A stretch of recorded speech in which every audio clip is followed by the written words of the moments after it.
The sun is shining and we are at a beautiful Clubman Anglesey Circuit to you and me. The weather's here, the grids are here. It's Father's Day. Happy birthday, happy Father's Day to anybody out there.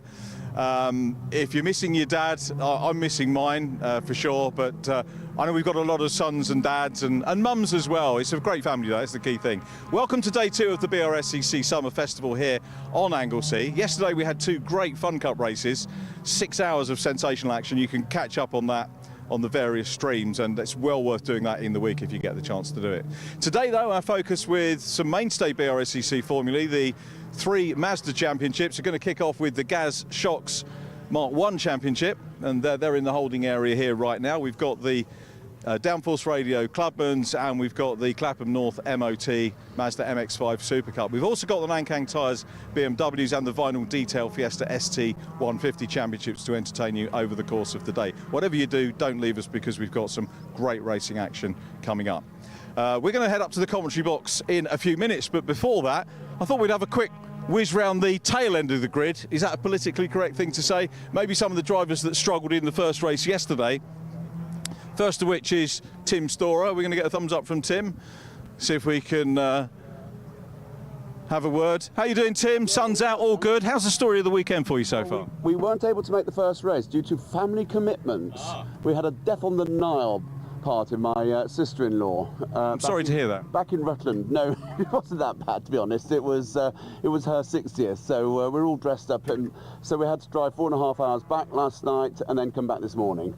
Well, so that's commitment to racing. We're all good for today. Ah, that's great. And so you don't get your 3 laps familiarisation? We did the qualifier at the beginning, okay. So we'll be fine, you know. But Harry and I have got our work cut out, so it's just like when we first started racing, we're next to each other at the back. So what's the target? So that Andy McEwen's got a reference in the comms box, what's the target? Well, Clive's one of my adversaries here. He's sort of similar age to me, so he and I like to do battles, so I want to catch him up. And there's Chris next to him, or just 2 cars up, so that's my aim. Nice one. So I've got my work cut out. Good luck. Hopefully well, be optimistic to say see you on the podium, but enjoy. Well, I think I'm going it. I'll see how I get on. Nice one, Tim. Good luck. Thanks for having a quick chat with us. All sorts of stories happening, aren't there? I'm going to go to 991, Simon Privet. I'm going to ask him why the colour. For a commentator, it's a dream, because we can see it, we can spot it. Some of my worst nightmare commentaries have been where you do racing school stuff and the cars are all plain white. It's difficult. So Simon, just wanted to grab a quick word if you're okay to do that. Yeah, no problem. Burning question, why the car colour? I wanted to be different. Simple as that. And I do believe someone said on the reporting that all cars are looking the same colour. Wouldn't it be nice to have something different? So here we go. One of the first race commentaries, I was just saying to the viewers that I did Silverstone Racing School, and they had these used Formula Ford cars, and they were all white. Great test of a commentator, but it does help us. It certainly does. And anybody that, obviously, they know who I am, which is even more important. Enjoying your Mazda racing? What's the story of the weekend so far for you? It's been a bit mixed for me. I haven't improved on last year, which is a bit disappointing. Even though I've got a new car, so obviously I chose the colour because it's my car. Yep. Whereas earlier in the year I was renting a car. So yeah, but it's all right. It's still a learning curve. Still a learning curve. Do you prep the car yourself, or do you align with the team? Oh, I'm not touching it.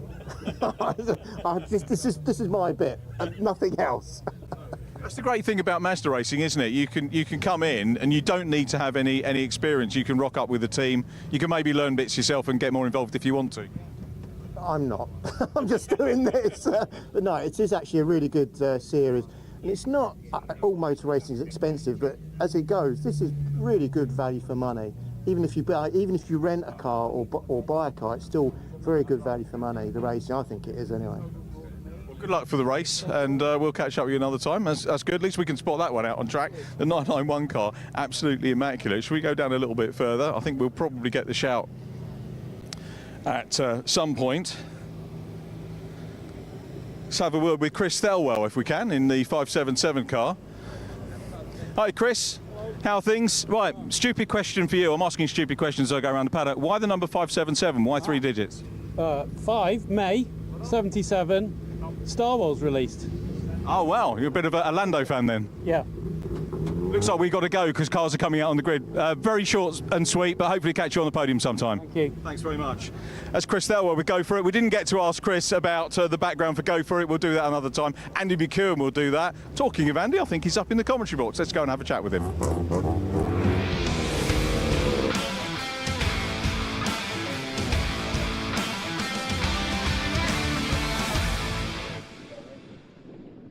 Richard, yes, good morning everybody. Welcome back to Anglesey for day 2 of this Brscc race meeting, and we've got a grid full of Mazda MX-5s ready to greet us for the first race of the day. And what a beautiful day it is. The sun is shining, the temperature's climbing already.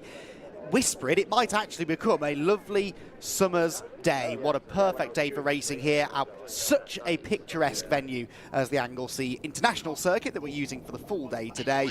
And hopefully the on-track action will be as enjoyable as the summery weather conditions that we're enjoying today. Cars then lining up on the grid based upon the result from their race yesterday for the Brscc Mazda MX-5 Championship. So they had qualifying yesterday morning. That set the grid for race 1. The way you finish race 1 is where you start race 2, and the same is true then of the third race a little bit later on. And it was a pretty comfortable victory, I think it's fair to say, for Jack Noller. Jack Noller started from pole position, did drop down the order. He was third at one point, but fought his way back through to the lead and claimed in the end a reasonably comfortable victory in MX-5 racing terms. Anyway, he was 2.2 seconds up the road from Adam Sparrow in second. Tom Langford was third, Will Chadwick was fourth, and Luke Pullen was fifth. But will that be the order at the end of another 15 minutes of racing? We'll have to wait and see. The green flag lap gets underway, so let's run through that grid in full. It is number 36, Jack Noller, who lines up on pole position with Adam Sparrow alongside. Tom Langford starts from third place. All three of them are championship contenders as we approach the midway point of the season,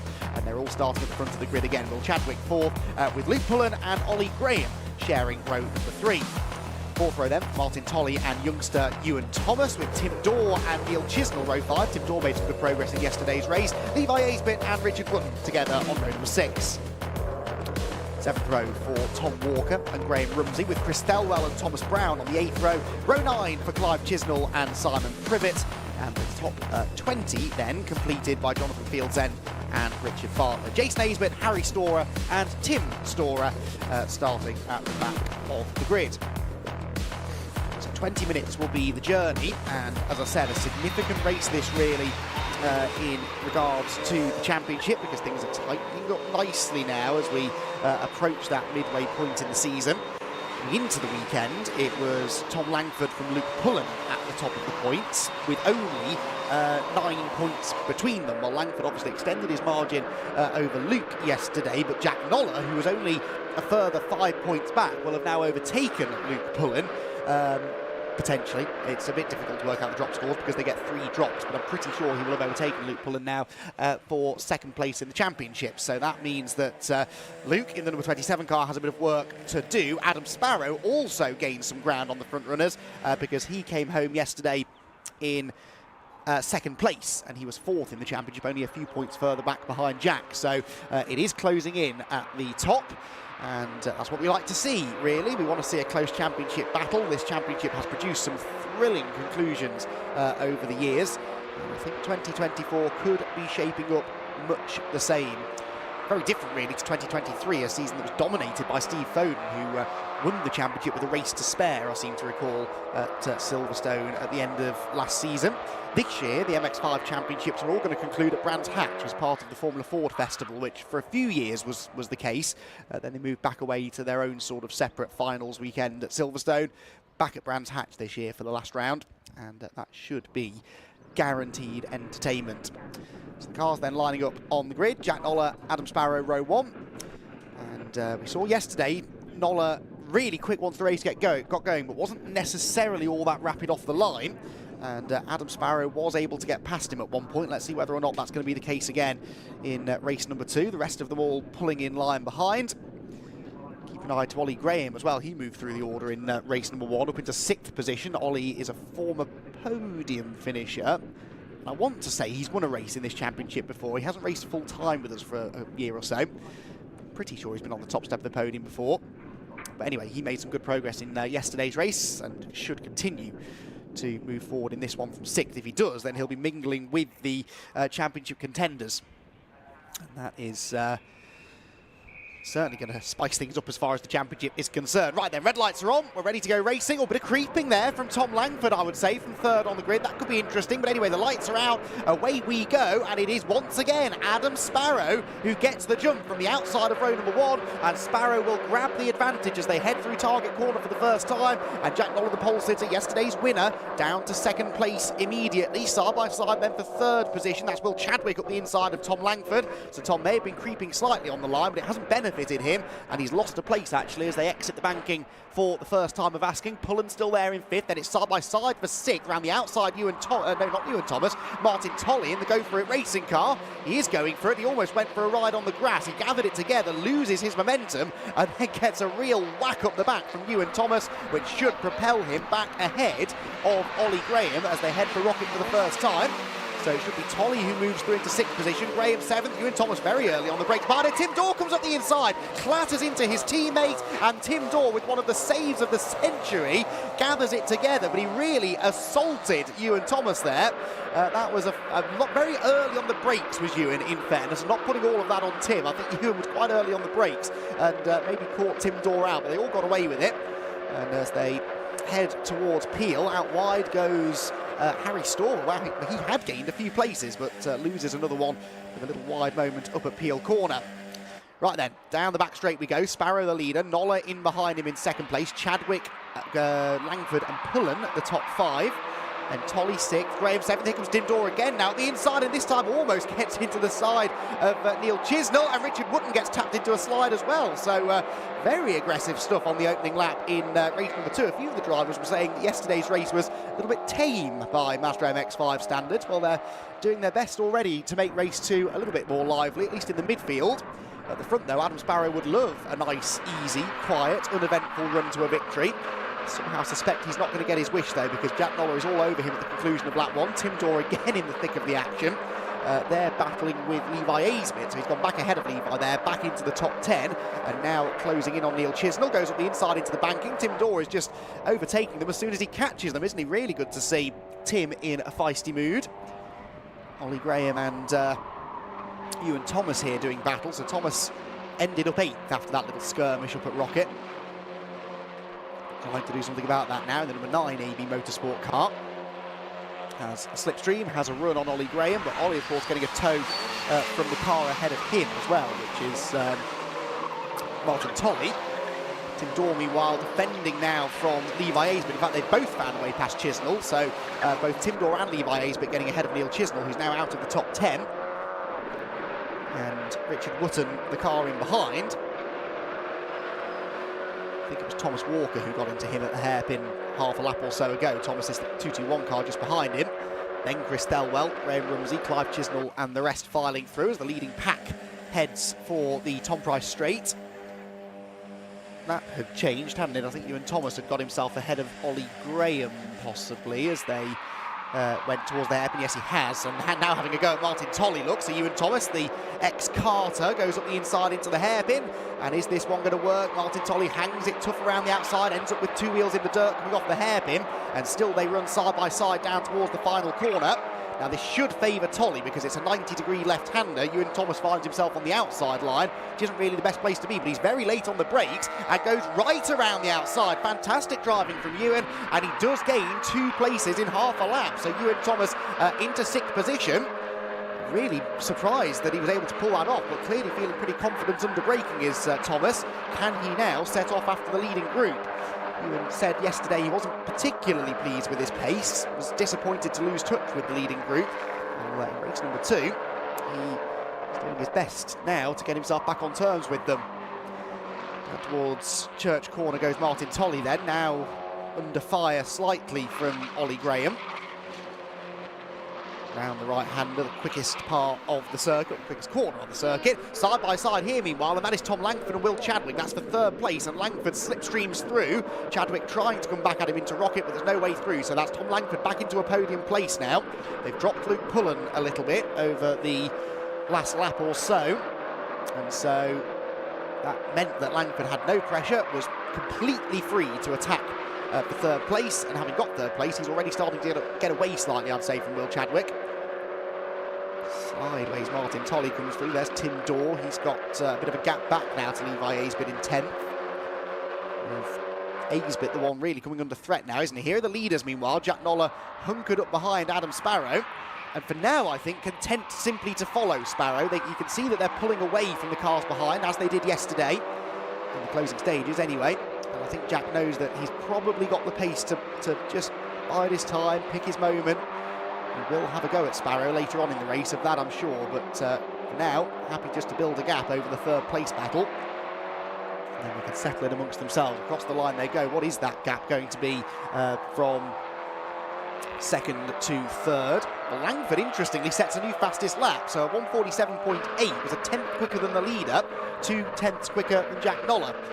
So Langford, someone's off. That was Graham Rumsey, who was inventing his own line out of the final corner. Someone else is in the pit lane as well. That is Harry Storer, unfortunately. So Harry Storer limping down the pit lane. So he had a decent first lap, made some good progress, but now pulling into the paddock to retire. Got the point I was making now. Oh yes, Tom Langford, fastest lap, so he's inching back towards the leaders. 2.2 seconds off the lead is Langford, as here Jack Noller, is he starting to turn the screws? Not really. I think he's still quite happy behind Adam Sparrow. The Brian Chandler prepared car of Adam Sparrow. Well, someone else is off. That's Chadwick. Now where is that? Will Chadwick's off. Is that the banking? Oh, it's Rocket, I believe. He's gone straight on up at Rocket. So Will Chadwick from 4th position. How he ended up there, I don't know, because he was dropping away from Langford. He was a second ahead of Luke Pullen, so I don't think he did that. I don't think he was assisted into that, is what I'm saying. But we saw time and again yesterday drivers across all of the different classes struggling for braking capability into Rocket. And I wonder whether Will Chadwick has fallen foul of that as well, because it's such a tricky braking zone. It's obviously, it comes at the fastest part of the circuit, so it's a big stop, but you're going steeply uphill, so drivers are often tempted into braking that little bit later than they normally would. Sometimes they can push those limits a little bit too far. Oh, Tom Walker sliding up the inside of Richard Wotton. These two have swapped places on this lap, but then Thomas Walker makes sure that he gets the place back again. Richard Wotton, not for the first time, finds himself in trouble at the hairpin and might now lose another place to Chris Thelwell behind the 577. He looks around the outside line and does not get the position. Richard Wotton staying in front of him in car number 3. The lap times for the leaders that time are 48.2 for Langford, 48.1 for Sparrow, 48.0 for Noller. So they're getting back away from Langford again now, who presumably set that fastest lap when he had that mega slipstream against Will Chadwick up the back straight. Now Jack Noller, I would say, out of the window at least, is getting a bit closer to Adam Sparrow now. We're focusing, so there they are. Look, now is Noller this time going to choose to go for a move? The answer still is no. So Noller playing the patient game. You can tell he's been doing some fun cup racing, because he's got that endurance racing mentality now, hasn't he? Knows that he's not going to win the race necessarily in the first few minutes. Mind you, that endurance racing mentality went out of the window for part of the second fun cup race yesterday, but generally speaking, I think he's showing a good amount of patience, is Jack. Knows, like I said, he's got confidence in the car, confidence in himself. Said that it was in the final test session on Friday that he found something, understandably, he didn't tell me what the something was, but he said they found something in the setup that they needed to change. It was his suggestion to change it. He comes from an engineering background as Jack Noller, so he says that he's got a very analytical mind and he has a good understanding of car setup. And he said after the penultimate session on Friday, there was a big change he wanted to make. They made it and he found 7/10 of a second.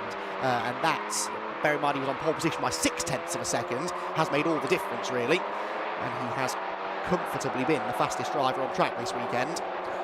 But Adam Sparrow is a good racer. He's looking for his first victory of the year, and he's not going to want to give this one away without a real fight. Adam Sparrow, 4th in the points. Surprising really that he hasn't won a race this year. He's had 2 second place finishes. Both of them came at Silverstone back at the start of the season, but he won a race at Silverstone at the start of the season last year, and they were in similar conditions as well, slightly damp and greasy as we had this season. Now Adam Sparrow finds himself in the lead as we approach half race distance here at Anglesey. Levi Aisbit here on screen, coming out of the banking, still scrapping away with Neil Chisnell. This is for 9th position, dropped away now from Tim Dorr, who is catching Ollie Graham and Martin Tolley. Tim Dorr is flying, he always goes well at Anglesey, and he's doing so again this weekend. Didn't have a great qualifying session, but he's more than made up for that in the races. Second in the Masters class as well, remember, so he's extra incentivised to try and catch Martin Tolley, because Martin is leading the Masters class at the moment. For drivers over the age of 45, I always forget that. Some championships it's 50, is my excuse, and this one is 45, as is the case for all of the MX-5 championships. With age, they say, comes experience, and Martin Tolley and Tim Dorr have got plenty of years of experience of racing MX-5s between them. And it'll be good to see those two get together on track before this race ends. Tim, of course, won the Masters Championship last year. I'm surprised he's not mentioned that to me, actually. He normally would want everyone to know about that, but he hasn't actually reminded me of that for a while. So yes, Tim Dorr did win the Masters Championship in 2023. Once raced against Mark Webber in Formula Fords in Australia, don't you know? That is a story he reminds me of quite frequently. Round the hairpin goes Levi Aisbett with Neil Chisnell on his tail. And this three-way battle, I would say raging on. They're not exactly knocking lumps out of each other, are they? But Chisnell close enough to Aisbett that if Levi makes a mistake, the move could be on. Down through the final corner they head. If they do start scrapping, there's a chance that Richard Woodman could catch, although not if Richard takes those kind of lines through the final corner. Very wide over the curve. They are monitoring track limits at the final corner, so if you do that too often, then time penalties will be heading your way. So we have 8 3/4 minutes to go. We have Adam Sparrow still leading the race. Jack Noller still content seemingly to sit behind him for now. They're just making their way towards Rocket, still line astern. No real attempt at an overtake being made. There they are, look. But Noller is so close behind Adam Sparrow, and I cannot stress enough how difficult it is to race inches from bumper to bumper like this for such a long period of time around such a technically demanding circuit. And to do so without making contact really takes some doing. Right, here comes Chisnell. He is now having a go at Levi Aisbett. This battle for 9th position, then number 13, Levi Aisbett, one of the many Go For It racing cars. Chisnell behind. Neil not able to prise the door open through the Rocket complex. The right-hander at Peel. Aisbett drifts a bit wide, though. Is this Chisnell's opportunity? Maybe he's alongside, but the next corner's a left-hander. And since we're on the international circuit all day today, it is a tight left-hander. You don't really want to be going around the outside. You can see there's quite a drop in elevation through the apex. That makes it very difficult to go around the long way. And Chisnell realising that, backs out of the move, but still loses some momentum. And now here, around the outside of him, comes Thomas Walker, who's tried the inside at the final corner a few times. This time goes to the outside. Aisbett is wide as well. And they're all just sort of starting to trip over each other now. And this has invited Richard Woodman and Chris Thelwell to the party. So 5 of them battling for positions just inside and just outside of the top 10. Here comes another lunge up the inside, maybe from Thelwell. Is that going to work? I think it will. That was a lovely move on Chisnell, and it gets Thelwell into the top 10. Really nicely done. There was some good overtaking into that final corner in this race, both on the inside and the outside lines. That was a textbook pass from Chris Thelwell to move... Sorry, from Thomas Walker to move into the top 10. Thelwell, of course, at the back of that group, the 577 car. Here are the leaders. Jack Noller maybe now thinking about the move. He's peeking to the inside, forces a defensive move out of Adam Sparrow. So that, I think, is a signal to us and to Sparrow that Jack Noller now wants the lead. He forces that defensive move out of Sparrow. You can see that then compromise Sparrow's line on the exit of the Rocket complex. But Jack Noller not quite able to get up alongside into Peel Corner. Now, Adam Sparrow will be counting down the minutes, 6 1/4 of them to go. And the sooner the checkered flag arrives for Adam, the better, really. He desperately, desperately, desperately wants this first victory of the year, not only because it would be the first win of the year, but because it would really help him in the championship chase. But here comes Jack Noller towards the hairpin, looking to the inside line. He's had the run, he's got a little bit more straight line performance, maybe gets to the inside into the hairpin, and Jack Noller for the race lead. Can Sparrow hang on around the outside? I fear the answer is going to be no. No, he has kept his foot in it, actually, and they're side by side again now as they head down the old pit straight towards the final corner. Adam Sparrow's got the inside line, but can he stay level with Jack Noller? Yes, he can. Sparrow's late on the brakes into the left-hander. Noller goes right around the outside, finds some grip, finds some traction, and still they are wheel-to-wheel across the line, but Noller's done it, and Jack Noller powers through into the lead of the race. Now, can Adam Sparrow retaliate? That's the question. Yesterday, the answer was no. once Nola got in front, he set sail and disappeared into the distance. But Adam Sparrow, with 5 and a bit minutes to go, will not give up on this if he can help it. He's right on the rear bumper of the Go For It racing car, heading out of the banking. More than close enough to get a slipstream out of Church Corner. So let's see what he can do now. Can he repay the favour? He's closing in. He's had a really good run out of Church, actually, has Sparrow, but he'll be forced to the right-hand side of the road, which is the inside through the King, but the outside line heading into Rocket Corner. Adam gets his nose ahead, though. How late on the brakes will he be? Jack Nolla surely is going to stand his ground on the inside, which he does. Sends it into the corner. Has he made the corner? Not really. Runs out wide, and Sparrow, I think, will go back through. Yes, he does. Adam Sparrow back to the lead of the race. He forced a mistake out of Nolla there. Jack Nolla out-braked himself, went straight on, and Adam Sparrow back through. So that is a good sign. Adam Sparrow not being defeated by Jack Nolla quite so easily this time. Whilst that was all kicking off, by the way, it was all going on down at Church Corner in this battle at the tail end of the top 10, which Richard Wotton gaining ground. I think it was Thomas Walker who went rally crossing, went bouncing down the grass out of Church, and unfortunately has found himself now losing a few positions. Jonathan Field's end being given a 5-second time penalty for exceeding track limits.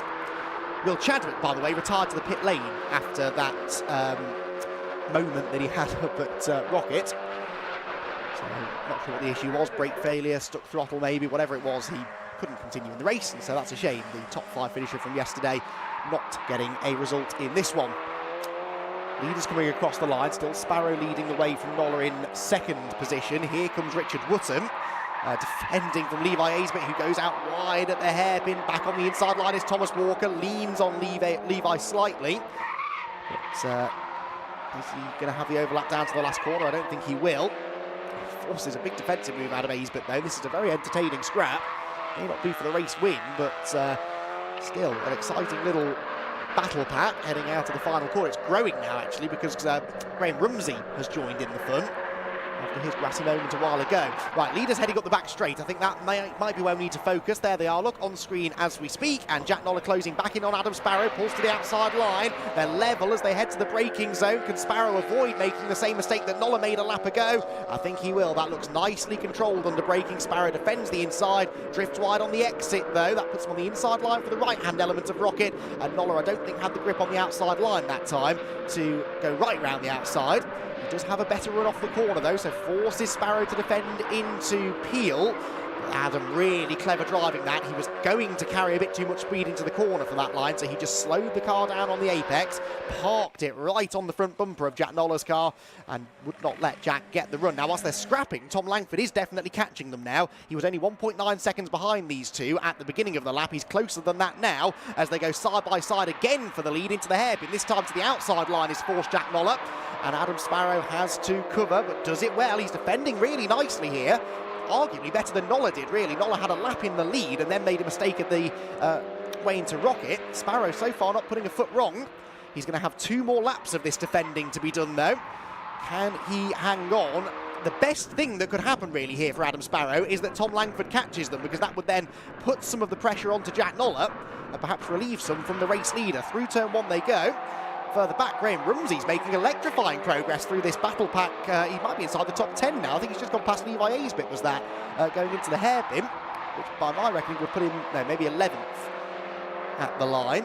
Figure that out in a moment or two. Down to the last corner they come. The leaders, though, are heading for Church Corner, and Tom Langford on the previous lap did a 1:48.2, 0.8 of a second quicker than the race leader. He is a second now behind the leading 2, which means he'll get a whiff of a slipstream up the back straight. So it could be now or never for Jack Nolla, really. Penultimate lap, but next time around he will likely have some pressure from one of his big championship rivals, Tom Langford. Adam Sparrow again covers the inside line. Nolla looks to the outside, and this time not able to get alongside. So Adam Sparrow defends, and look, Langford is there. So it is very much now 3 cars for the race lead, and this, I think, is going to play into the hands of Adam Sparrow, because now Jack Nolla can't simply go where he wants to try and make a move. He daren't leave the door open for Langford, because these are the top 3 drivers in the championship right now, and any point gained or lost could prove vital when we get to Brands Hatch at the end of the year.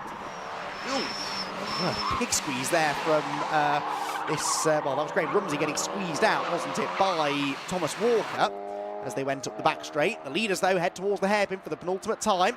Again, Sparrow covers the inside line. Nolla to the outside, but look at Langford. He's hunting around now, trying to capitalise on this battle.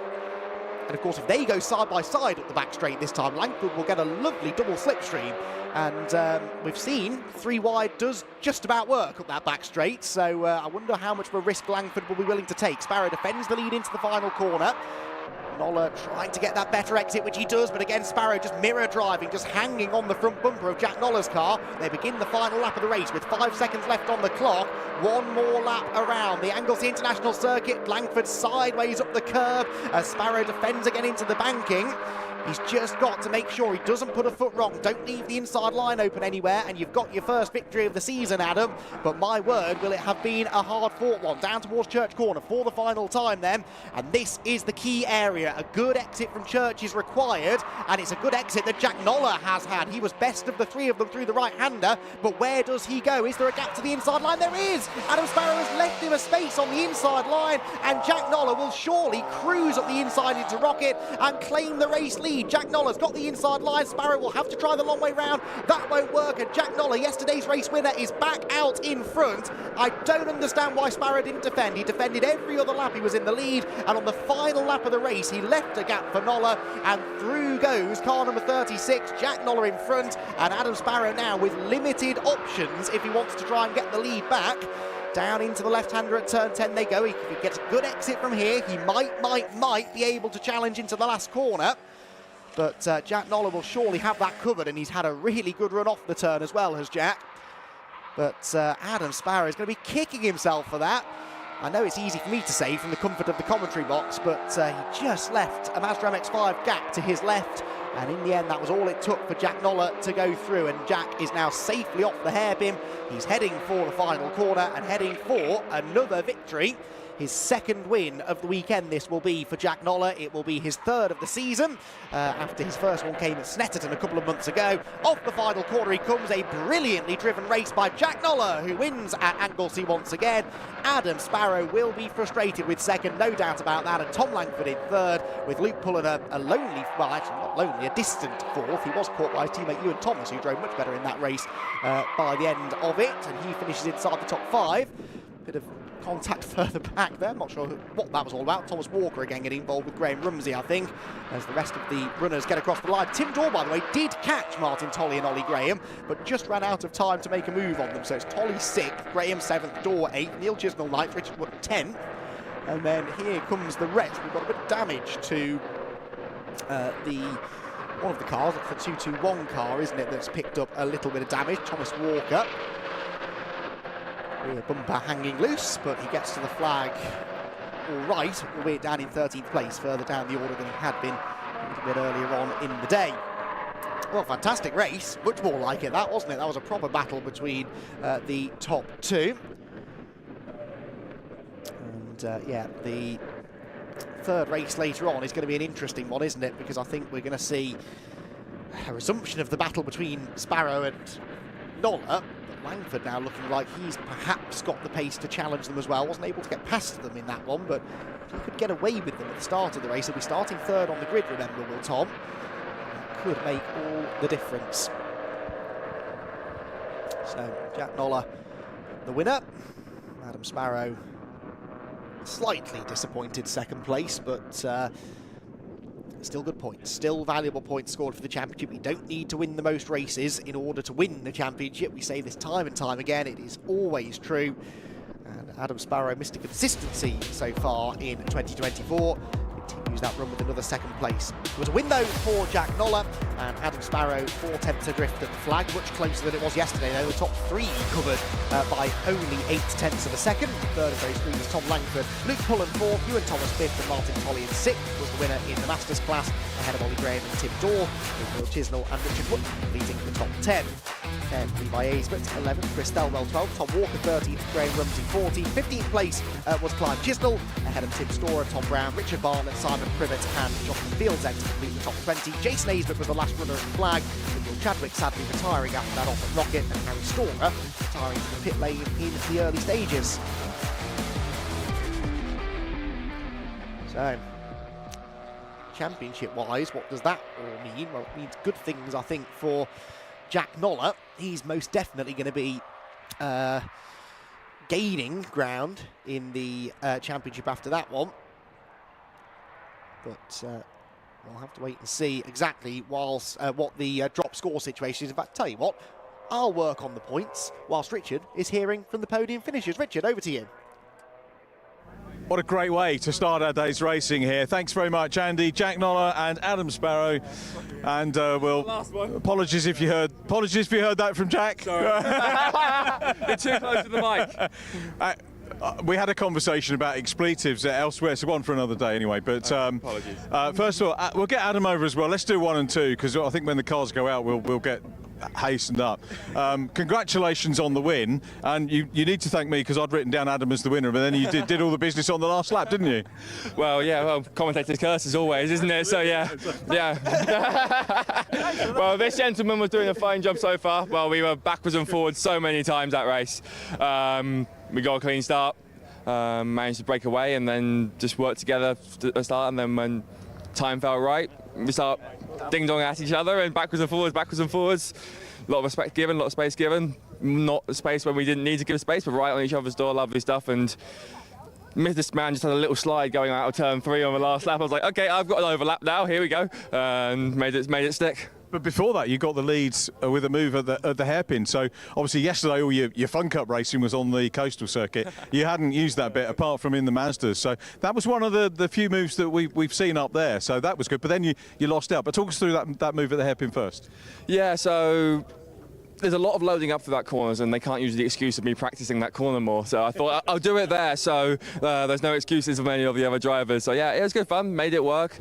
There's no brake reference there at all, so I had to guess, especially as the brake reference is the tyre marks, and Adam was on top of those. So I was like, side by side, give him enough room so I don't run him out of track, and then last corner's off camber, so you never know what side to be on for the last corner to make it work, and just managed to get a good enough drive.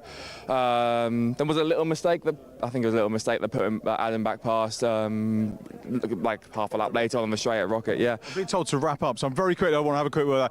Jack, well done, Jack. And Adam, very, very quick word with you. You led that for so long, looking for the first win this year.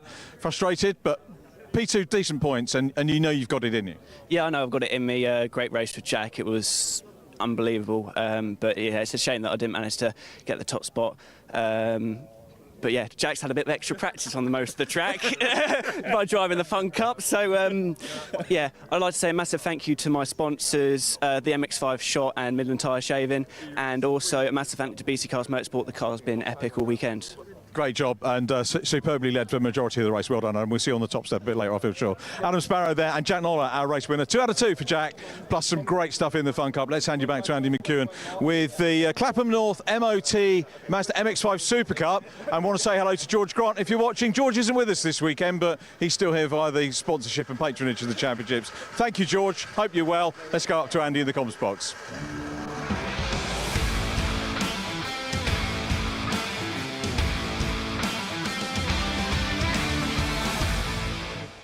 Yes, thank you, Richard. Green flag lap underway already for our second race of the weekend in the Clapham North MOT Mazda MX-5 Super Cup Championship. Yesterday's race was a battle between Patrick Fletcher and Aidan Hills, but today it's Patrick Fletcher and Tom Griffiths who start on the front row of the grid, because unlike the Mark 1 Championship, in Super Cup it's your second fastest lap times in qualifying.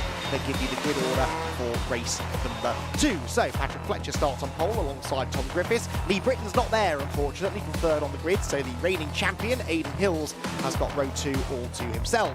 Joe Wiggin and Ollie Allwood share row number 3, row 4 Nick Ryan and Jack Sycamore. 5th row then for Kamal Kalsi and Jack Brewer, with Gilbert Tiley and Ollie Hall on row 6. 7th row grid for Clive Powells and Alistair Dendy. Amy Watts and Bruce Robinson share row 9, and Alex Jones and Christopher Ginn at the back of what is now an 18-car grid. So the race yesterday, like I said, won by Patrick Fletcher. Aidan Hills having to settle for second. Spoke to Aidan at length after yesterday's racing, and he said try as he might to make it exciting, he just could not find a way past Patrick Fletcher. He was trying, he was getting himself within striking range, he thought, but Patrick was too good on the brakes, and Aidan just could not find a way through, couldn't force a mistake. He really tried, but there was no way through, so it was a victory for Patrick Fletcher. And Fletcher notching up another victory, of course, has helped him in the championship stakes as well. And another win today is obviously going to be the target for Patrick. Arriving here at Anglesey, Fletcher had a slender championship lead, 4 points clear of Aidan Hills, but that gap creeping out by a couple of points yesterday. Fletcher had the win. I'm just trying to remind myself whether he got fastest lap as well. Yes, he did. And I'm pretty sure started from pole, so I think that was the maximum 102 points that he scored, Patrick Fletcher. But has to do it all over again now, albeit starting from pole, and he'll be very happy with the fact that Aidan Hills is starting only third. But Tom Griffiths has proven already this year that he is a worthy competitor. Tom Griffiths with a win at Snetterton, the middle race of the three at Snetterton. And can he now claim win number 2 of the season here at Anglesey? Well, it's hard to find out. The red lights are on, and they go out now. And who gets the best of the launches? It is from the front row, Patrick Fletcher, but actually Aidan Hills away better than both of the front row starters. Nips up the inside of Tom Griffiths for second place, heading round target and up towards the hairpin at the banking, but he's on the outside line into the banking as Aidan Hills. Can he carry the speed round the outside? I don't think he'll be able to, so Tom Griffiths should be able to hang on to second position. Yes, he has managed that. So as they head towards Church Corner, it's Fletcher leading, it is Griffiths second, it's Hills in third, and that is Ollie Allwood up into fourth place. So Ollie Allwood gaining a spot at the expense of Joe Wiggin. In fact, Wiggins dropped down a few spots because Grindrod and Jack Sycamore have both gone past him. So a couple of spots lost for Joe Wiggin, former Mark 1 champion. Oh, Tom Griffiths up the inside for the lead from nowhere. Tom Griffiths from a mile back gets to the inside of Patrick Fletcher at Rocket, but he's not quite going to make it stick as he's on the outside line through the second part of Rocket is Griffiths, and I think Patrick Fletcher will fend him off, but that was really spirited stuff under braking from Griffiths. He's still hanging on around the outside, but now leaves the door open for Aidan Hills to slip alongside him into Peel. In the end, they stay in the same order, Fletcher, Griffiths and Hills. But that was very, very exciting stuff from Tom Griffiths under braking, and he's right back on the tail of Fletcher again. So not sure what Tom has done to that car overnight, but whatever it is, he's found a lot of early race speed. The question is, I suppose, whether he can keep this up over 20 minutes. It's a surface that is notoriously hard on tyres, and he needs to be mindful of that for sure. Joe Wiggin up the inside of Jack Sycamore for 6th position. Behind Jack Brewer, I think, was making a move as well, picking up a position. Didn't quite spot who that was he went past. Might have been Kamal Kalsi, I think, number 64. But Brewer was stealing a place from, but the lead has come across the line, and it's Patrick Fletcher in the lead. It is Tom Griffiths second, Aidan Hills third, fourth Ollie Allwood, and 5th place for Nick Grindrod. Even top 5 cars covered by only 1.7 seconds. Top 2 covered by only a quarter of a second, as Patrick Fletcher can't shake off Tom Griffiths for the time being. And Tom is going to be close enough again, I think, here to get a slipstream up the back straight. So we could have a repeat of that side-by-side action at the end of this lap. Round Church they go then, up the back straight. Tom Griffiths on the tail of Patrick Fletcher. Is he close enough to try that move? Fletcher surely will know it's coming this time. I would not be surprised to see the leader move to the inside of the road now to cover, which he does. Look at that, goes to the middle of the track. Griffiths forced to the outside line, then tries to jink back up the inside at the last second, but nothing doing. Fletcher hangs on to position number 1. Good scrap going on further back there. Kamal Kalsi's involved in that again, but dropping down the order.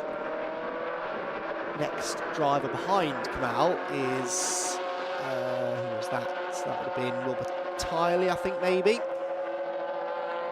No, Bill Dendy, I think, number 18, next in line to try and get past.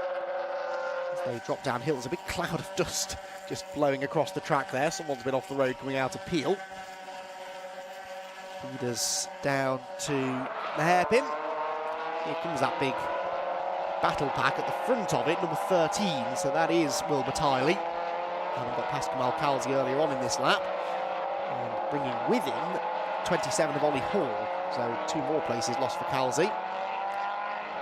As they run to the final corner. Leaders back across the line, still all in the same order, so we're not missing anything at the front.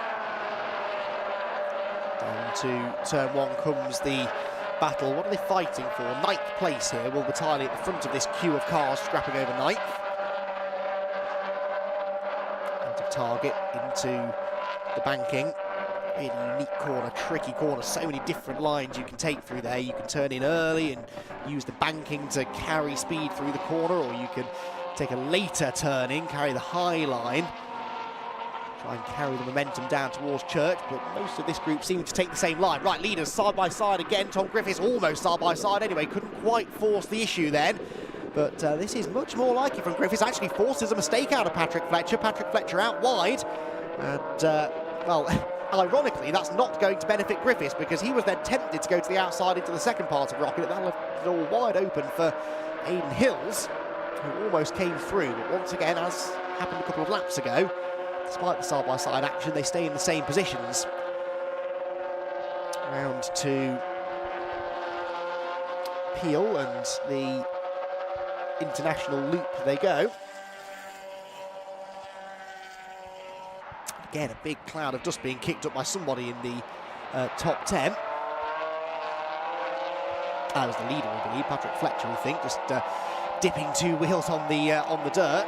Really having to push here to keep Tom Griffiths behind. Not saying he had it easy yesterday, far from it, but with Tom Griffiths behind, he's really having to push the limits. You always kind of felt like Fletcher had it in control yesterday. But in race number 2, not quite the case, although he's got a slightly bigger gap now than he did a lap ago. 1:43.3, yeah, he was quicker fractionally than the two cars behind him that time was Fletcher. Griffiths, Hills, Allwood, Grindrod still the top 5. Nick Grindrod sort of keeping Ollie Allwood honest too for 4th.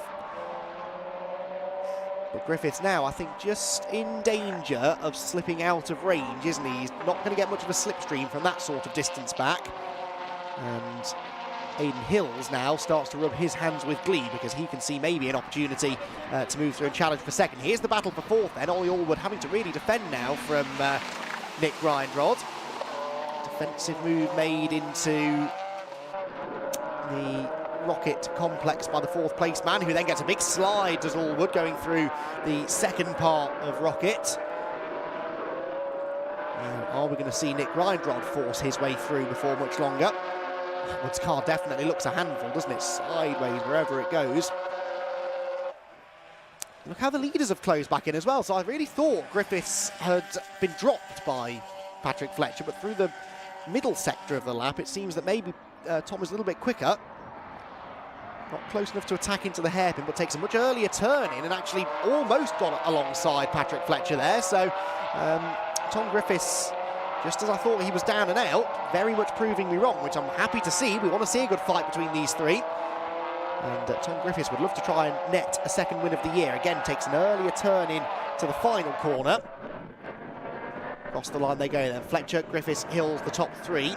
And a new fastest lap by Aidan Hills that time, a 1:42.697, 2/10 nearly quicker than the race leader, who was the slowest of the 3 that time. All 3 of them did a personal best lap, but 3rd place was quicker than 2nd place, who was quicker than 1st place. They're all bunching together.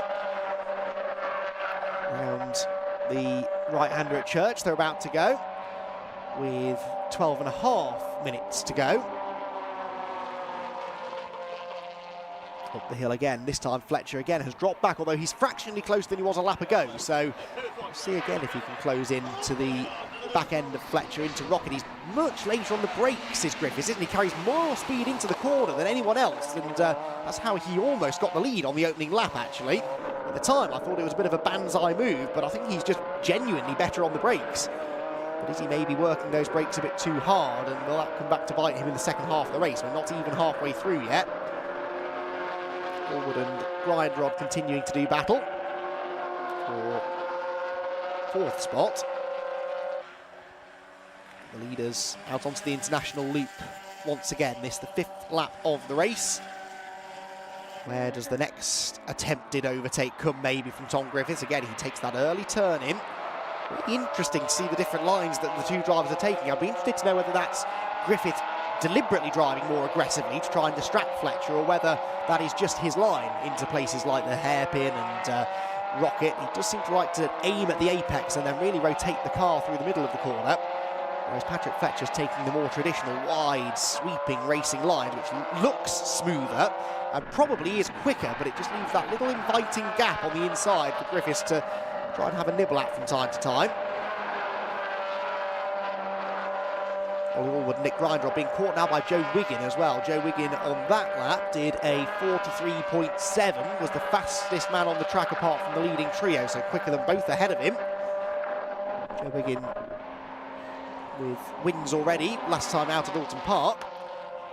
Looking to try and get into the top 5 again here at Anglesey. Leaders much closer together this time, heading towards Rocket. Here comes Griffiths, closing in on Fletcher. Is there a gap to the inside line? There might be, and we know that Tommy's good on the brakes. Here he goes, commits to the move, draws level with Patrick Fletcher, gets the car stopped. Brilliant move that from Tom Griffiths, and he might bring Aidan Hills with him as well. Aidan Hills to the outside of Fletcher now as they go through the second part of Rocket, but no, I don't think Patrick's going to relinquish second place without a fight.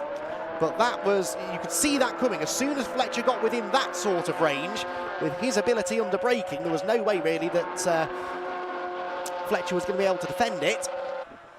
And so now Tom Griffiths hits the front. Has Fletcher got an answer, or is he going to be preoccupied defending second place from Aidan Hills?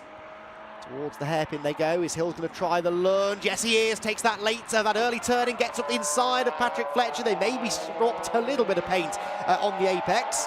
Fletcher dips 2 wheels into the grass. They're side by side with Hills on the outside, Fletcher on the inside into the final corner. And I think Patrick Fletcher should be able to hang on here. Into view they come. He's later on the brakes and he does fend off Aidan Hills, but of course the effect that this is having is it's allowing Griffiths to break away. That must be nearly a 1 second advantage now. It is 9.5 tenths between the top 2. And Tom Griffiths now almost out of slipstreaming range. Griffiths, Fletcher and Hills will have to work together, I suspect, if they're going to have any chance of catching back up. Further back, Joe Wiggin launching up the inside of Nick Grindrod into the banking. It's a nice move on the way in, but Nick, I suspect, will have better momentum on corner exit. No, not really. And Wiggin waving at Nick Grindrod, saying, work with me, let's go after Ollie Allwood. Grindrod probably will be willing to do that, actually, because Nick has been hanging on to Allwood, but not quite able to catch him. But it's obvious that Joe Wiggin is the quickest car in that group right now. And so, yes, I think they are going to work together heading up the hill. Patrick Fletcher and Aidan Hills not working together, though.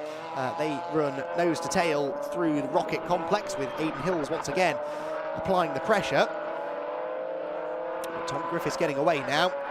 8 3/4 minutes of the race still to go, though, so there's time for Fletcher or Hills to close back in. I do wonder if maybe Aidan Hills were to be in second place, whether he would have the speed to go after Griffiths himself. Could be a pretty tasty battle, couldn't it, if that were the case? Off the left-hander onto the international Tom Price straight. There you go. Joe Wiggin closing in on Ollie Allwood here for 4th position. They've been caught by Jack Sycamore as well. This is now very much a 4-way fight for 4th spot. Allwood, Grindrod, Wiggin and Sycamore. And we'll see whether or not Jack is able to make his presence felt in this group as well. We head down into the final corner. In the distance there, you can see the leaders heading round the final turn as well. And I think Fletcher's closing back in on Griffiths here. Griffiths does a 43.4. Well, no, Fletcher matching him in fairness. I think it just came down in the second half of the lap compared to the first half of the lap. And but he's certainly getting away from Hills, isn't he now, Patrick? So maybe just needed a lap or so to regroup, having lost the lead. Hills now actually the one looking a bit scrappy. Runs a bit wide over the curb out of the banked second corner. They head round Church, up the hill, and Patrick Fletcher, is he getting a whiff of a slipstream maybe from that sort of distance? I think he might be. Not close enough to attack Griffiths, but closing back in. Leading 3 go through, then it's a pretty big gap back, isn't it, to this battle for 4th place between Allwood, Wiggin, Grindrod and Sycamore, though Sycamore nearly a full second back now, actually. Hairpin at the second part of Rocket. Allwood defending his 4th place well for now, although Wiggin, in fairness, not really asking any serious questions of him just yet, but that time will come. At the moment, though, Wiggin watching his mirrors more than he's focusing on what's going on out in front as he tries to keep Nick Grindrod behind. So the leaders are heading down to the hairpin. Is that gap between Fletcher and Griffiths continuing to come down? It was 9/10 of a second at the start of the lap. We know that Griffiths has traditionally been good in that middle sector. Has he been able to gap Fletcher? Well, it's more or less the same, doesn't it, I think, as they head down the old pit straight behind the paddock into the final corner at the bus stop. And the final turn they come. Let's see, 0.9 of a second now. It does become 0.6 of a second, so slightly closer for Patrick Fletcher. There's life in this race yet. He's dropped Hills now to the tune of a second, although Aiden still would take the bonus point for the fastest lap, which is significant, given how evenly matched these front runners in the points have been. And the banking goes Ollie Allwood, drifts a bit wide. Joe Wiggin trying to close in, but I think we might need to focus on the leaders because Patrick Fletcher is within slipstream. Oh, never mind, Joe Wiggin, just as I say that, well timed Joe Wiggin, just before we pulled away from you, goes up the inside of Ollie Allwood and claims 4th position. Allwood will now inevitably try and fight back, heading up the hill, but that is exactly what Patrick Fletcher is doing against Tom Griffiths. Tom has to defend the inside line into Rocket, and Patrick Fletcher not able to make it stick this time, but now starting to force a couple of defensive moves. Wiggin did fend off Allwood into Rocket as well, so that's 4th place now for Joe Wiggin. And with Ollie Allwood coming under pressure immediately from Nick Grindrod, that might just allow Joe Wiggin to pull away. You can see his hands working away on the wheel there through Peel Corner. Number 41 though up into position number 4. Drop downhill, head along the back straight. The leaders are approaching the hairpin and the leaders are side by side, and Patrick Fletcher's trying to go right round the outside, but no, not able to do it. Still Tom Griffiths is defending very, very well here, but he's got nearly a quarter of the race still to go, and all of a sudden Patrick Fletcher looks the quicker of the two. Griffiths hugging the white line as they head down towards the final turn. Fletcher trying to find a gap on the inside, didn't want to go to the outside because that would have opened the door for Aiden Hills, who is right back with them. So it's 3 for the lead again as they come across the timing line. This is the end of the 9th lap of racing then. It is 0.6 of a second that cover the top 3. A lap ago it was 0.6 of a second between the top 2. But all of a sudden Aiden Hills looks more of a threat, doesn't he? Closing back in on Fletcher, who defends the inside into the banking. As he defends, Griffiths gets back away again. So it's a fascinating dynamic between these three. Every time Fletcher feels like he can maybe start applying the pressure to the leader, Aiden Hill starts to put him under attack. Round Church, up the back straight. Hill's closer to Fletcher now than Fletcher is to Griffiths, but they're all going to be back as one again with the effect of the toe up the hill. Don't think Fletcher's going to be close enough to attack Griffiths. Can Aiden Hills maybe have a go for 2nd place? Well, actually, Fletcher is close enough to get almost alongside Griffiths. He goes to the outside, Hills to the inside, climbs over the inside curb, and in the end, positions stay unchanged. But Aiden Hills putting Patrick Fletcher in a really difficult position now. Patrick wants to attack for the lead, wants to try and get another race victory, but he's got to think championship. Griffiths is a bit further back in the points than Aiden Hills is. Into the weekend, Fletcher was 4 points ahead of Aiden Hills. Oh, where's Griffiths? Where's Griffiths gone? Tom Griffiths has gone somewhere. Where is he? He's gone straight. Oh, he's pulled off. No, Tom Griffiths has pulled off. The left-hander at turn 10, Tom Griffiths has pulled off the road, and Patrick Fletcher leads the race. Of all the times to look away from the screen, I don't think we actually saw him go off. I think he just disappeared from shot. And unfortunately, Patrick Fletcher, well, not unfortunately for Patrick Fletcher, he's inherited the lead, but that's not the way he wanted to do it. And Tom Griffiths off the road. Let's take another look at what we've got of that then.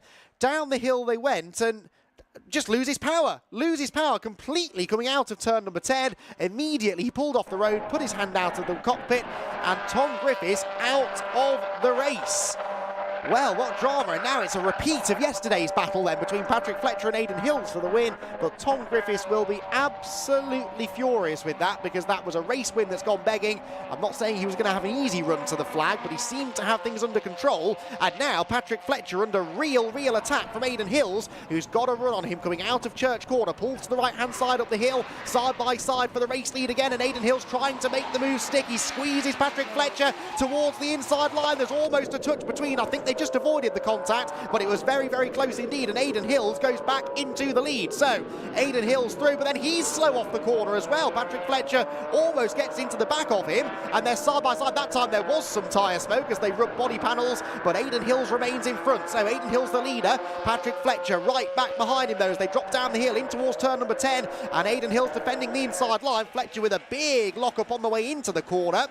But all of a sudden, the complexion of this race changes completely because now it is not a three-way fight, and Patrick Fletcher in 2nd place is free to attack Aiden Hills for the race lead. Goes to the outside line into the hairpin.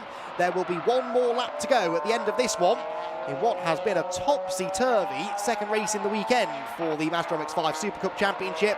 And is it going to be Hills or is it going to be Patrick Fletcher? The point I was about to make before Griffiths retired is that Fletcher and Hills were 4 points apart coming into the weekend. That gap went out by a handful of points yesterday.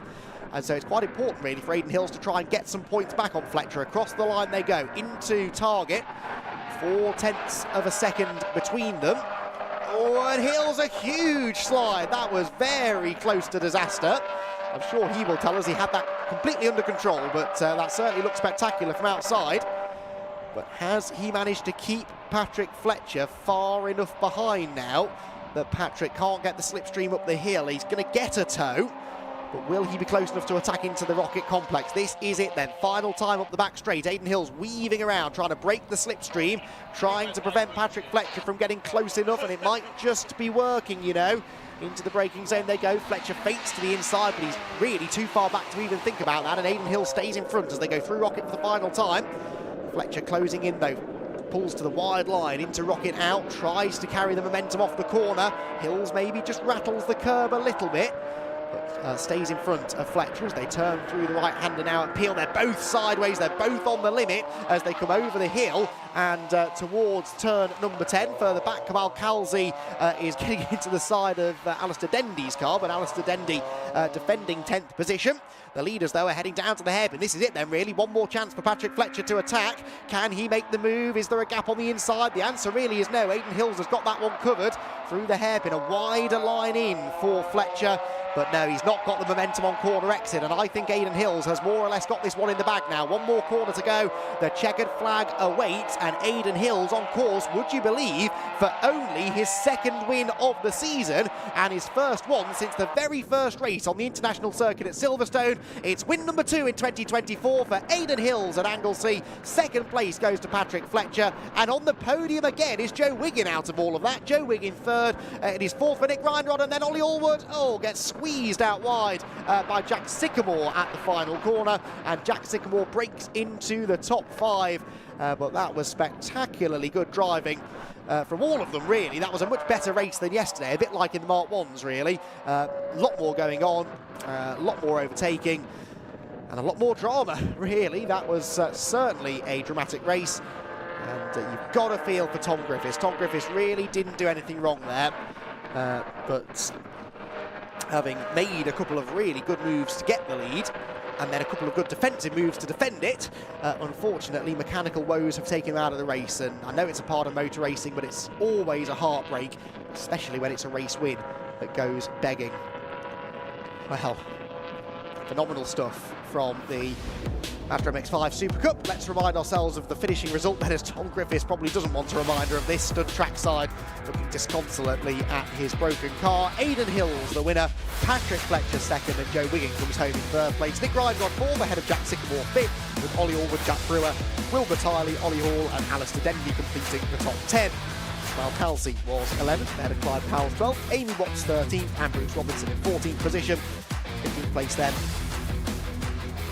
was Alex Jones, with Christopher Ginn in 16th, and poor old Tom Griffiths a non-finisher. But that is lovely to see. Tom, he's applauding his fellow drivers. He puts his thumbs up to the race winner, Patrick Fletcher. Aidan Hills, sorry. And yeah, he's applauding them all, waving at them all. And that is a sign of who Tom Griffiths is as a person, really. He's a really nice guy. He didn't deserve that. And he hopefully we'll be back out for race number 3 later on. But the frustration for him, the double frustration for him, is that the third race later on in the day, that grid is based upon a partially reversed result of that race. It's not based on qualifying time, so he will be right at the back of the grid for race number 3 later on. But he will be one to watch, won't he? Because he should be able to charge through the order pretty effectively, given what we've seen from him so far. So, cars make their way down towards Parc Fermé. Aidan Hills arrives right on cue. So let's head down and hear from the drivers. They'll have plenty of stories to tell, that's for sure, and they'll be telling them to Richard John Neal. Well, we're going to see the celebrations with Aidan Hills, who gets out of the car. Is he going to go and have a chat? Patrick will probably come across and have a chat. Patrick taking yesterday's win. Aidan gives thumbs up to the camera. Off come the gloves. Off comes the crash helmet. All very calm and collected about it. It was a while ago since we saw Aidan on the top step. And I think we grabbed a quick word with Aidan yesterday after the First race. Looks warm enough out there for you, young Aidan? Yeah, that was a really hard race. Amazing to finally get another win. You know, first race of the year we won, and you sort of get in your own head a little bit, thinking that you maybe lost it a little bit. But you, mate. it's just been so competitive this year, and Patch has been flying. And you know, I got to say shout out to Tom. Really, he drove amazing. I don't know what's wrong with him. I'm gutted for him. Really, obviously being a teammate, you never want to see that. But then when it was a 1v1 with Patch, I knew where my mistakes were yesterday, so I fancied it. And I know I just had to get the run in the right place. I managed to get the drive, and yeah, fantastic. Yeah, it was a good race. You know, we're looking at the battle for the championship, and the dynamic completely changed, as you said, when Tom went out. When there were three of you, it's cat and mouse, and we're all thinking, yeah, okay, so Aidan's third, and you wanted to maybe have a nibble away, get into second, and then have a go at the lead. So not easy, but it did kind of come to you, and sometimes that's the way it falls. Yeah, I lost my head a little bit, and I never normally do, and I lost my head in the middle of the race and dropped right back, and literally had a word with myself, and I managed to just concentrate again, get back up to the pack. And when Tom dropped off, yeah, obviously it's disappointing for a team point of view, but from a personal point of view, I knew that I had a chance at the win then. And obviously a massive credit to the team. We changed some stuff overnight, and it's amazing. So thanks to Dave, thanks to my dad, Carol. What did you change? Tell everyone the secret. I can't tell you that, I'm afraid. And obviously I got to say happy Father's Day to my old man, who's obviously with me all the time. So big thanks to him. Shout out to Q Technology and Kamal. Thanks for all of their support. And yeah, we go again for race 3. Nice one. Yeah, happy Father's Day. I think it's a nice theme running through the day, and I hope Dad has a good day. You driving home? We actually came up separately because I said yesterday I'm moving house tomorrow, so I got to fly back. So yeah, he's driving. He'll probably get back tomorrow morning. You know how far it is for us. So yeah, we'll drive back separately. But yeah, obviously a massive credit to him. I wouldn't ever have a chance of racing if it wasn't for him. So yeah, Father's Day is a great day to get a win. Nice one, Aidan. Well done. Let's grab a quick word with Patch. He's disappearing over here, and tell you what we might do as well is, if we can get the pair of them, Bosch. Second and third. Let's get second and third together. Okay. So, disappointing for you? Yeah, no, I think it's more disappointing for Tom. He every time he gets into a race, something bad happens to him. He's like at Snetterton, he had bad luck, and he was leading a race, and he was looking pretty comfortable, to be honest. And I think he had that victory, but I think his gearbox or something's gone, so it's been taken away from him. Yeah, I finished P2 in the end because obviously Tom didn't finish in 8 and 1. So yeah, it was pretty good race. I felt like I had good pace, and then Tom got in the lead going into Rocket, and then I sort of got backed up a bit into Aidan, and then it became a three-way scrap. And yeah, finished P2 in the end even. So we've got another bite of the cherry a little bit later on. Well done, Patch. We'll catch up with you a little bit later on. Wanted to grab a quick word with Joe. Joe, I mean, a really super drive through, and you had to pass Nick Grindrod and Ollie Allwood in front of you at one stage, but you made it to the podium. Well done. Yeah, I'm making it hard for myself. Can't get it off the line at the minute, so we're always on the catch-up. But thanks to Luke Herbert Racing, CN Signs, Tyre Shop, SFR Motorsport, Macatat Racing, and all my family and my partner at home watching and supporting. It's nice to come away with a trophy. We're on the back foot this weekend. We skimped out on tyres, but we got a trophy, and yeah, at least it's something from the weekend. Are we near getting you on the top step for the third race? I don't know. We need a miracle for that, but miracles can happen one day, so who knows. But no, just happy with the points. Feel sorry for Tom, obviously. You don't want to take places like that, but you've got to finish. So we'll take the points, we'll take the places, and thanks to the team again. Good overtakes, good progress, mate. Well done, Joe. Good to see you. Congratulations on that. Cheers. Joe Wiggin taking our podium. We've already got the Nankang Tyres BMW Compact Cup runners on circuit. So to give you a rundown of the grid and look forward to their second race of the weekend, let's hand you back to Andy.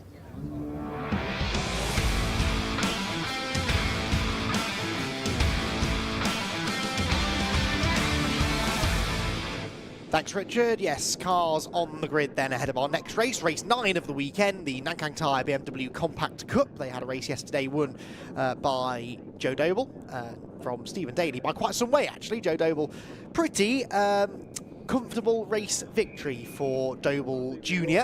Doble Jr. really, the younger brother of Mikey Doble. He'll be here watching on today, I am sure, with Stephen Daly and Conor Grady joining him on the podium. That will therefore be the order at the front of the grid for race number 2. Joe Doble on pole, Stephen Daly alongside in the former champion, with Conor Grady and Mike Doble sharing row number 2. Adam Wright and Max Noble are there on row 3. Row 4 for Gareth Clayton and Gordon McMillan, with Peter Smith and Matt Flowers on the 5th row. Row 6, Barney Lauer and Richard Sutherland. 7th row, Alistair Smith and Dan Mountford, with Gregor Pryor, Tim Seaford, Martin Corkwell and Rod Langham at the back. Now, Rod Langham was given a 3-place grid penalty and 3 penalty points following an incident in a previous race. And I'm going to imagine that was the collision that he had with Gregor Pryor at the hairpin early doors yesterday, probably the reason for that penalty.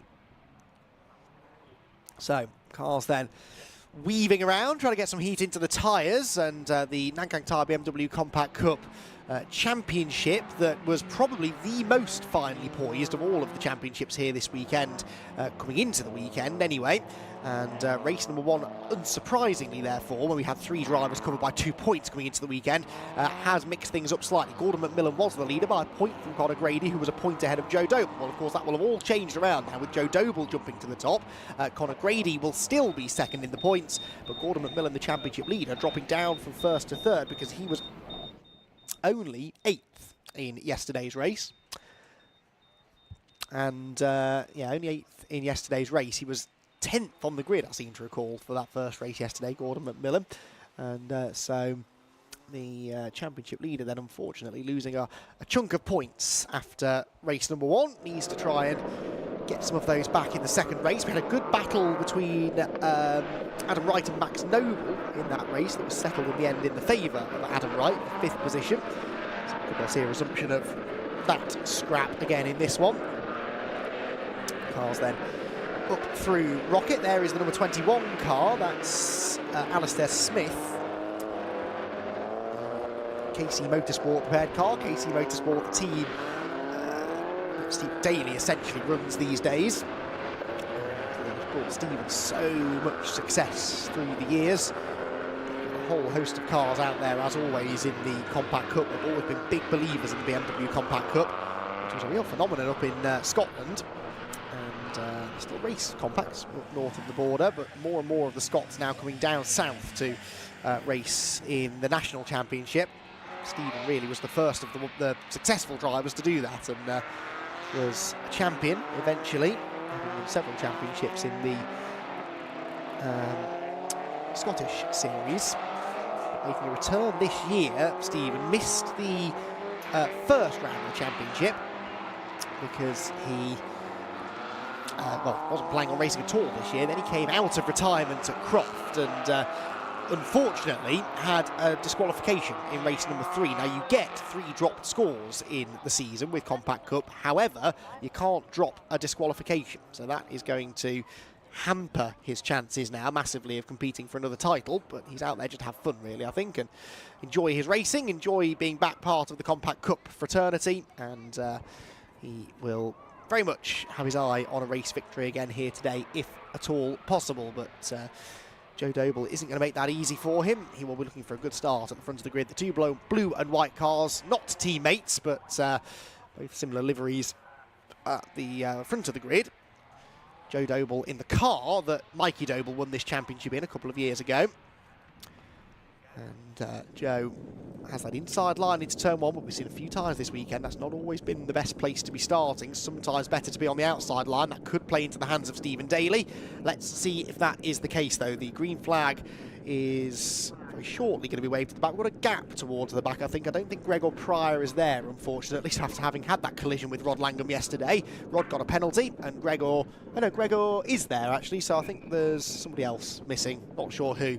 Anyway, we'll piece that together afterwards. For now, the red lights are on, and we are ready to go here at Anglesey. Lights out now, and it is a good start made by Stephen Daly. Stephen Daly is definitely going to get the whole shot into the first corner, and he leads them through target. Then Joe Doble second. It was briefly 3 abreast for third, but around the outside line there, Max Noble deciding better of sticking it out 3 wide on the outside line, settles back in line behind Conor Grady and Mike Doble. And then as they head round the banking, that all sorts itself out with Mike Doble in third, Grady I think just about 4th, and 5th position for Max Noble. So Max gaining 1 spot at least, got ahead of Adam Wright, who is 6th as they round the right-hander. Gordon McMillan is 7th, so McMillan's gained 1 place. He's ahead of Gareth Claydon by the looks of it. Gareth Claydon's actually dropped 2 spots because Pete Smith's got him as well, as the leaders head for Rocket for the first time in a 15-minute race for the Nankang Tyre BMW Compact Cup. Oh, big lock up there for Conor Grady. Just avoids going into the back of Mike Doble's car. And Gordon McMillan comes steaming round the outside of everybody. He's going to gain a place there, I think, at the expense of Adam Wright. So Gordon McMillan looking a lot racier this morning than he did yesterday. And Adam Wright's off the road. He's pointing the wrong way. He's heading back for the track. Hopefully, I think he stayed on the grass, didn't come back onto the road. Well, that could have been dramatic then. And Adam Wright, unfortunately, will drop to the back of the pack. And in doing, oh, there he is. He rejoins mercifully with no damage. I didn't see how he ended up off the road, whether he jumped or was pushed, but anyway, lucky not to come spinning back into the pack. That could have been an awful lot worse. Leaders then down towards the final hairpin. Gordon McMillan there, peeking to the inside, and that's Gareth Clayton, who's already picked up a bit of trackside furniture, one of the bollard marker posts hanging off the front of his car. For a second he was going to try and wipe it off on the back of Pete Smith's car, but they just avoided rubbing panels. Pete Smith now actually going on the attack to try and find a way past Max Noble, which he won't do into the hairpin because Max is desperately late on the brakes, locks up the left front wheel, but makes the corner and keeps Pete Smith behind him. So Daly leads then, Joe Doble second, Mike Doble third, with Conor Grady fourth, Gordon McMillan though, what a start from Gordon McMillan, eighth on the grid to fifth at the conclusion of the opening lap. And chasing down the leaders, so Gordon seems to have found something setup-wise, doesn't he? He looks pretty quick now in race number 2. It's good news, he's got another race to come later on, so there's still a chance to get some points back. Through Church Corner then. McMillan looks to me like he's already closing in on Mike Doble and Conor Grady. Joe Doble definitely closing in on Stephen Daly. This is for the lead though. And Joe Doble forces Stephen just to run the middle of the road, but then Stephen cleverly drifts back over to the racing line again so that he's not compromising his run into the corner too much. And rotates the car nicely into the second part of Rocket, gets on the power, accelerates away up to Peel. Joe Doble, sorry, Mike Doble defending third position here from Conor Grady. Mike Doble leading the Masters class. Gordon McMillan, of course, is his nearest Masters rival, and Gordon looking a bit quicker in this race is not good news for Joe Doble as far as the overall championship's concerned, but not great news for Mike either when it comes to Masters points scoring. Conor Grady would like to get past Mike Doble as soon as he can as well, with Gordon McMillan perhaps set to arrive on his tail within the next lap or so. Gordon takes a very interesting line into the hairpin, almost draws level with Grady. Slides his way out of the corner, accelerates back down the hill towards the final corner at the bus stop now. Stephen Daly with the lead. Joe Doble still latched right onto his tail as they come through at the end of lap number 2. Someone on the rev limiter there going down the back straight, but the leaders are across the line, 0.4 of a second between the two of them. Mike Doble third, Conor Grady fourth, Gordon McMillan 0.7 only now behind him in fifth position. Dropping Max Noble in sixth, then Pete Smith, Gareth Clayton, Richard Sutherland and Matt Flowers completing the top 10.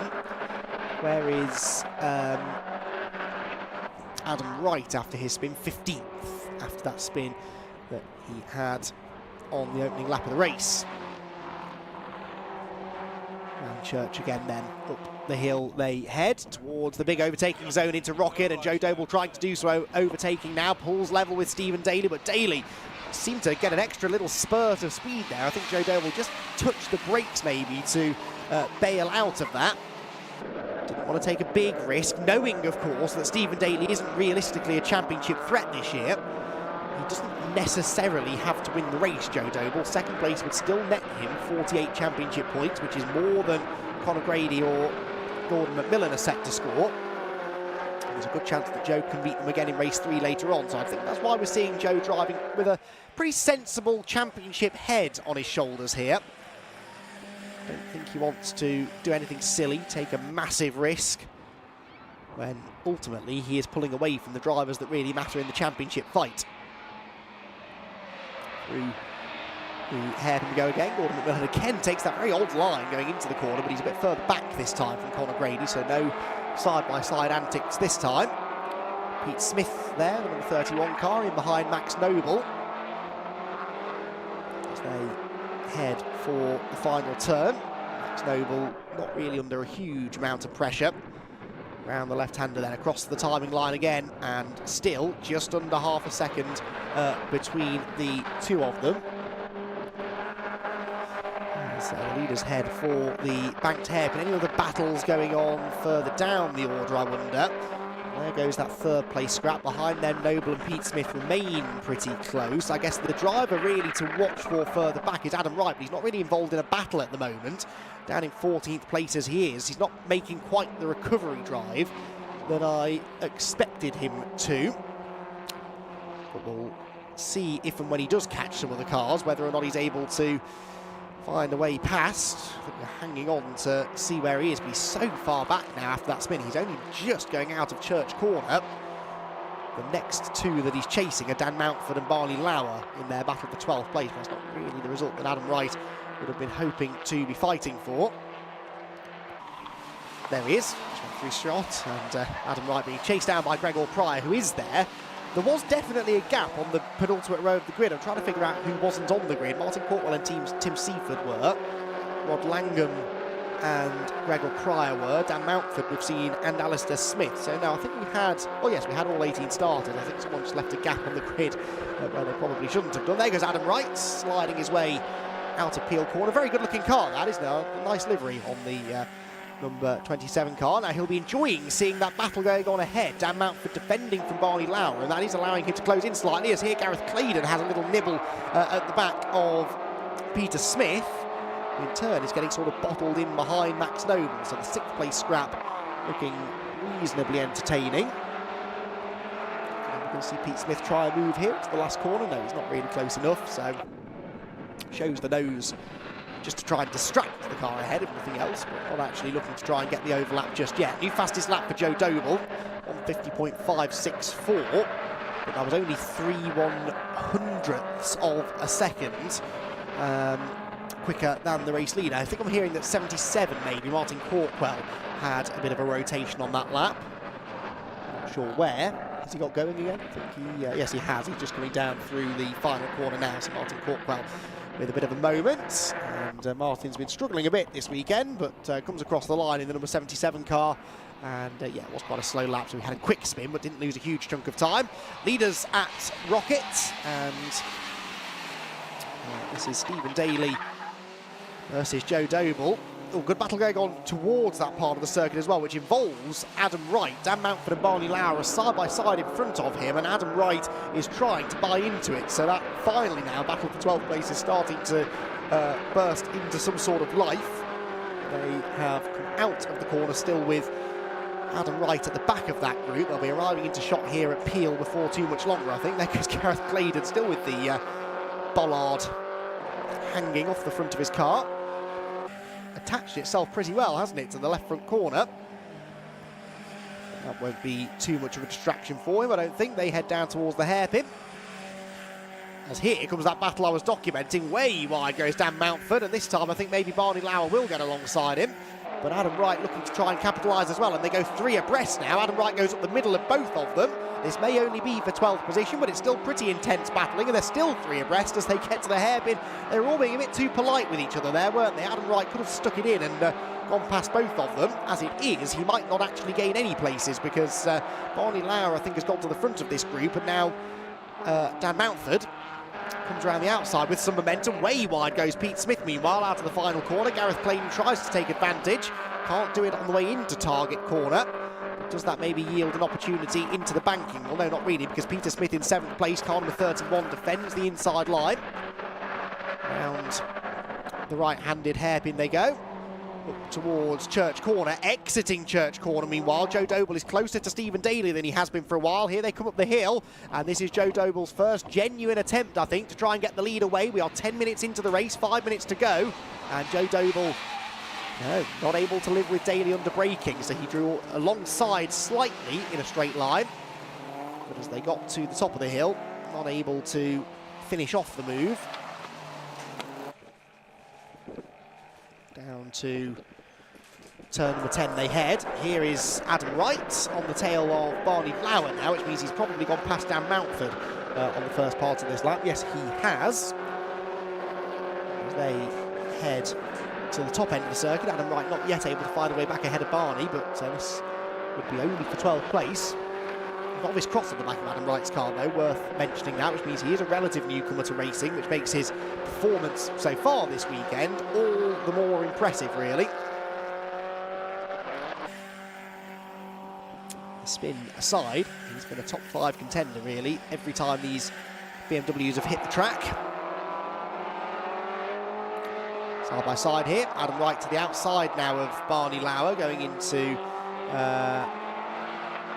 the right-hand hairpin at the end of the lap. And is he going to try and make the move into the last corner? I'm not sure he's quite close enough, although Barney thinks he might be, so covers the inside line. And Adam, wide line in, looking for the tight line out, which is exactly what Matt Flowers was trying to do against Richard Sutherland for 9th, but that didn't work either. Richard Sutherland stays ahead. Through the banked hairpin, there you go. The leaders, meanwhile, almost side by side again now, coming out of Church Corner, and Joe Doble might have got the inside line this time. As we head to Rocket Corner, can Stephen Daly close the door? No, I don't think he can. Joe Doble keeps on coming, but Daly is super late on the brakes and manages to fend him off again. So Joe Doble's going to be getting frustrated here, because that realistically is the best place to overtake on the track. Every time he gets there, though, Stephen Daly is better on the brakes, and you can have the biggest slipstream in the world, but if you're not good enough on the brakes, then you're not going to get the move made up at the top of the hill. And I think is the trouble that Joe Doble is finding. His father Mike also in a battle, but on the other end of it, defending from Conor Grady. Gordon McMillan, after all of that early progress, not really able to get properly onto terms with those two, is he? Round the right-hander at the hairpin, they're about to go. Joe Doble closing in on Stephen Daly. And there, Mike Doble again covers the middle ground, keeps Conor Grady at bay. Conor sliding his way off the corner and towards the left-hander at the bus stop. Leaders then accelerating to the line. Ooh, and Stephen Daly with a mistake off camera, just ran very wide over the grass, but Joe Doble not able to capitalise. We've seen a few times this weekend. There's plenty of grip on the grass. You can keep your foot in it. You don't really have to lift. You don't really run the big risk of losing control. And so Stephen Daly kept his foot in it, didn't lose control, didn't lose the lead, and we're now on the penultimate lap of the race with, well, realistically only a couple more opportunities for Joe Doble to make this move. Round Church, up the hill again towards Rocket. Is he close enough this time maybe to commit to a move? I just don't know what he's going to do though. Stephen Daly will always go to the inside to cover. We know he's good on the brakes. Joe Doble would have to make a risky attempt at a move, and I don't think he's willing to do that really. Through Rocket they head. Behind them, Gareth Claydon trying to get past Pete Smith, but again, Pete managing to cover the inside. It's a relatively easy move to defend from that. To Rocket, because even if you defend the way in and then run wide, you're still on the inside for the second part of Rocket, and just makes it such a challenging place to make an overtake. Down the hill come the leading two then. They're about to head onto the international loop for the final time. There's Gareth Claydon. I think the bollard's got wedged into a little grill opening or something, hasn't it? A side light maybe down. I think it is a grill opening down on the bottom left-hand corner. 1 in a million chance of that happening, but anyway, he's been carrying it around. It's not really been slowing him down noticeably, but it's not been helping him to get past Pete Smith either, because he's been trying all race to do that and hasn't really been able to make it stick. Leaders are at the final turn. Stephen Daly and Joe Doble have spent the entirety of this race absolutely nose to tail, never more than half a second between them, and that remains the case as they go on to the final lap of the race now. But when and where can a move be made then? Can Joe Doble do this? Does he want to take the risk? I'm sure he wants to, but will he be prepared to take the risk? Or will he be content to settle for the second place point? He's not had a great exit out of the banking there, Joe Doble. And so needs a really good run through Church to stand any chance. He's had a good run through Church, up and over the exit curb. Now he's got one shot at this. He'll have a bit of a slipstream up the hill. Daly, we know, will cover the inside line, but can Joe Doble time it right so that he still manages to get to the apex first? I don't think he's going to manage it. Daly covers the middle ground. To the outside goes Joe Doble. And, yep, they stay as they were then through the corner. And the right-hander in towards Peel. And further back. Gareth Clayton this time is up alongside Pete Smith, goes to the outside of Pete at Rocket, and he's going to go through. I think that was a lovely move that by Gareth Clayton. He'd been trying that for lap after lap after lap and wasn't quite able to make it stick.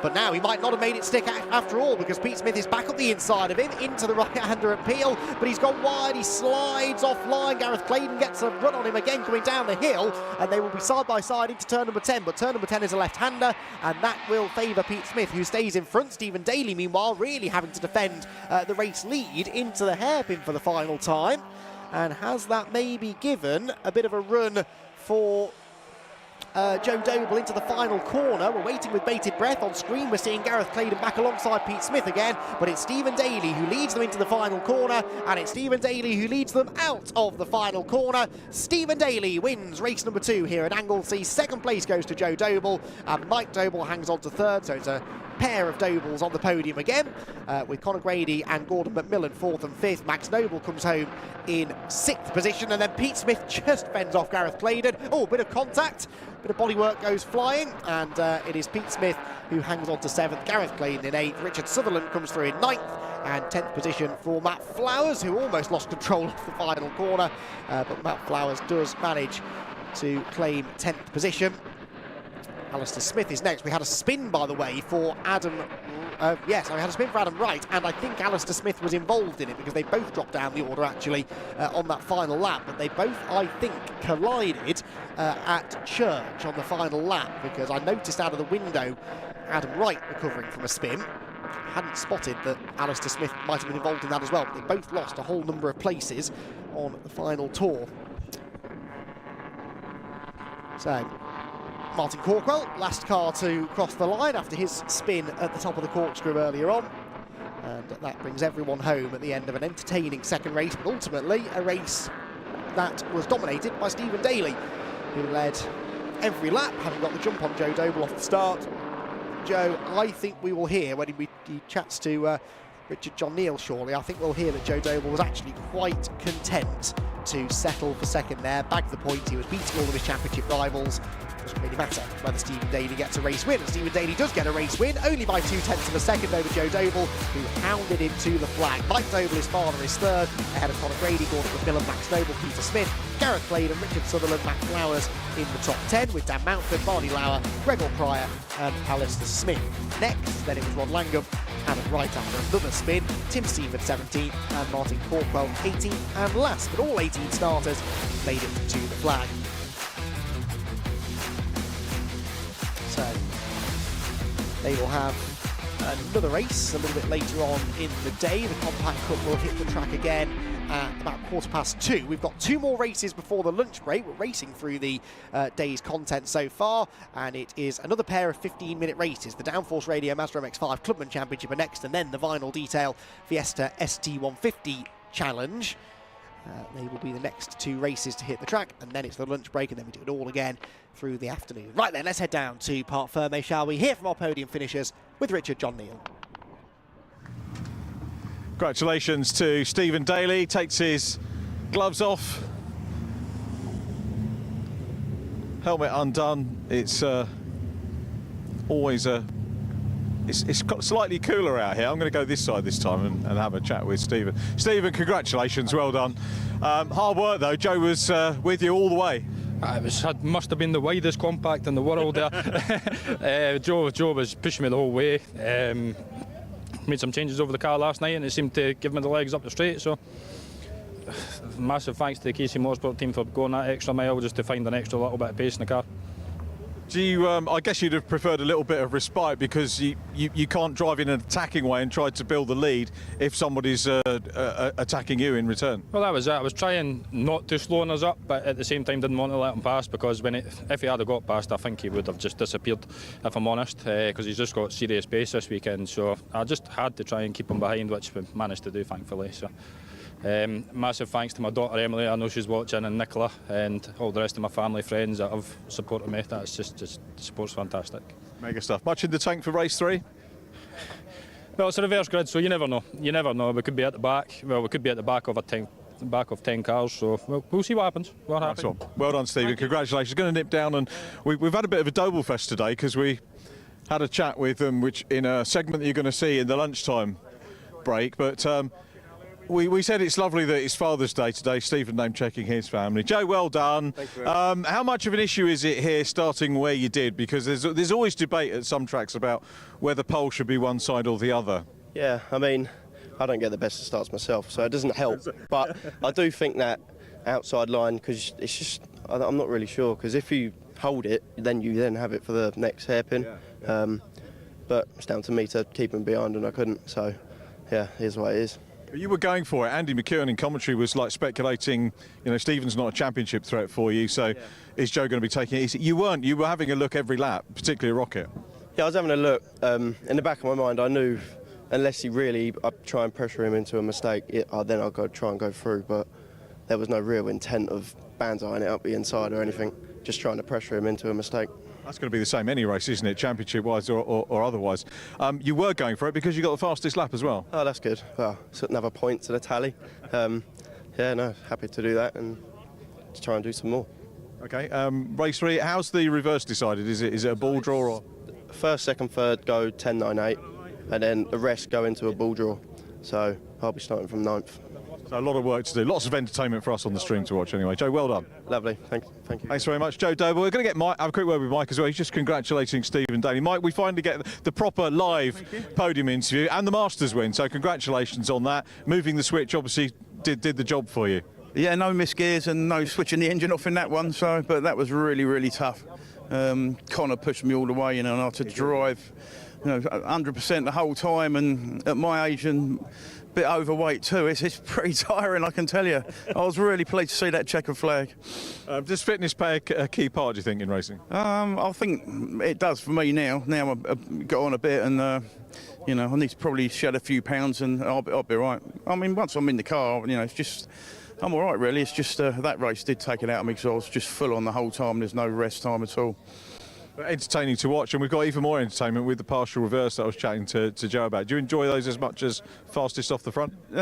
Sometimes you sort of bear off being fourth in that one because you can get a front row draw, but now I'm starting 8th, so who knows what's going to happen really. It'll be interesting. Much to do on the cars? Just a check over really. Car's handling well, it's going all right, no damage, so quick check over and wait for this afternoon to come. Perfect stuff. We look forward to that. Thanks very much. Mike Doble takes the Masters win and also 3rd place completes our podium. So now we're going to some Mazda racing, the MX-5 Clubmans. So let's get the grid with Andy McKeown.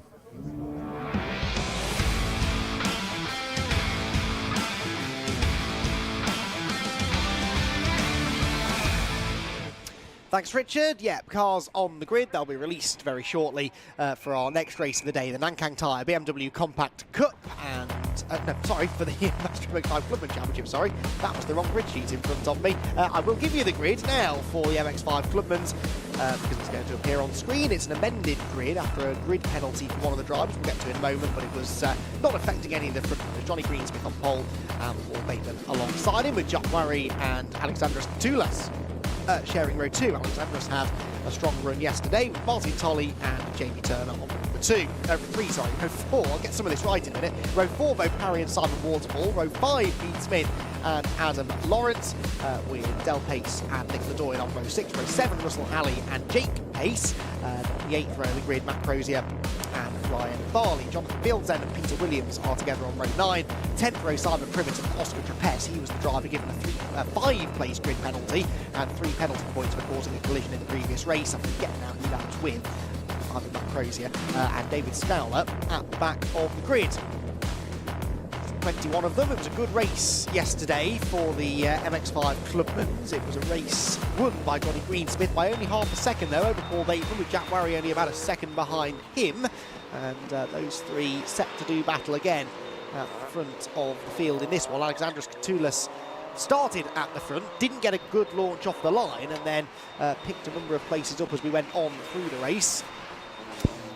Ended up back where he started, basically in 4th position, with Martin Tolley in 5th. Tolley pulling double duty this weekend, as often he does, running in both the Clubman's and the Mark 1 Championship. We saw him going very well in that Mark 1 race earlier on in the day. I don't know if he's using the same car for both races. He could well be. I think he is probably, because it is the same set of regulations across the MX-5 Clubman's and the Mark 1 Championship itself.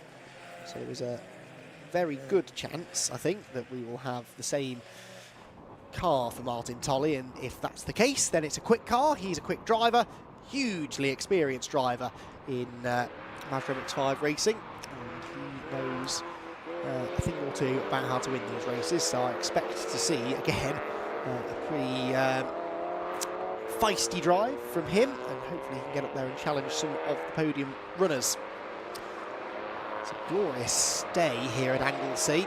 A lot of talk coming into the weekend about what the weather was going to do, and we had some pretty torrential rain overnight on Friday and into Saturday morning, but it never really looked like raining again after that. It's a glorious day here today. The sun is shining. It's still a bit breezy. There's still people walking around with coats on, but it feels like a proper summer's day at last, which is just what we were hoping for, what we always hope for when we come to a place that looks so spectacular on a nice, warm, sunny day. So the cars then lining up on the grid. And Paul Bateman, Johnny Greensmith at the front row of the grid. Greensmith on pole, but again, as we saw in the last race, last two races actually, it's been the driver who started second who's led into the first corner. See whether or not Paul Bateman can make that happen again in this one. He started second in yesterday's race, finished second. Wants to try and go one better here today. That part of the grid then lined up. Green flag is waved. 15 minutes of Mazda MX-5 Clubman racing upon us. Johnny Greensmith and Paul Bateman sharing row number 1 of the grid. The red lights go on, the red lights go out now. And good start made by Bateman. Again, it's the car on the outside of row 1 that I think is going to get the jump into turn number 1, although Johnny Greensmith is trying to fight that as they round the left-hander and head for the hairpin, but no, Bateman's gone through, so Paul Bateman grabs the lead then. Johnny Greensmith second. Third looks like it is still Jack Worry, I reckon, as they head through turn number 2 down towards Church Corner. And Johnny Greensmith then immediately on the attack, trying to put some pressure on Paul Bateman as they slide their way around Church Corner. He's got a run here as Greensmith, and I think he's probably going to try and have a go as we head for Rocket Corner. Yes, he is. Pulls to the outside of Greensmith then. And it's side by side for the race lead already. Johnny Greensmith on the outside line. Bateman on the inside, who's the last of the late breakers. Pretty much identical as to when they hit the brakes. So in the end, it was the advantage of the inside line, I think, that helps. No, Paul Bateman won't hang on. Johnny Greensmith wriggled his way back up the inside into the second part of Rocket and goes back through into the lead. And that was very well judged indeed. So Johnny Greensmith then back in front. Paul Bateman now gives him a helping hand around the right-hand appeal, sorry. And a few of the others further back slithering and sliding out wide too. Down the hill into turn number 10, and a big group of cars at the front of the field. Running pretty much as one. Jack Worry there in third. Fourth is Martin Tolley, so Tolley looks a lot quicker today, and in fact he's trying to turn fourth place into third place. He's around the outside at the hairpin, and he's going to keep his foot in it around the outside, and I think that move will work. Martin Tolley will have the inside line now for the final corner, and he doesn't need it anyway. He's cleared Jack Worry already, and Martin Tolley up into P3. So down into the final corner they go, and as they head for the final turn, Bo Parry there making a move up the inside line. Across the line though, Greensmith, Bateman, Tolley, Worry the top 4. Still Bo Parry side by side with Jamie Turner there for 5th. Jamie Turner, I think, is going to hang on around the outside line. Does hang on around the outside line. That gives him the inside for the banking, and he should be able to retain 4th place, which he does. Jamie Turner started 6th, so that's 2 places gained from where he started. Then along the short straight into Church Corner. And run up the hill where the slipstream, no doubt, will give Paul Bateman a chance to get one back over on Johnny Greensmith now, having lost the lead to Johnny here a lap ago. He's going to try and do exactly the same thing around the outside, and this is going to be, he hopes, a repeat of the move that Greensmith made on. Martin Tolley gets it all wrong in third. He almost had that car completely out of control. Gathered it together, but I thought for a moment he was going to go clattering into the pair of them. Thankfully, crisis was averted. To Church Corner, sorry, to Peel Corner they go. And Jamie Turner was 5th. I'm being told he's moved into 5th. I'm sure he was 5th already. Bo Parry, yeah, is still there in 6th position. Maybe they'd swapped around again early this lap, and then it went back in the hands of Jamie Turner before they got to Rocket Corner. The leading 4, though, getting away. There is Turner. Yes, he is still in 5th position. Bo Parry behind him in 6th. Jake Pace further back, battling with Del Pace, his dad, and he squeezes up the inside. Pete Smith has gained a place here, or trying to gain a place. Ends up losing one maybe because he gets squeezed out onto the grass, and Russell Halley will take advantage of that to move alongside. Gladoyan a part of that scrap as well, I think, as they head to the final corner. The leaders out of the final corner though, Greensmith, Bateman, Tolley and Warry, the top 4. Bo Parry is now into 5th place ahead of Jamie Turner. And Alexandros Katoulas for the 2nd race in a row hasn't had a great start. That was someone exiting stage right, number 51, that was Katoulas. Just as I was talking about him losing some places, he nearly lost even more than that. A huge slide through turn number 1. It's the 5th place battle. Heads through Church Corner. Quick right-hander up the School Straight. And Jamie Turner is in the slipstream of Bo Parry, looking to try and reclaim 5th position maybe. Uphill, onto the brakes for the leading quartet. Nothing changing here. What's going on for 5th place, I wonder? I think they're still the same as well. So everyone just holding station on this lap, 3rd lap of racing. Greensmith, the leader, has the fastest lap, incidentally. Well, that was the first flying lap of the race, and he's only just under 4/10 clear of Paul Bateman, who has about 7/10 over Martin Tolley at the end of that lap, who's 3/10 ahead of Jack Warry, so 1.3 seconds cover the top 4 at the start of the lap anyway. Here they come, up towards the final hairpin. Good to see Martin Tolley up there, battling for podium places again. Further back, Toulis asking some questions of Jamie Turner, but ultimately Jamie had an answer for him. He was off the hairpin, still in 6th position, but as he defends, Bo Parry maybe now starts to make good his escape a little bit at the front of that group. And yeah, Katoulas actually now at the inside as well. So Katoulas, I think, is going to have a go here at Jamie Turner. Has he made that one stick? Oh, there's a little bit of a rub on the exit, and Turner does end up the curb and on the grass. And through, Turner did. Through goes Katoulas. And as they head for the banking then, Alexandros Katoulas picking up one more position. We saw this yesterday. Didn't have a great start, but then had really good race pace. Although now Jamie Turner's back up the inside at the banking. That was a lovely move. And he slips through. So Alexandros Katoulas briefly into 6th, back down to 7th place again though, as they head through Church Corner. The hill they head. Katoulas there with the plain grey car, and the number 51 hastily stuck to the side of the car. Driving that car well, isn't he? Tries to pull up alongside Jamie Turner and then jigs to the inside instead. Lovely move from Katoulas. That was textbook stuff again. He sort of persuaded Jamie Turner that he wasn't going to attack him then. Jamie didn't defend, and in the end that allowed the move to be made pretty easily for Katoulas. So Alexandros Katoulas is now back into 6th spot, and we'll look now to try and bridge that small gap of just under a second maybe to Bo Parry ahead.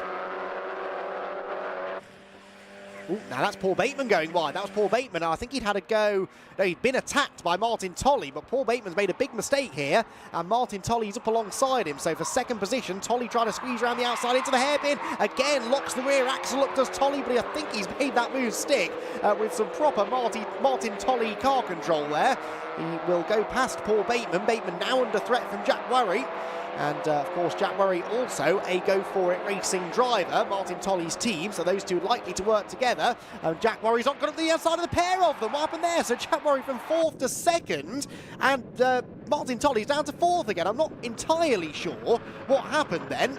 Martin Tolley, having made a brilliant move around the outside of the hairpin, suddenly finds himself back off the podium again.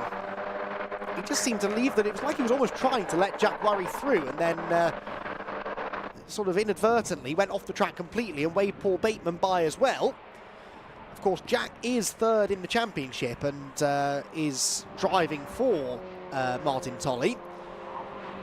So I wonder whether maybe that was... Oh, no, hang on, no, Martin's slowing. Martin is slowing. I think he's got a problem. Out of the window, I can see him slowing through Church Corner. So Martin Tolley, maybe that explains why he made that look quite so easy. Paul Bateman now coming back at Jack Worry anyway.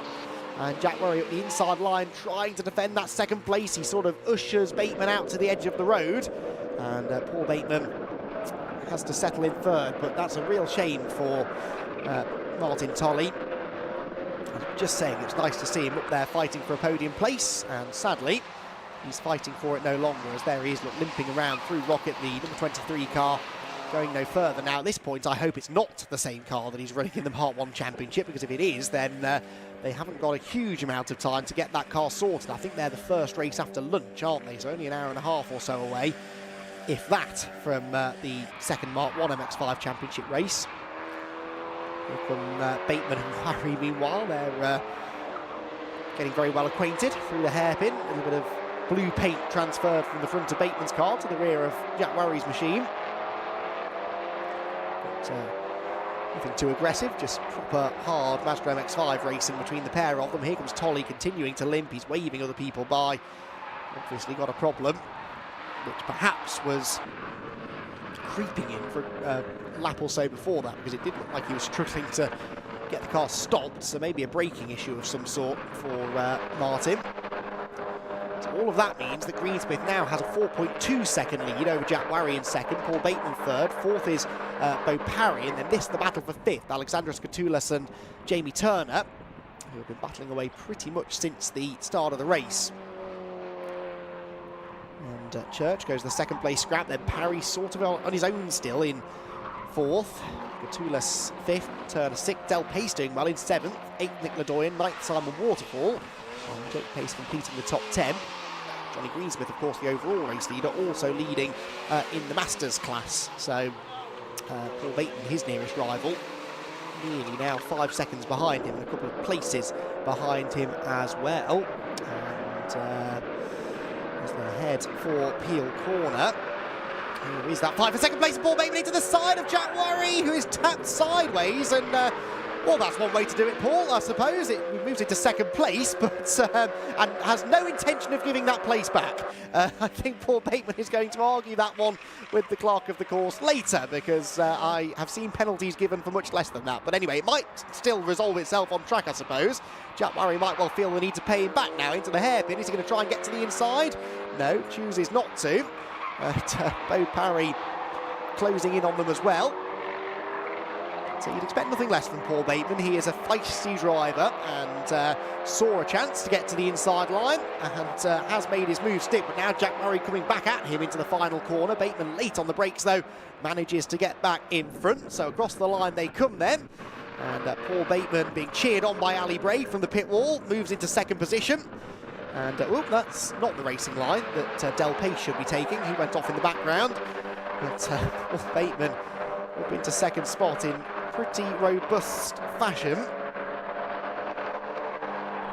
And Jack Worry fight back, and this might not be over yet. Jack, of course, is going to get the slipstream up into Rocket again this time. We've seen how powerful that can be, particularly in a Mark 1 MX-5. And the right-hander, he's, what's that, maybe 2 cars length, if that, back from Paul Bateman going onto the straight. That comes down to about 1 car length, maybe. Well, actually, he's not really gaining, is he? Paul Bateman's car working very well in the straight line. And in the end, Jack Worry not able to get quite with his striking range, although he does strike Paul Bateman, quite literally, going into Rocket. That, I think, was a little message being sent to Paul after what happened a lap ago up at this part of the track. Not enough to knock Paul Bateman off the road. That was just a little love tap as they turned into the apex. And Jack letting Paul know that if he does get close enough to make a move, he is very much going to make it. Through turn 10 again. And on to the Tom Price straight they go. Greensmith and Bateman. Top 2. Bateman and Worry the battle for second place though. And Greensmith looking really comfortable now, isn't he, for a race victory? But what is going to happen behind for second position out of the last corner, into the last corner they're about to go. 2 minutes and 15 seconds left. And And Jack Worry, he's looking again to the inside at the last corner, just trying to distract Bateman, maybe force a little error, which he has actually. Bateman's missed the apex there, and Jack Worry's going to have a bit more speed down the pit straight, but it's such a short pit straight here at Anglesey that you're not really likely to make a move before the first corner, and indeed he doesn't. So Paul Bateman staying in second for now. Beau Parry, though, is almost on terms with them now, isn't he? Beau Parry only a second behind Jack Worry, and on the previous lap was about 3/10 quicker, but if these two start battling more intensely, then we'll come down ever further, that gap. Out of church they go. There is Beau Parry, former winner in this championship as well. Race winner, that is. Looking to try and buy into this fight ahead. He'll really hope to see them start getting into each other again. Oh, Bateman's run wide. Bateman's run wide. There he is. Look, he's gone wide into Rocket. And Jack Worry, I don't know if he assisted him. I don't think he did there. I think that was just a bit of an error under braking for Bateman. He stays ahead. Oh, that's not for the first time. No, it's Jake Pace, actually, not Del Pace. So both of the Paces have outpaced themselves slightly into corners at one point or another. Jake off at Rocket. Del went off before at the bus stop. But they both managed to carry on after their little off-track excursions. That second place battle heads towards the hairpin then. Paul Bateman not feeling the need to defend this time. I thought he might be about to regret that because Jack Worry peaked to the inside, but no, nothing doing. Bateman stays in front. Beau Parry, I'm not convinced he's going to get there unless they go really side by side through this final lap. Johnny Greensmith then off the final corner, on his way to another victory potentially. He's one more lap away from that with 18 seconds left on the clock. The last lap board is held aloft. Oh, behind me, Beau Parry hasn't given up his chase of the podium places, has he? But a grassy moment at the final corner will have slowed him down. Not that much though, it's still a personal best lap of 49.8, but in the end only a 10th slower than Jack Worry. Sorry, 10th faster than Jack Worry, who was quite a bit slower than Bateman that time. All three of them doing personal best laps. 5.6 seconds though, Johnny Greensmith's lead. He can afford to coast home from here. Doesn't really need to be setting fastest lap pace. I think actually this second place battle might be more or less done with as well now. Paul Bateman has got himself out of striking range from Jack Worry. Worry likewise doesn't really have to worry about Beau Parry, although Parry is closer to Jack than Jack is to Bateman, I would say, at the moment, with half a lap of racing to go. Clock has ticked down to 0. It's the final lap of the race. And still good battles to be had, though. Del Pace and Nick Ledoyen, and Del Pace goes around, and that was not contact. I think he just did that all on his own. A little bit too late on the brakes. That's the second lap in a row that one of the Paces have been off at Rocket. And I think that might be Jake Pace, actually, who's now directly behind him. No, that's Simon Waterfall, I think. So, to Peel go, there is Jake Pace. Johnny Greensmith, though, is much further around the lap. He's already heading into the hairpin. And he is on course for his second race victory of the weekend. It will be only his second race win of the year. Actually had an absolute nightmare at Silverstone, a non-finish and a non-start to begin the season. Then he couldn't make it into the top 5 at Snetterton, but last time at Alton Park had a pair of podiums, a third and a second, and now here at Anglesey, a pair of race victories for Johnny Greensmith, who wins at Anglesey. Paul Bateman comes home in second position, and third place goes the way of Jack Worry, with Beau Parry right on his tail in the end in fourth spot. Fifth place then for Alexandros Katulas, with Jamie Turner in sixth position. Now that is an interesting battle with Russell Halley and Jake Pace. And I think Russell Halley just got past Jake Pace into the last corner, so that was for a position inside the top 10 for Russell. Good move. Under braking into the final turn, where we've seen a lot more overtaking today than we did yesterday. I think the driver's starting to realise that because that move into Rocket is so easy to defend from, you've got to get quite inventive to force a move somewhere else. So the last corner now becoming a bit more of a overtaking opportunity. Last couple coming through, that was Simon Privet, who we spoke to before the first Mark 1 championship, Mazda MX-5 championship race earlier on, so he's also doing double duty in the MX-5 championship and the Clubman's as well. So last driver home will be Adam Lawrence. There he goes. And then we can confirm the results, which we'll have for the second time this weekend. Johnny Greensmith at the top of them. Double race victory. Can he make it the hat-trick later on? You'll have to tune in this afternoon to find out. Greensmith, the winner. Paul Bateman second. Jack Murray third. With Bo Parry and Alexandros Fatulas fourth and fifth, respectively. Jamie Turner was sixth ahead of Nick Madoyan. Del Pace eighth. Simon Waterfall ninth. Russell Henry 10th ahead of Jake Pace, Pete Smith, Brian Barley and Peter Williams. Then it was Oscar Trapes with the back of the grid, ahead of John Fieldsend, Matt Crozier, Simon Privet, David Scowler, Adam Lawrence, and Martin Tolley, of course, the one non-finisher after he pulled over about halfway through the race. Shame that, because he was looking strong in a podium position. So, MX-5 Clubman action will resume a little bit later on this afternoon. They will have their third and final race at about 10 to 4 this afternoon. As I said, one more race before lunch, that for the Vinyl Detail Fiesta ST150 Challenge, as Michael Blackburn looks to try and continue his winning streak and extend his championship margin. But then this afternoon, all 5 of the championships that you've seen racing this morning will be back in action again with 3 MX-5 races, one apiece for the 3 MX-5 championships. The Compact Cup and the ST150 Challenge, and then at the end of the day, 4:30, a 40-minute race, the summer celebration race, to complete this summer solstice weekend, which is easy for me to say. Right, let's head down to someone who can hopefully talk properly and hear from Richard John Neal with our podium finishers. Super job by John Greensmith once again, making it 2 out of 2. Perfect start to a weekend. One more to go. Thumbs up to Paul Bateman as well. John, overall win, Masters win, putting a frustrating, I guess, start to the season well behind you this weekend. Yeah, that's just down to me not prepping the car properly and stuff like that. So yeah, so it's all come together now, and it's been a top weekend so far. Yeah. So car felt brilliant. Couple of little touches this morning on it. Everything's sweet. Yeah, loving it. Decent start, and then you built a big gap, so you were on your own. The 2 guys behind got a little bit physical. We'll come to that a little bit later on, but much in the tank for the third race? Yeah, I can't see why not. If they start mixing it up again, I can get cleared again, so it makes my life easier. But I did think I was going to have a battle on there when Paul got a good start on me, and then there were a couple of nudges here and there, but nothing major, and it got past him, and it's sweet. Yeah, there from. All relaxed stuff. And does this set the tone for the rest of the season? All being well, yeah, all being well. So fingers crossed, everything stands up, and everything else, it should be all right, should be good. How much time away from the track goes into the prep? You were saying lack of preparation at the start of the year. Yeah, through the winter time I didn't really do much because I was too busy at work and stuff like that, all the commitments and stuff. So yeah, it was my fault really. If I'd have got everything sorted out before at the beginning of the season, I'd have been on top step hopefully before, and so, but that's just down to me. But yeah, everything's sweet now, so yeah. Got to pay the bills and do the work first. Exactly that, yeah, totally. John, congratulations, well done. Another super win, John Greensmith.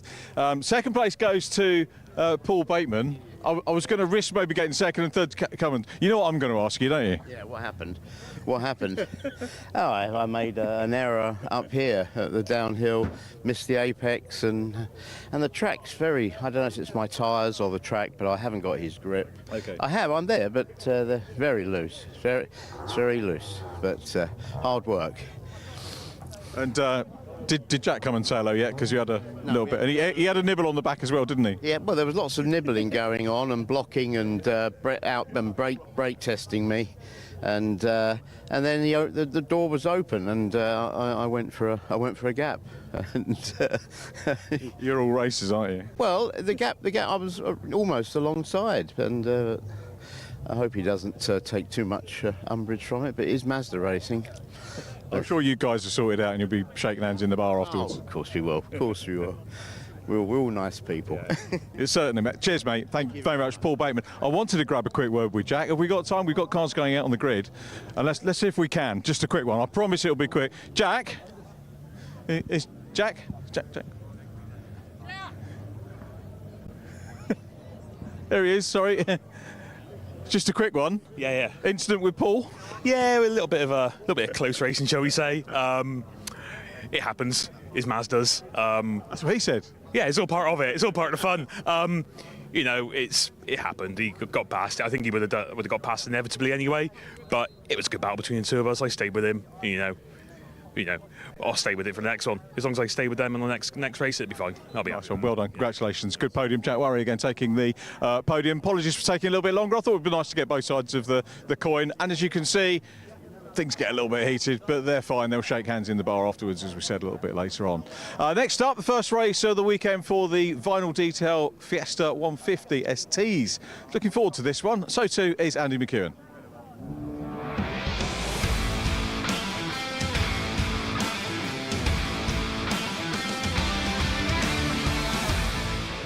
Of course I am, Richard. Yes, the Vinyl Detail Fiesta ST150 Challenge, always an exciting series. This one, we sometimes see it racing on the TCR UK package alongside the ST240 brigade. And in fact, up until a year or so ago, they were sharing grids, these two championships. But as you can see, the ST150s are doing just fine without the ST240s.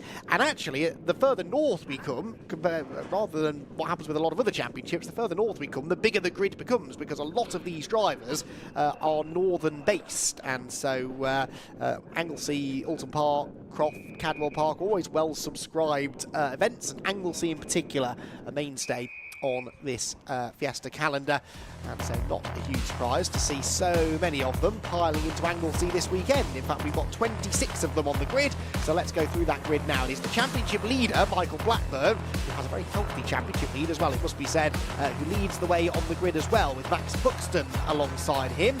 Daniel Robinson starts third, and Paul Dobson, who is second in the championship, starts fourth on the grid.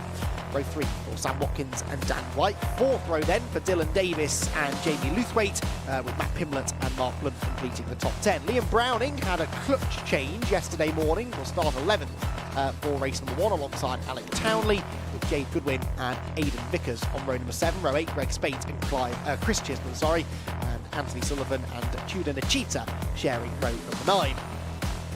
10th row for Ben White and Matt McCarthy, then it's Neil Marsh and Matthew Morton on row 11. Row 12, Stephanie Saw and Joshua Wyke, with Chris Morland and Ron Lustad at the back of the grid.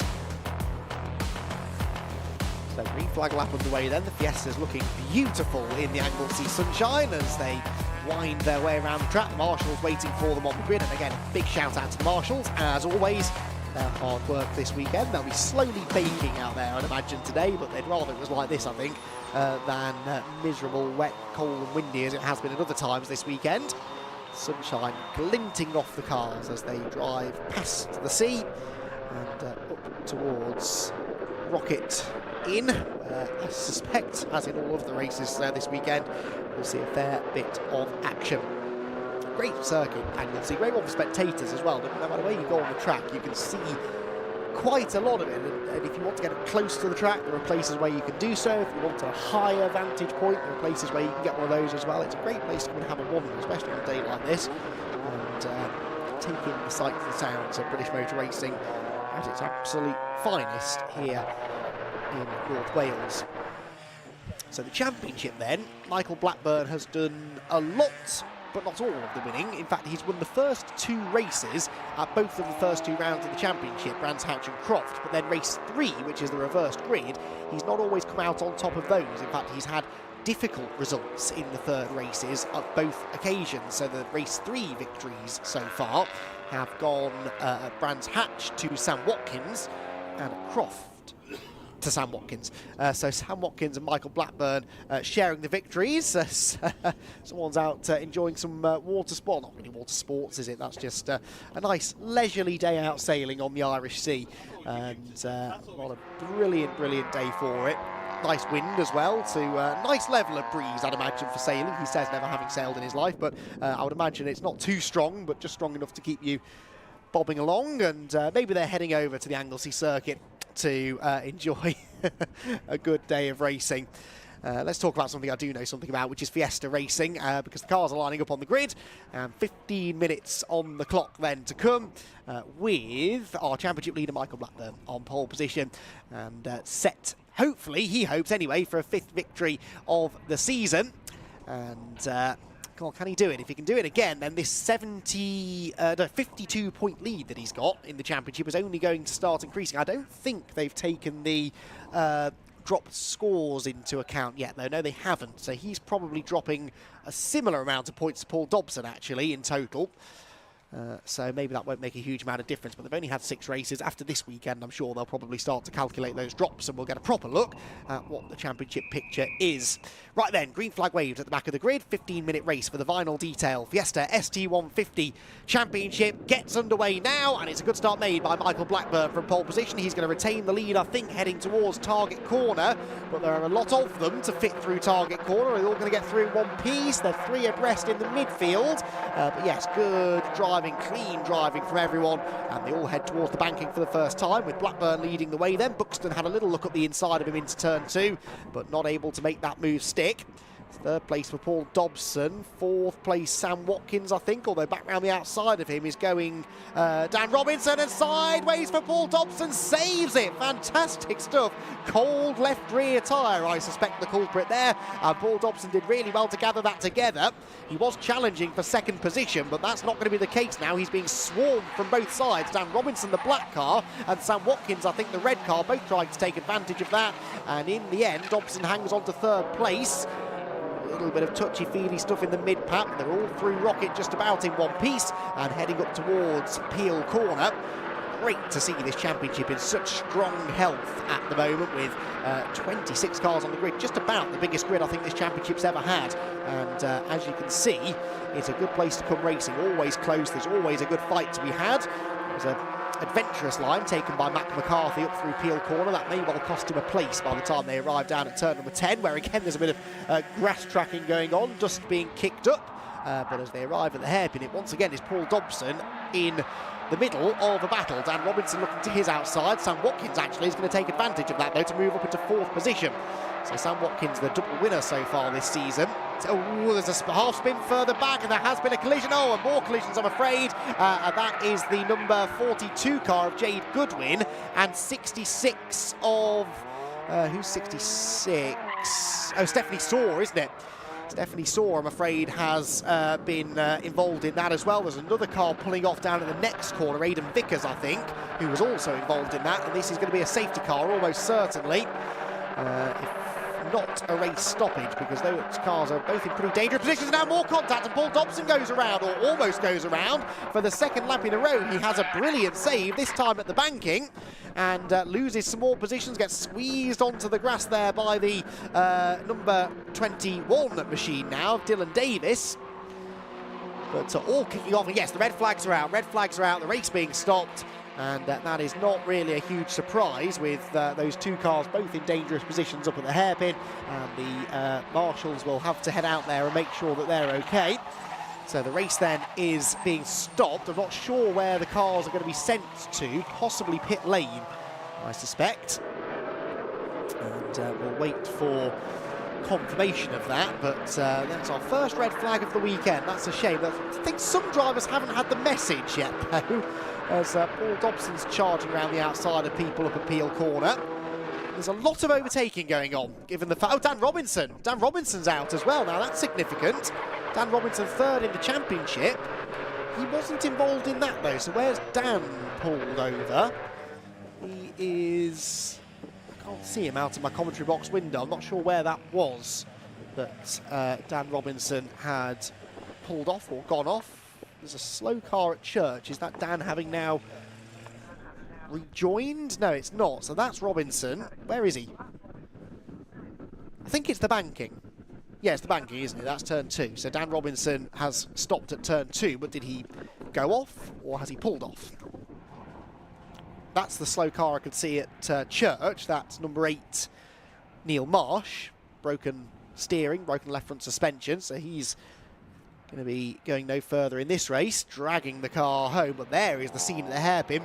Good to see Stephanie Saw and Jade Goodwin both out of the cars. That was a big hit, wasn't it? I think Goodwin went around first, maybe. No, I think Stephanie Saw probably went around first, and then Jade Goodwin went into her. There's another car actually further round the corner that stopped. I don't know who that is, the red car. I don't know if we can zoom in on that number. And try and figure out who the 3rd driver involved is. They're all out of their cars, they're all okay. There we go, thank you. Always nice to know someone's listening to me. It is 161, which is 161, Josh White, who has stopped, unfortunately, and another one off at the last corner. So there's 6 cars, I think, with damage. from possibly separate incidents. That was actually Aidan Vickers. That was Aidan Vickers who I saw pulling off at the final turn. But yeah, that was a dramatic opening lap of racing, and not for the right reasons, unfortunately. So we're going to get cars actually lining up on the grid now, but I suspect this is going to take a good 10 minutes or so to clear, if not more, with so many cars stuck where they shouldn't be. You can see Richard John Neal loitering with intent in the pit lane, and perhaps about to head out onto the grid if he can to chat to a few drivers. That would be good. Get their thoughts on what's been going on so far, which was a lot of action. I'd like to hear from Paul Dobson, because he was right in... Oh, we can't hear from Paul Dobson because he's heading into the pit lane. So Paul Dobson, after a couple of moments, heading in with some damage. Door already open. He gesticulates out to one of his team members. That's Jade and Stephanie having a heated discussion, is it, maybe? About who was to blame. I don't really think either were to blame, because I think it was, I'm pretty sure Stephanie got turned sideways and then Jade sort of piled in there. Hopefully they can come to an amicable resolution to that. I think Paul Dobson's issue is that they're needing to retape the rear bumper to the car. But with this happening under red flag conditions, I don't know whether he'll be able to retake his grid position or not, but he had to get it fixed, because if he took the restart without reattaching that bumper, then he would have been left, he would have been called into the pit lane to get it fixed anyway, with a black and orange flag. So better to get it sorted now, even if it does mean starting from the back of the grid. So we've got Michael Blackburn and Max Buxton row 1. There is no row 2 because Dan Robinson has stopped out on track, and Paul Dobson, as we've seen, is in the pit lane. Watkins and Wyke are both there, row 3. Dylan Davis and Jamie Luthwaite there on row 4. Well, perhaps a man who's better placed to tell us who is or isn't on the grid is Richard John Neal. Let's head down to him now. So on the grid, the cars were in sort of red flag conditions at the moment, but the marshals have very kindly said that we could come down and talk to a few drivers. So let's have a wander down. Mike Blackburn on pole had a great start. We'll come back to Mike a little bit later on. I'm thinking potentially the guy that's done the most winning this year, will maybe get a podium interview with him a little bit later on. When we get into lunch break, you'll also catch up with young Max Buxton. We'd interviewed him earlier on, and he made a super start from P2. I think he might be ruining the fact that there was the red flag, but I'm going to come and have a word with Sam Watkins, who's giving us a wave. You okay, Sam? Sam's always up for a chat. Commentated on Sam for a good long while in various Fiesta championships. Apart from Michael Blackburn, Sam, the only other driver to have won in the championship so far this year. Yeah, only ever in the third race, so hopefully, you know, there isn't one this time, so if you'd like to win in one of the others. The top step of the podium beckons, doesn't it, from here after that sort out? I think the clearing up's happening. I think all the drivers are out, which is the main thing. Yeah, hopefully everyone's all right. Everyone looked like they were out over there, but it's kind of a big gap now, so we'll see how it goes. It is a big gap, isn't it? But wonderfully supported series. We've done a lot of interviews today, which are going out in the lunch break, and you never know, do you, what's going to pull drivers in, and this just seems to be attracting people at the moment. Yeah, it's great. The cars are really good fun, so little niggles to sort out, but they're really fun cars to drive. You've got a long history with Brscc and Fiesta. Is it your brother you raced with, or he raced as well? Yeah, he is here somewhere. Like, neglected to get in a car, but he is here. What is it that put him off, and what keeps you on track? No idea. No idea. I don't know why he doesn't do it. He needs to. But for yourself, were you the quicker of the two brothers? Oh, I'm going to say yes. Irregardless, I'm going to say yes. Long weekend, obviously had the testing yesterday, or practice session, so no actual competition. Does that sort of change your mindset for the weekend? Do you treat that just like an extra test day? Yeah, it's nice with TSL because you get to see where you actually are, like to everyone else. But yeah, it's nice to have a test. And final thoughts before we get going. Who will you follow out of Max and Michael? Well, I'd rather be in front, but we'll see how it goes. Realistically, you've got to follow him into turn 1. Yeah, it's got to be behind Mike, innit? It's got to be. We'll see how it goes. Nice one, Sam. Thanks for having a quick chat. Good luck for the race. We'll leave the door ajar so we can get a little bit of air in the car. We've got Dan Wyke in the 20s. Look at the liveries on these cars. Absolutely stunning. Dan Wyke's SBR Motorsport vinyl detail, the title sponsors. It would be wrong to ignore this car. And we'll go and grab Dan, who's going to, I think, pop the visor up. And yeah, okay for a word, Dan?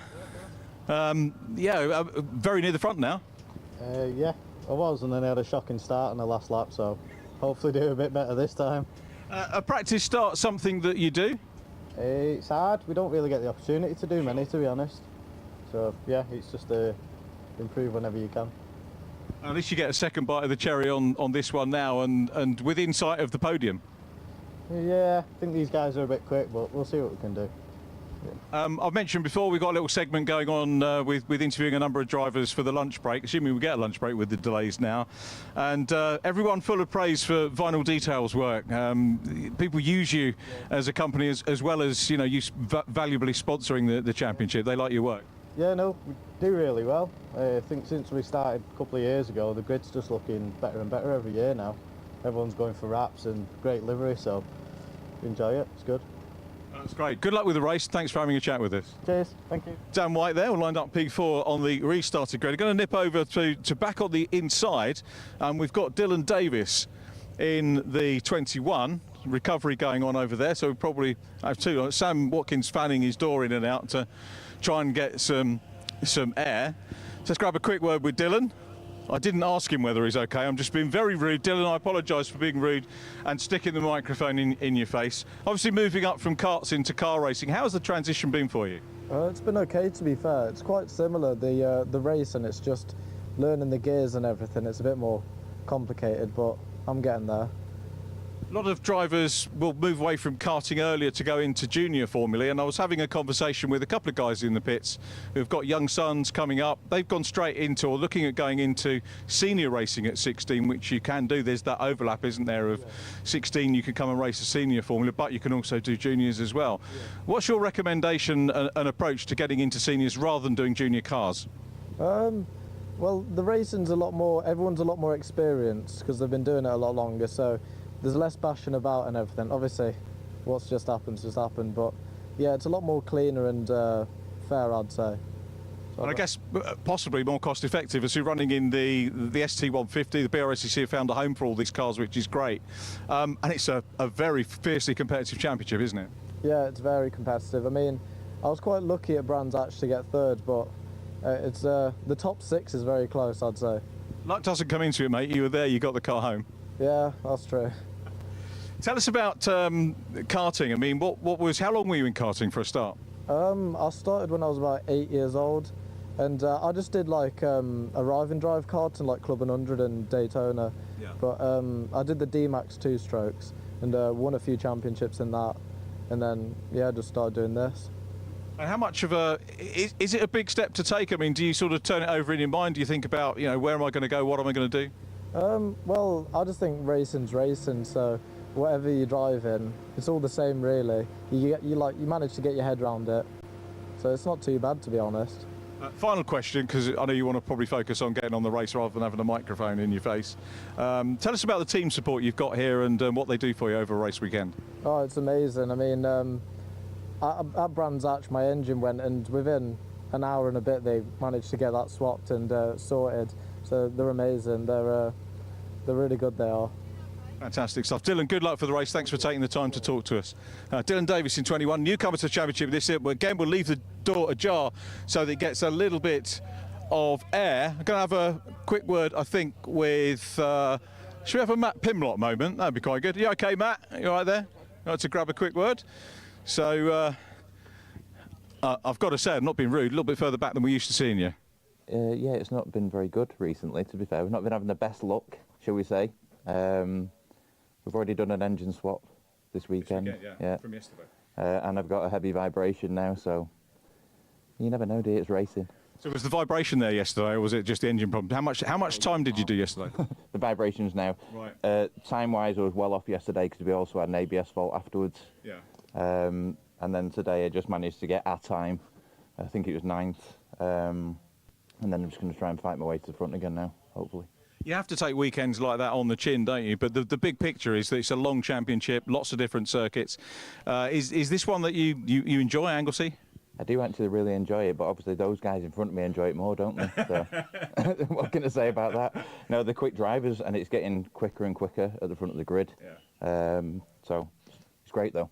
It's amazing looking at the different interiors. I don't know if you can see, have you got the sort of I don't know, is it fuzzy felt or interior? Bit of a flock dash effect. Don't think it does much. It definitely doesn't make you go quicker, but keeps a bit of the light out, I think. But it shows the viewers how close the interior of the car is to road going. Obviously, you've got the safety devices, the roll cage, which keeps you safe. You know, in the unfortunate event of an incident, the cage keeps your area safe, doesn't it, and intact? It certainly does. And in reality, like you say, a lot of the stuff in the car is standard. Safety devices more than anything else, and that's pretty much it. So going back to your issue, what do you think it might be? What do you think the issue might be? It's vibration now. I think it might be a hub, to be honest with you, but we'll soon find out when we get going again now. Yeah, we don't want any more red flags or safety cars. I hope it all stays together. 100%, to be honest with you. I missed the first safety flag at the top, the red, but pulled back again, obviously, and someone flashed me because I was on the left-hand side. You can't actually see the right when you're in a group of cars. But yeah, hopefully no more red flags and we just get racing. Fingers crossed, Matt. Stay safe for the race. Have a good one. Hope you don't get the problem manifesting itself with the vibration. Matt Pimlott there. Let's have a quick word with Mark Blunt. He's 5th in the championship standings as we come to Anglesey, so pretty competitive stuff. Mark, we had a couple of podium chats already so far this year. Love your little key fob there as well. You've got quite a dinky. Tell us about the key fob. That's different. Joe will get it on the camera.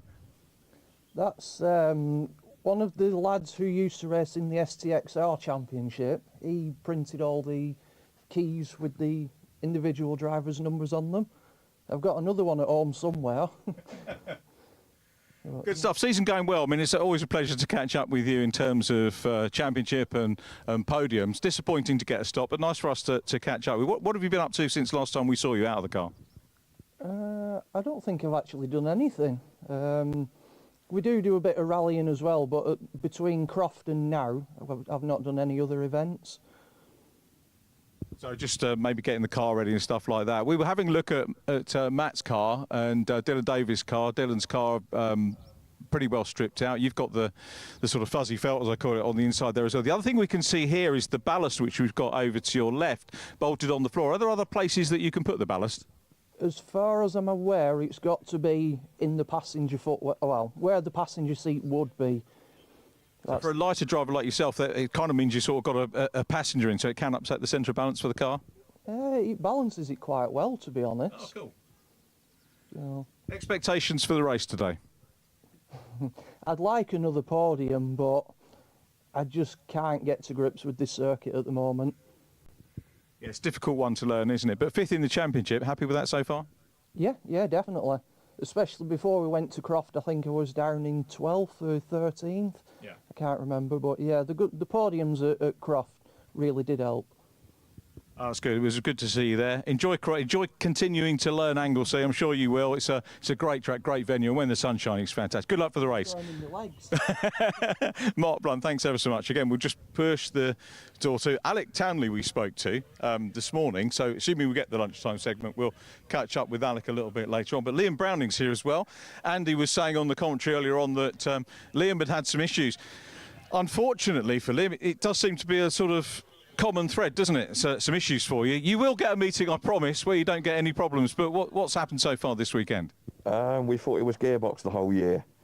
Turns out it's actually the clutch. Right. So it's been really hard to get it in gear. Now it's silky smooth. So that was mint, that first start. I got to 4th. Wow. And I thought, yeah, OK, I'll sit here. That's nice. And then obviously red flag came out. Did see if Steph's all right and she's OK, so that's good. But that was quite a heavy impact for her by the looks of it down there.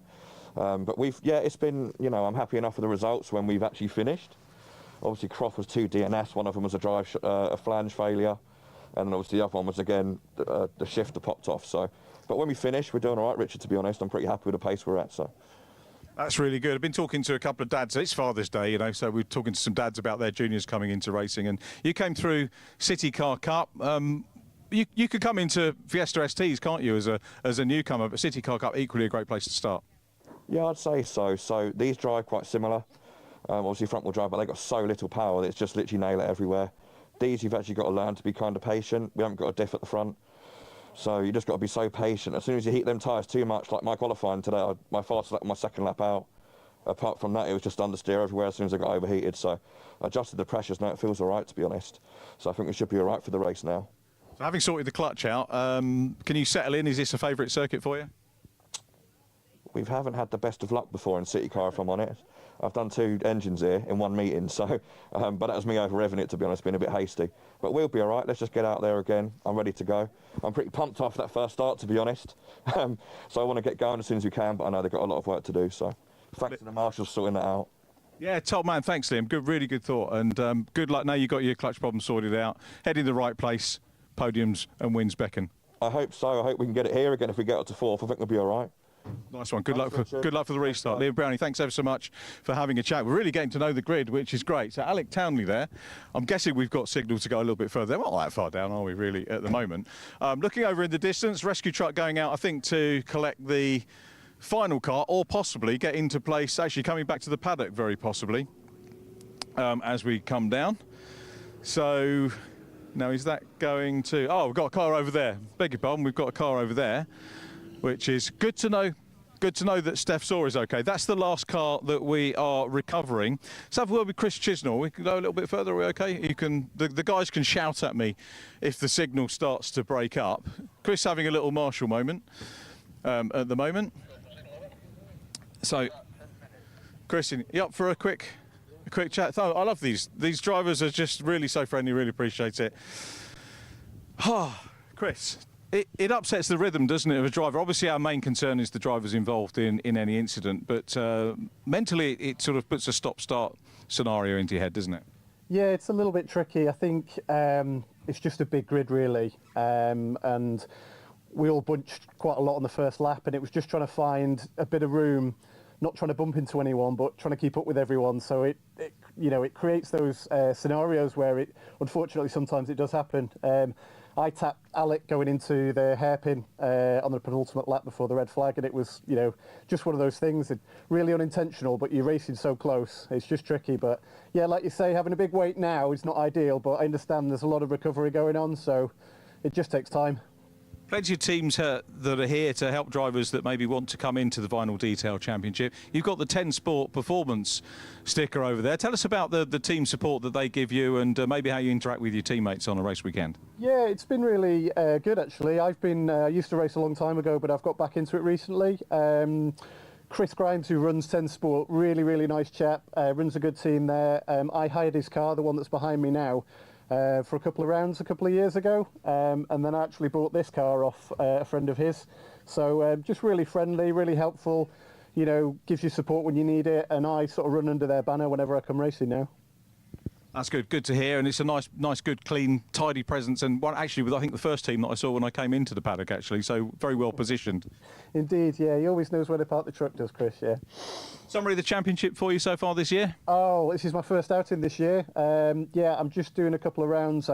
Quite busy doing other things as well, but I'm just trying to get back into it. Maybe do a bit more this year and have a full run at it next year. Do you find that's more enjoyable when there's no sort of pressure in terms of chasing points or anything like that? Yeah, it is. It's surprising. You still end up getting nervous even before the start of a race where you're not really, worried about the points. But I know a lot of these guys on the grid now. We're quite good friends, and I really know Alec quite well. I really want to beat him. I can see him now, and that's still the intention on the restart. Well, Chris, thanks for chatting to us, and good luck for the restart when it happens in a few minutes. Thank you very much. Cheers, thanks, now. Mate. Chris Chisnell there, and gives you a very good look here as we get towards the sort of back end of the grid of just how tight the final corner is here.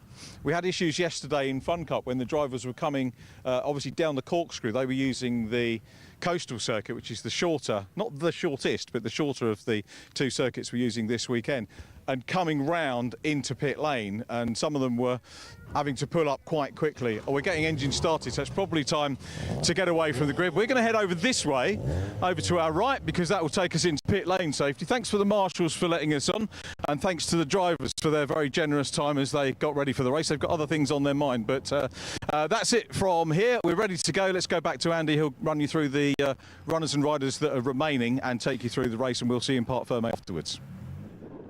Thank you, Richard. Splendid job as always there. We really would be lost without Richard John Neal. It's been said before, it will be said many times again. He has filled that time beautifully down on the grid. We've heard from most of the grid, and we are now going to be seeing, I'm sure, a pretty lively restart here over 10 minutes, a shortened race, and Well, there was a pretty high level of intensity when it was a 15-minute race on the first lap or two, and now we're going to have an even shorter race and even more action, I am sure. So who have we got on the grid? We've got Michael Blackburn and Max Buxton on the front row of the grid, then no row 2 because Dan Robinson's car is being recovered into the pit lane on the back of a flatbed truck as we speak, and Paul Dobson in the pit lane. Looks like he's lining up for a pit lane start. He's going to be at the end of pit lane with that rear bumper now taped back up and no longer loose, so he will be able to take the restart from the pit lane. A bit of an issue here is that with Max Buxton's car, I think he might have stalled or can't fire the car back up anyway, so they're going to give him push. Oh, they're pushing him backwards actually off the track, so Max Buxton being pushed off the track here.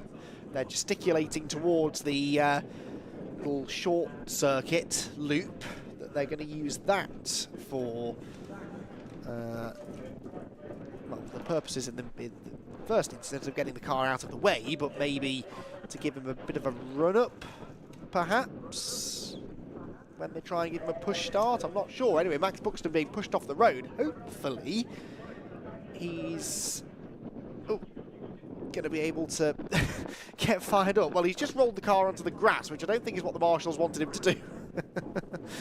There were a few exasperated hand signals from the marshals there as they tried to relate to him what he wanted to do. Anyway, right, whilst they're sorting that confusion out, let's head down to the pit lane and hear from Richard John Neal, who I believe is catching up with Paul Dobson.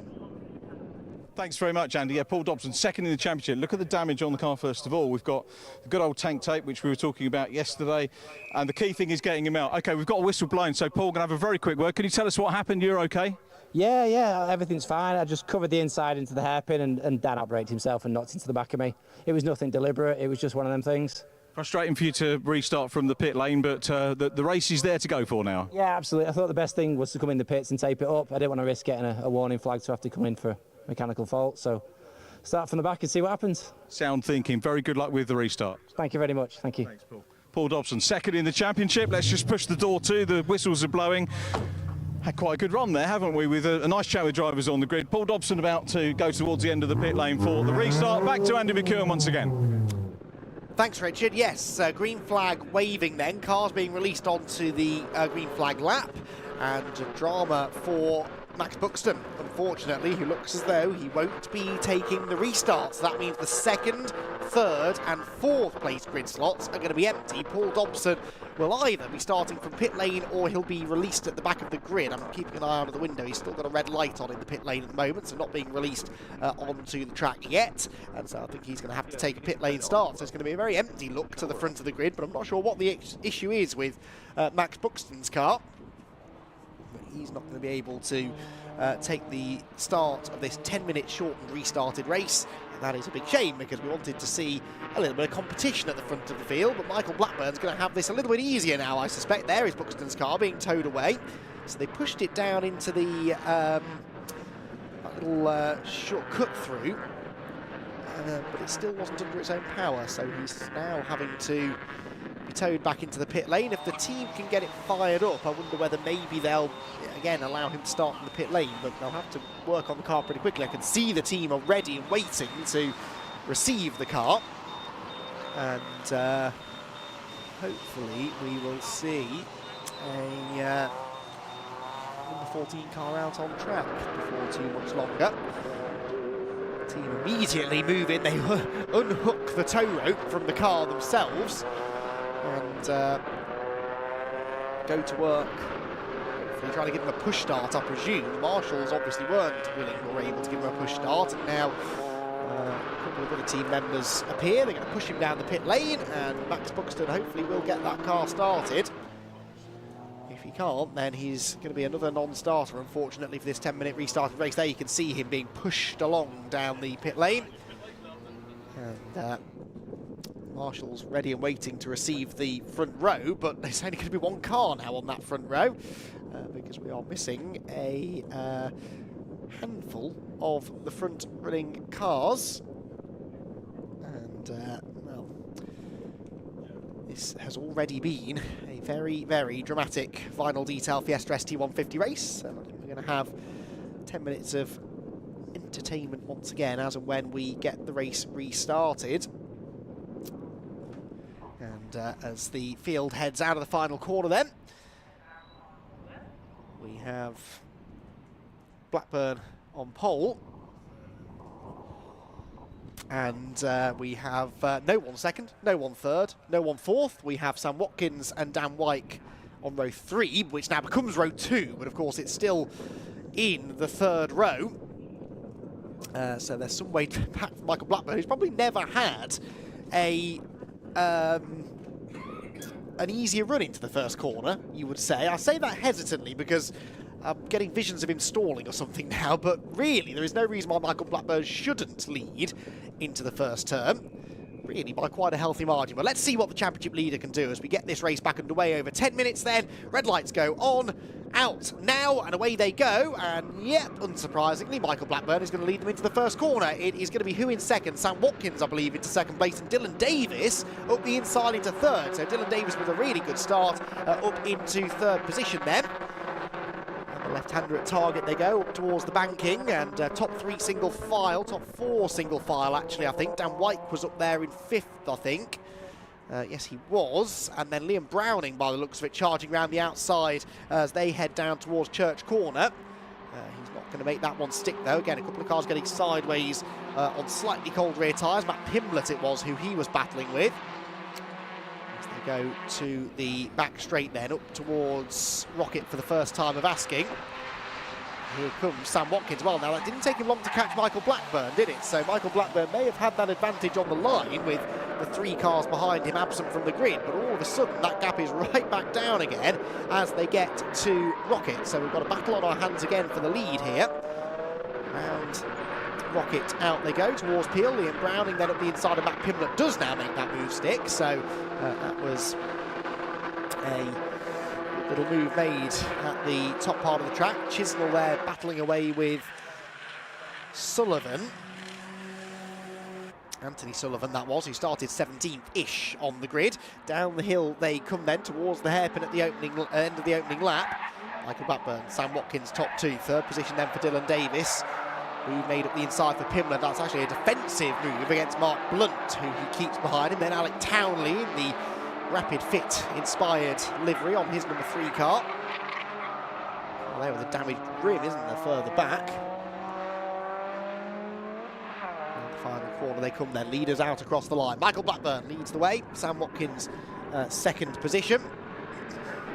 And the gap, 0.8 of a second then at the end of the first lap of the restart.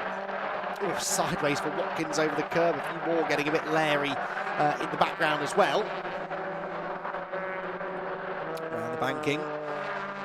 Who's going to make the next move? Mark Blunt perhaps coming up to challenge Matt Pimblett, who again has a bit of understeer there through the banked right-hander, and so yes, it does look as though Mark Blunt's going to be on the attack as they head for the quick right-hander at Church, but not quite able to get up the inside. Liam Browning, though, has got an overlap on Dan Wyke, has he? Wyke was very wide of the apex, and that means that Liam Browning now has a bit of a run on him as they head for Rocket Corner.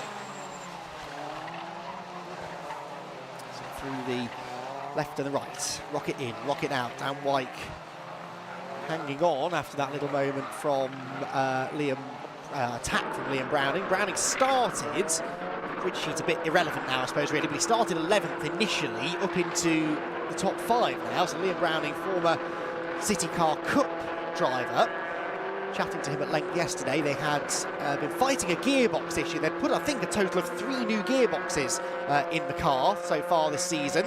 And they finally realised yesterday, or Friday, sorry, it was the clutch, not the gearbox. So they replaced the clutch, and now that car seems to be running reasonably well. Side-by-side action coming down towards us. That is the 84 car trying to go around the outside line. That's Anthony Sullivan, and he does go right round the outside of the number 12 into the hairpin, Matthew Morton. Both of these have moved up significantly from where they started. And the pair of them now descend upon the final corner with the move having been made, and they'll both continue to try and pick their way a bit further up the order. Liam Browning then turns through. He's not ahead of Dan Wyke, excuse me, he's 6th. I thought he got past Dan Wyke, but stuck in 6th position still. Big cloud of dust out of the final corner as someone's been grass tracking. Race leaders then out of the hairpin up towards Church Corner. Liam Browning now actually dropping away slightly from Dan Wyke, having attacked him again though. Dan takes a very wide line through Church. That cannot be the fast line through Church Corner. I think he's just struggling with a fair bit of understeer. And not really able to hook up the apex as he would like. Well, a couple of cars going grass tracking further back, and one is Max Buxton, who was bouncing up in the air then as he came out of Church. He wasn't the only one. The one benefiting from that was Paul Dobson. So those two from the pit lane are both still running on the lead lap. Dobson now closing in on the top 10, I think, maybe into about 12th place as he headed up the hill. And Peel Corner they go.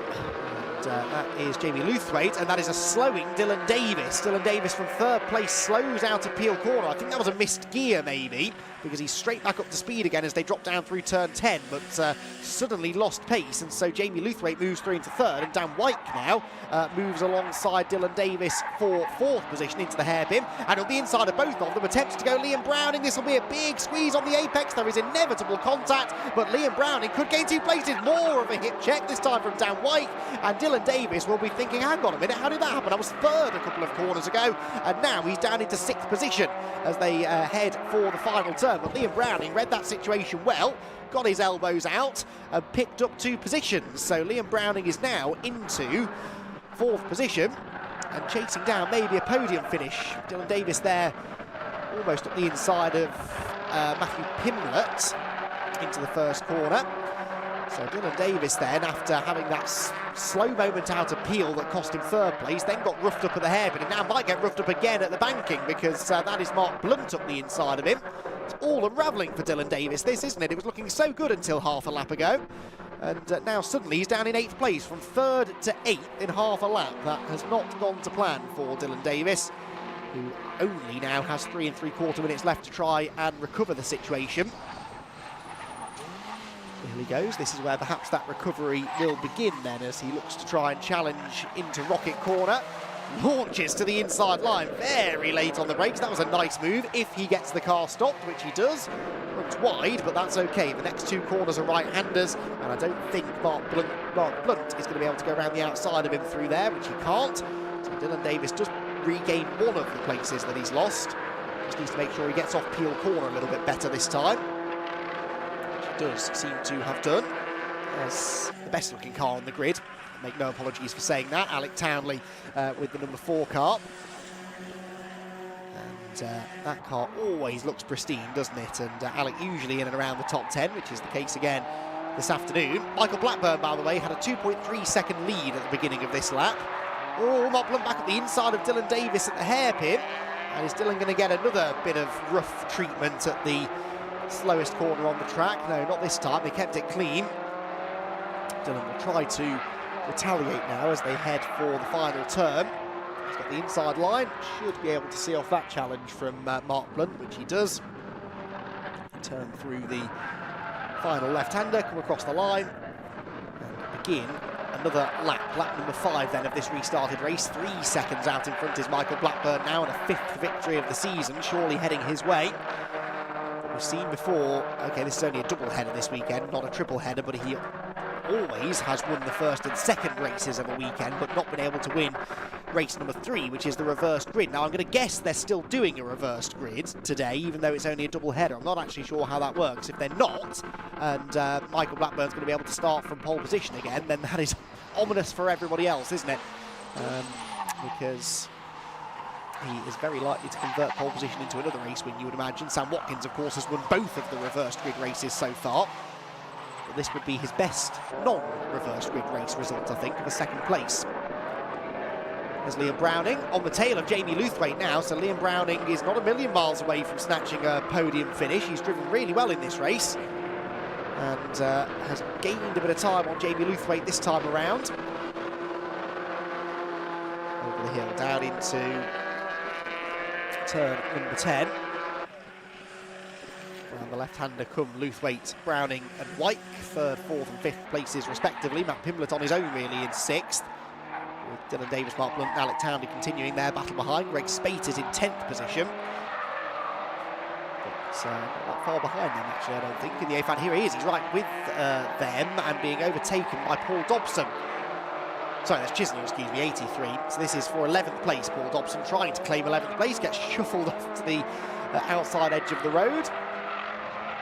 And Paul Dobson has to wait a moment or two longer before potentially making that move. Across the line we go then, final lap of the restarted race beginning. And Michael Blackburn then looking strong for a win. The real battling going on some way behind him, really. Sam Watkins has had a lonely run to second. It's all been about the fight for third between Lewthwaite, Browning and Wyke, and then that scrap behind. Mark Blunt now ahead of Dylan Davis for 7th spot. Through Church Corner they head. Sideways there, beautiful little bit of lift-off oversteer for Liam Browning as he chucks the car into Church Corner and tries desperately now to chase after Jamie Lewthwaite and grab a podium finish here on the final lap of the race. Down into Rocket. You can see there Dan White closing back in again under braking, although perhaps because he'd outbraked himself slightly. Runs out wide. Lewthwaite stays in front towards Peel. It just doesn't look like Liam Browning's quite going to have enough here for a third place, but it's been a really good drive from Liam. He's been learning this car, said that he's helped by the fact that these are the same tyres they ran in Nankang, in City Car Cup.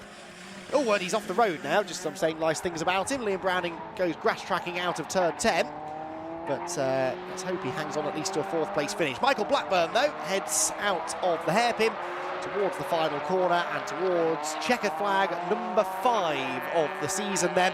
Behind him, Paul Dobson trying now to gain one more place. That's Alec Townley, which means he's ahead of Greg Spate already. So Paul Dobson from the pit lane's already in the top 10. It is Michael Blackburn, though, who wins again here in Anglesey, a 5th victory of the season. Sam Watkins comes home in 2nd position, and Jamie Lewthwaite will hang on to 3rd. Liam Browning just about stays in 4th position, with Dan Wyke in 5th, Matt Pimblett 6th, 7th place for Mark Blunt, and then Dylan Davis 8th, where he'll be really disappointed after running in 3rd earlier on. That is that's Anthony Sullivan off the road. He already had a damaged right rear wheel after some sort of drama on the initial start to the race, I suspect. And he's just been off again, but I don't think that cost him a place. He came across the line in 15th spot. So I promised you drama from the Vinyl Detail Fiesta ST150 Challenge, and we delivered that in bucket loads, didn't we? With a very entertaining 10 minutes shortened race, but an exciting one nonetheless. And it is Michael Blackburn, not for the first time this year, but for the 5th time, who comes home a race winner. There is Ron Lufstad coming through. He was the last runner home. Crosses the line to claim the checkered flag. And through the end of the race, Michael Blackburn never looked like being caught, did he? Blackburn wins by 5 seconds. Sam Watkins 2nd, Jamie Lewthwaite in 3rd, Liam Browning and Dan White completing the top 5. Then it was Matt Pimblett and Mark Blunt, Dylan Davis, Paul Dobson and Alec Townley completing the top 10. Greg Spate 11th, Chris Chisnell in 12th, Julian Cheetah in 13th, Max Buxton in 14th place. Anthony Sullivan is 15th, ahead of Matt Morton and Ben White, with Chris Rowlands and Ron Lufstad the last of the finishers. So we'll have another race for the Vinyl Detail ST150s a little bit later on in the day. And hopefully we'll get the full 15 minutes in, and hopefully some of the drivers who were involved in incidents earlier on will make it out for that one, although I suspect we might be missing a couple of them, unfortunately. The time available to repair those cars is probably not going to be long enough, really. But we'll see how the teams get on, and hopefully we'll have a full quota Fiesta ST150s to put on another really good show for us later on. Cars making their way back around to the Parc-Fermé area. We'll hear from Richard John Neal down there in a moment or two. In the meantime, a reminder of what the afternoon has in store for us. The Gazshocks Mazda MX-5 Championship will kick us off again. Now we're going to restart racing a little bit later than planned because of that delay in the Fiesta race. So we're going to restart racing at 2 p.m, so 2 o'clock this afternoon, about 20 minutes later than planned, with the Gazshocks Mazda MX-5 Championship, then the Compact Cup, the MX-5 Super Cup, the Fiesta ST150 Challenge and the MX-5 Clubman Championship, and then around about 4:30ish we will have the summer celebration race, 40-minute pit stop race to round out the weekend. Right, let's head down to Parc Fermé then. Our race winner has just arrived. Let's hear from him now with Richard.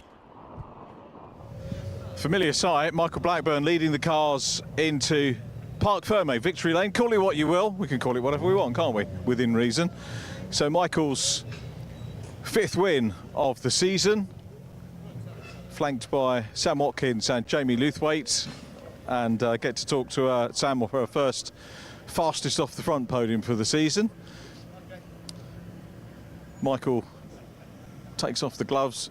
Now watch this guy. He was out when we were at Snetterton doing an early morning run when I was tucking into bacon rolls, and you'll see it's hot conditions out here today, but the guy looks all pretty calm and collected. There we go.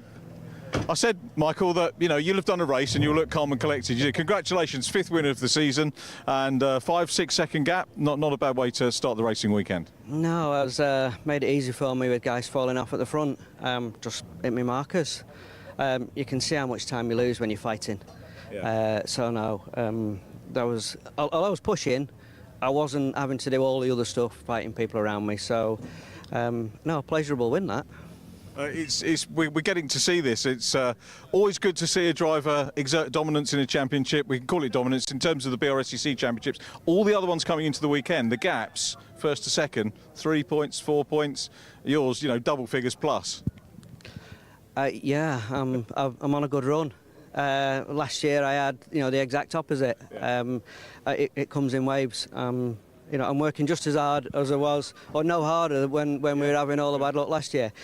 So now I'll take it, and I'm sure, all it takes is these first, what we're on, 7 races in, for me to get what the other guys have had results-wise, and for them to get what I've had, and the points have turned round. So I'll keep pushing, and yeah, another smile on my face. Nice one. Cracking drive. Some left for race 2?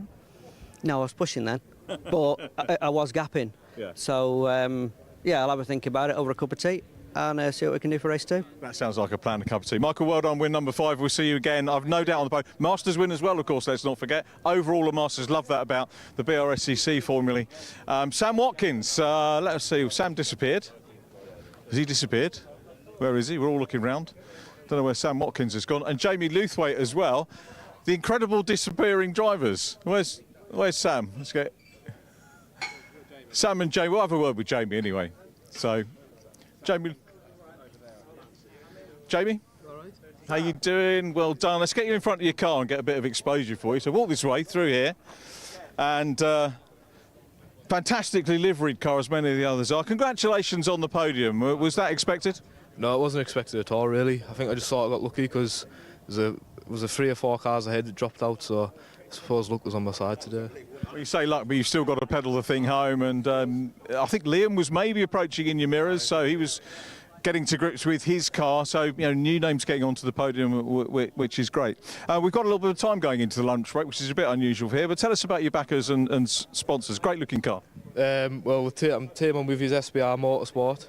They run the car and set it all up, and they do a great job of it. And then the only sponsorship I've got on is my dad's shop, Haven Tyre Centre. That's all. Appropriate being Father's Day. Yeah, very appropriate. You're going to buy him a beer later on? I'll have to, yeah. Good lad. And plans for race 2? Obviously you get to start. It's not a reverse, is it, race 2? Is it 2 straight races this time? I'm not sure. I'm not sure at all. Yeah, really. we weren't in the comms box, so we think it might be a reverse. I'm pretty sure it's fastest off the front. But if it is P3, further progress to be made? Yeah, hopefully. I'll just have to see what happens. Get a good start and just go from there, yeah. Nice one. Well done. Good to see you on the podium, Jamie. Hope it's the first of many times that we get to have a chat. And so Sam Watkins we need to talk to as well. We had the pleasure of the chat, not the pleasure of having cars breaking down, but it was nice to have a chat with you on the grid. And now we get to see what Sam actually looks like properly, which is good. That's a bonus for us. Not at all. P2. Yeah, it was all right. I would have much preferred to be a bit closer, sort of no man's land in the end, but it was a good result. Welsh Dragon, we can see that very clearly on the roof from the comms box. And is this your home track, or are you near a Pembrey, or is it somewhere in the middle? I can't remember. I'm next to Pembrey, so this is still a long one to get to. Yeah, it's good though. It is good, isn't it? Fantastic welcome we always have whenever we come to South Wales or North Wales. Absolutely love it. Does it mean anything sort of special winning on home tarmac? You want to, don't you? Definitely. So managed it at Pembrey a few years ago. I'd love to do it here, but there's quite a lot of a gap to close, isn't there? But we'll try it best. You can get there. And are you clear on the? Is it reverse grid for race 2, or is it fastest off the front? I think it's where we finished. So I thought it was. Yeah, the reverse is kind of the bonus if you get the triple header, isn't it? Much to do on the car. Have you sort of found anything while you were going around? Yeah, we might change this or that. No, I just sort of want to follow my Blackburn, I think. He's got a good line out of the corners. I might try and nab onto him in the first few laps of the next race. We'll see how it goes. Yeah, Mike was saying, last year he was putting the same effort in, but things just weren't happening. The results weren't coming. Sometimes it's all about how, it's corny to say the stars align, but, luck and results and everything can come into line, can't it, to start getting those good results? Yeah, definitely. I think Mike's found a few little changes to his lines from what I was trying to watch anyway when he was in front. But yeah, it seems like he's got quite a nice exit on the corners, so try and copy him the next one. Nice one. Good luck for that. Enjoy the break. Thank you. Sam Watkins takes second position. So a little bit of a ski-whiff podium feel to that one, interviewing first, third and then second. But hey, it doesn't matter because we're going to be going into a lunch break. Before we do that though, I'll see if Andy McEwen's got the menu and I'll make my choices when I go back upstairs. Back to Andy. Thank you, Richard. Yes, great to hear from our podium finishers there in the final detail. Fiesta ST150 Challenge race, as I said, they'll have a second race a little bit later on this afternoon, and that due to kick off, well, at the moment about 3:20, but it might be a little bit later than that with some of the small delays we've had earlier on. But we are into our lunch break now, extended until 2 o'clock, so we've got about 40 minutes before our next racing action gets underway. That will be the third and final race of the weekend in the Brscc Mazda MX-5 Championship, who have had 2 race victories already this weekend for Jack Noller. So tune in then to see what happens in race number 3. But don't go anywhere because we're going to keep you entertained over the lunch break because Richard John Neal earlier on today went for a little wander around the pit lane and paddock area here at Anglesey and bumped into a few familiar faces on a little impromptu paddock walk earlier on today. Welcome to our paddock show, I guess we could call it. It's an informal stroll around the paddock looking at the formula that we have here. Background, day 2 here on the Anglesey Circuit, the wonderful island. Always, when I come, seem to be greeted by wonderful weather. It's been a long, long time since I've been here and we've had inclement weather. Every time the sun seems to shine on us and that makes the sea look blue, the mountains are gorgeous. It's a wonderful setting. If you've never been, please come along and see the racing for real. The focus this weekend, of course, was the Fun Cup. We had 2 wonderful 3-hour races with those guys yesterday. Some of them stayed to watch the racing today. And today is core British Racing and Sports Car Club action, courtesy of, I guess you could say, the lead formula, the Mazdas. We've got the 3 variety of Mazdas racing over the course of the 2 days. In addition, we've got the vinyl detail Fiesta ST150s and the BMW Compact Cup. I'm going to start in the holding area for the Fiestas, who are here now getting ready for their qualifying. They had practice yesterday. And so many drivers that I'd like to talk to. I'm not quite sure how long we're going to spend down here, but I'm going to interrupt because we've got Max Buxton having a quick chat with his dad, who's doing... Should we do it by the car? He's all right to drag you over. Great to see you both, and we'll get Danny in as well. And the one thing I spot about this championship this year is the entries have been phenomenal, and the presentation even more so. It's been a wonderful championship to come and cover. Essentially, the older Fiestas were looking at what used to be a regional championship, but now it's fully national. And Max is in his first season. Are you enjoying it? Yeah, absolutely loving it, and can't wait to go out for qualifying. It's a rubbish question from my part, because it's what we call a closed question. Open question, why come into this particular championship? Hey, it's my first season, so I want to get as much experience as possible before whatever comes next. And it's great racing, one make, really close, and yeah, it's a really good place to start. Talk us around the graphics on the car. Who you got supporting you? So I've got SBR, who's running our car, Sam Beckett, who won last year, DCM Services, who's the main sponsor, and yeah, got them throughout the car, and they're being a big help this year to make it happen. Great stuff. So a good little tour there. Thing I meant to say at the start is Happy Father's Day, everybody. It's Father's Day today, and of course we've got a very well-known dad involved as well. What's it like having a quick dad as a coach and someone mentoring you? Yeah, it was really good to have, and it's really helping me so far, and I can't wait to do more in the future. And it's just each bit is really beneficial. Danny, how's he doing? Yeah, he's doing absolutely brilliantly. It's his first ever year. He's not done any karting or anything like that in previous. So when he sat on the grid for the first time at Brands Hatch in round one, it literally, never seen a red light, the lights go off before. So that's it's such a big learning curve. And the most important thing is they have fun, and that's where I think this championship's brilliant.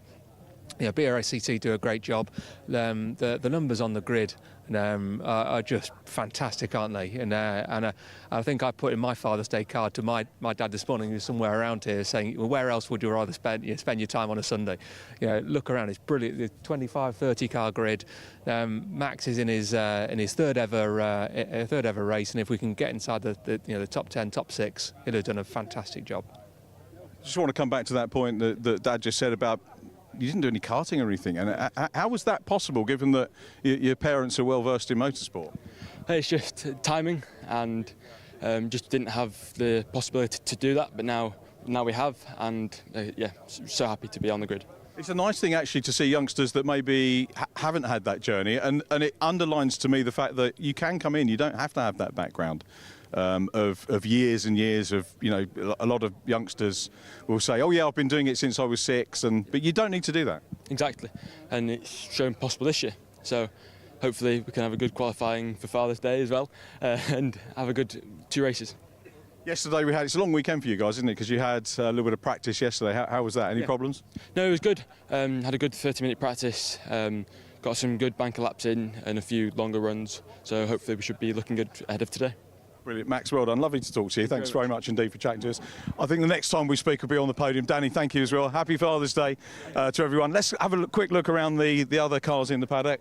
I could probably spend the full half hour here. I'm not sure Brscc would thank me for that, but it would make a nice promo, wouldn't it, for the Vinyl Detail Championship.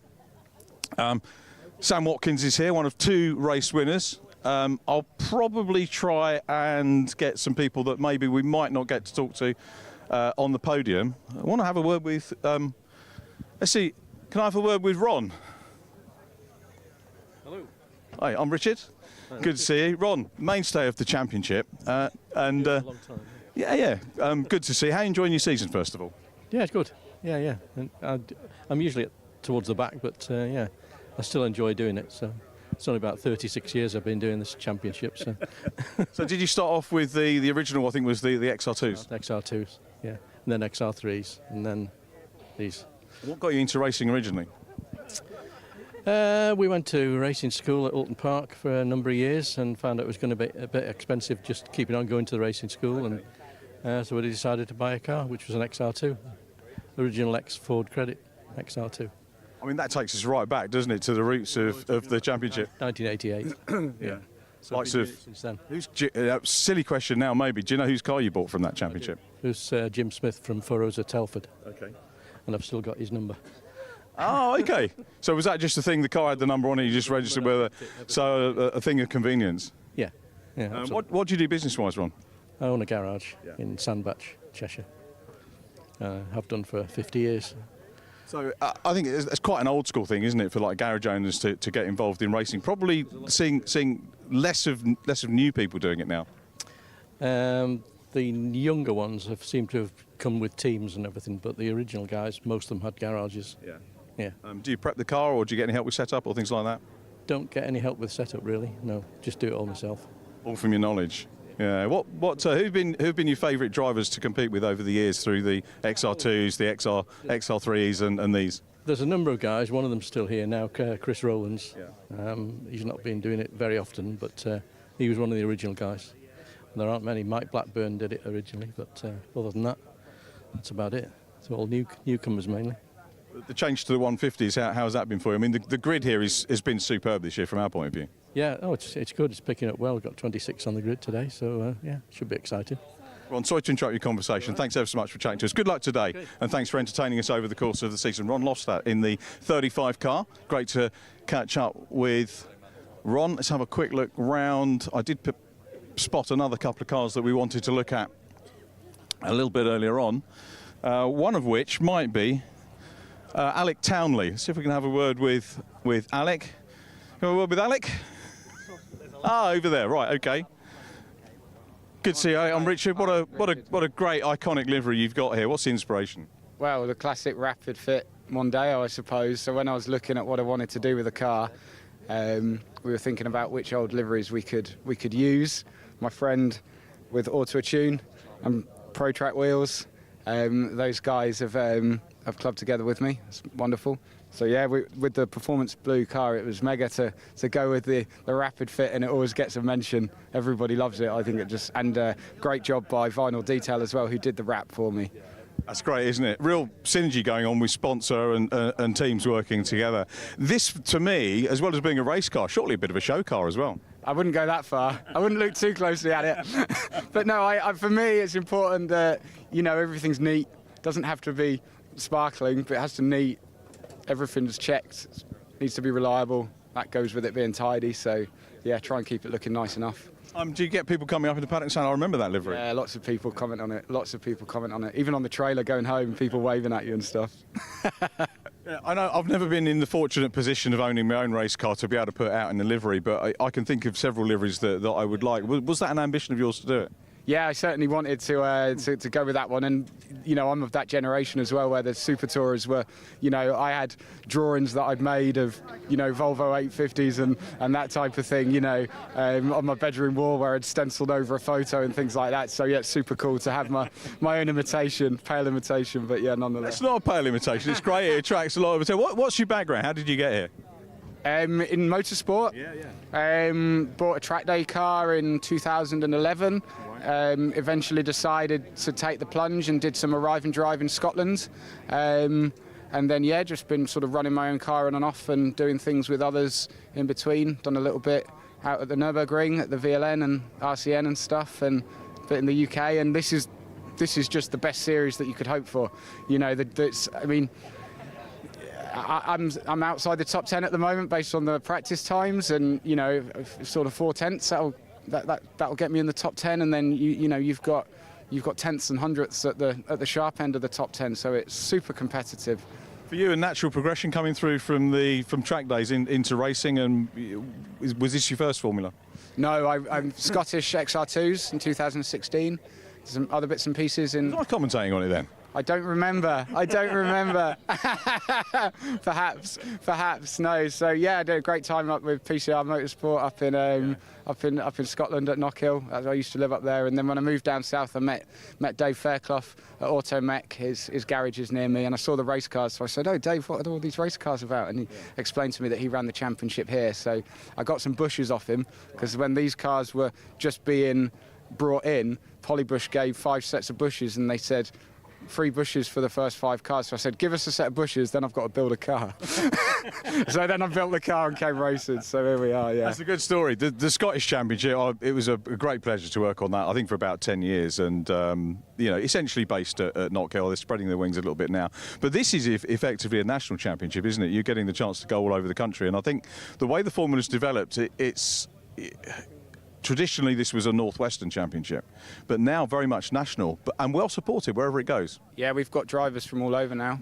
Yeah, so we've got a lot of guys coming up from down south, and you know, equally some people coming south from up north. So Anglesey's a long way for everyone, I think, unless you live near here. But yeah, no, it's very well supported. Yeah, it's very well, and it's great to see. I mean, 26 cars, mega, absolutely mega.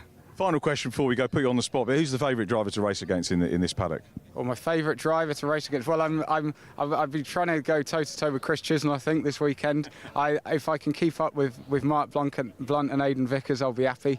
They're both putting solid performances, so I'll be trying my best to tail onto those guys. So yeah, that's where I'm aiming for this weekend. Nice one, Alec. Whatever happens, enjoy your racing, and thanks very much for having a chat with us. Thanks so much, guys. Thanks. Cheers. Alec Townley there, as we said, iconic livery, and I'm sure we got a great look at it. Let's have a quick wander around, and what I'm going to do, I'm just going to pull over here to the outside and do a little bit of spotting, and see who else we can chat to. Oh, I know Scott from the Brscc suggested that we have a natter with Steph Saw, who's actually in car towards the back, and this leads us to the next port of call, which will be the BMW. So we'll do that in a moment. Let's go. Steph, you okay to getting thumbs up?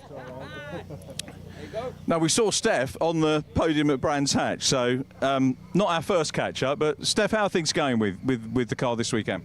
Not too bad. We had a few engine issues during testing, which meant we had to stay all night last night, the team, and some other help from some of the lads in the paddock, which got the engine swapped, and here I am this morning, just warming it up, ready, and see how it goes. So are you hands-on with the sorting out, or are you arrive and drive? I am hands-on, yeah, to a point, but obviously boyfriend said to me, you need to go get some sleep to then be on form for today. So at about midnight I left them to it and came back this morning, helped finish off, and here we are. So yeah, massive thank you to Roy, Steve, Trev and Liam, like great lads, and then obviously there's some others in the paddock. Again, thank you to them to help get me back out there.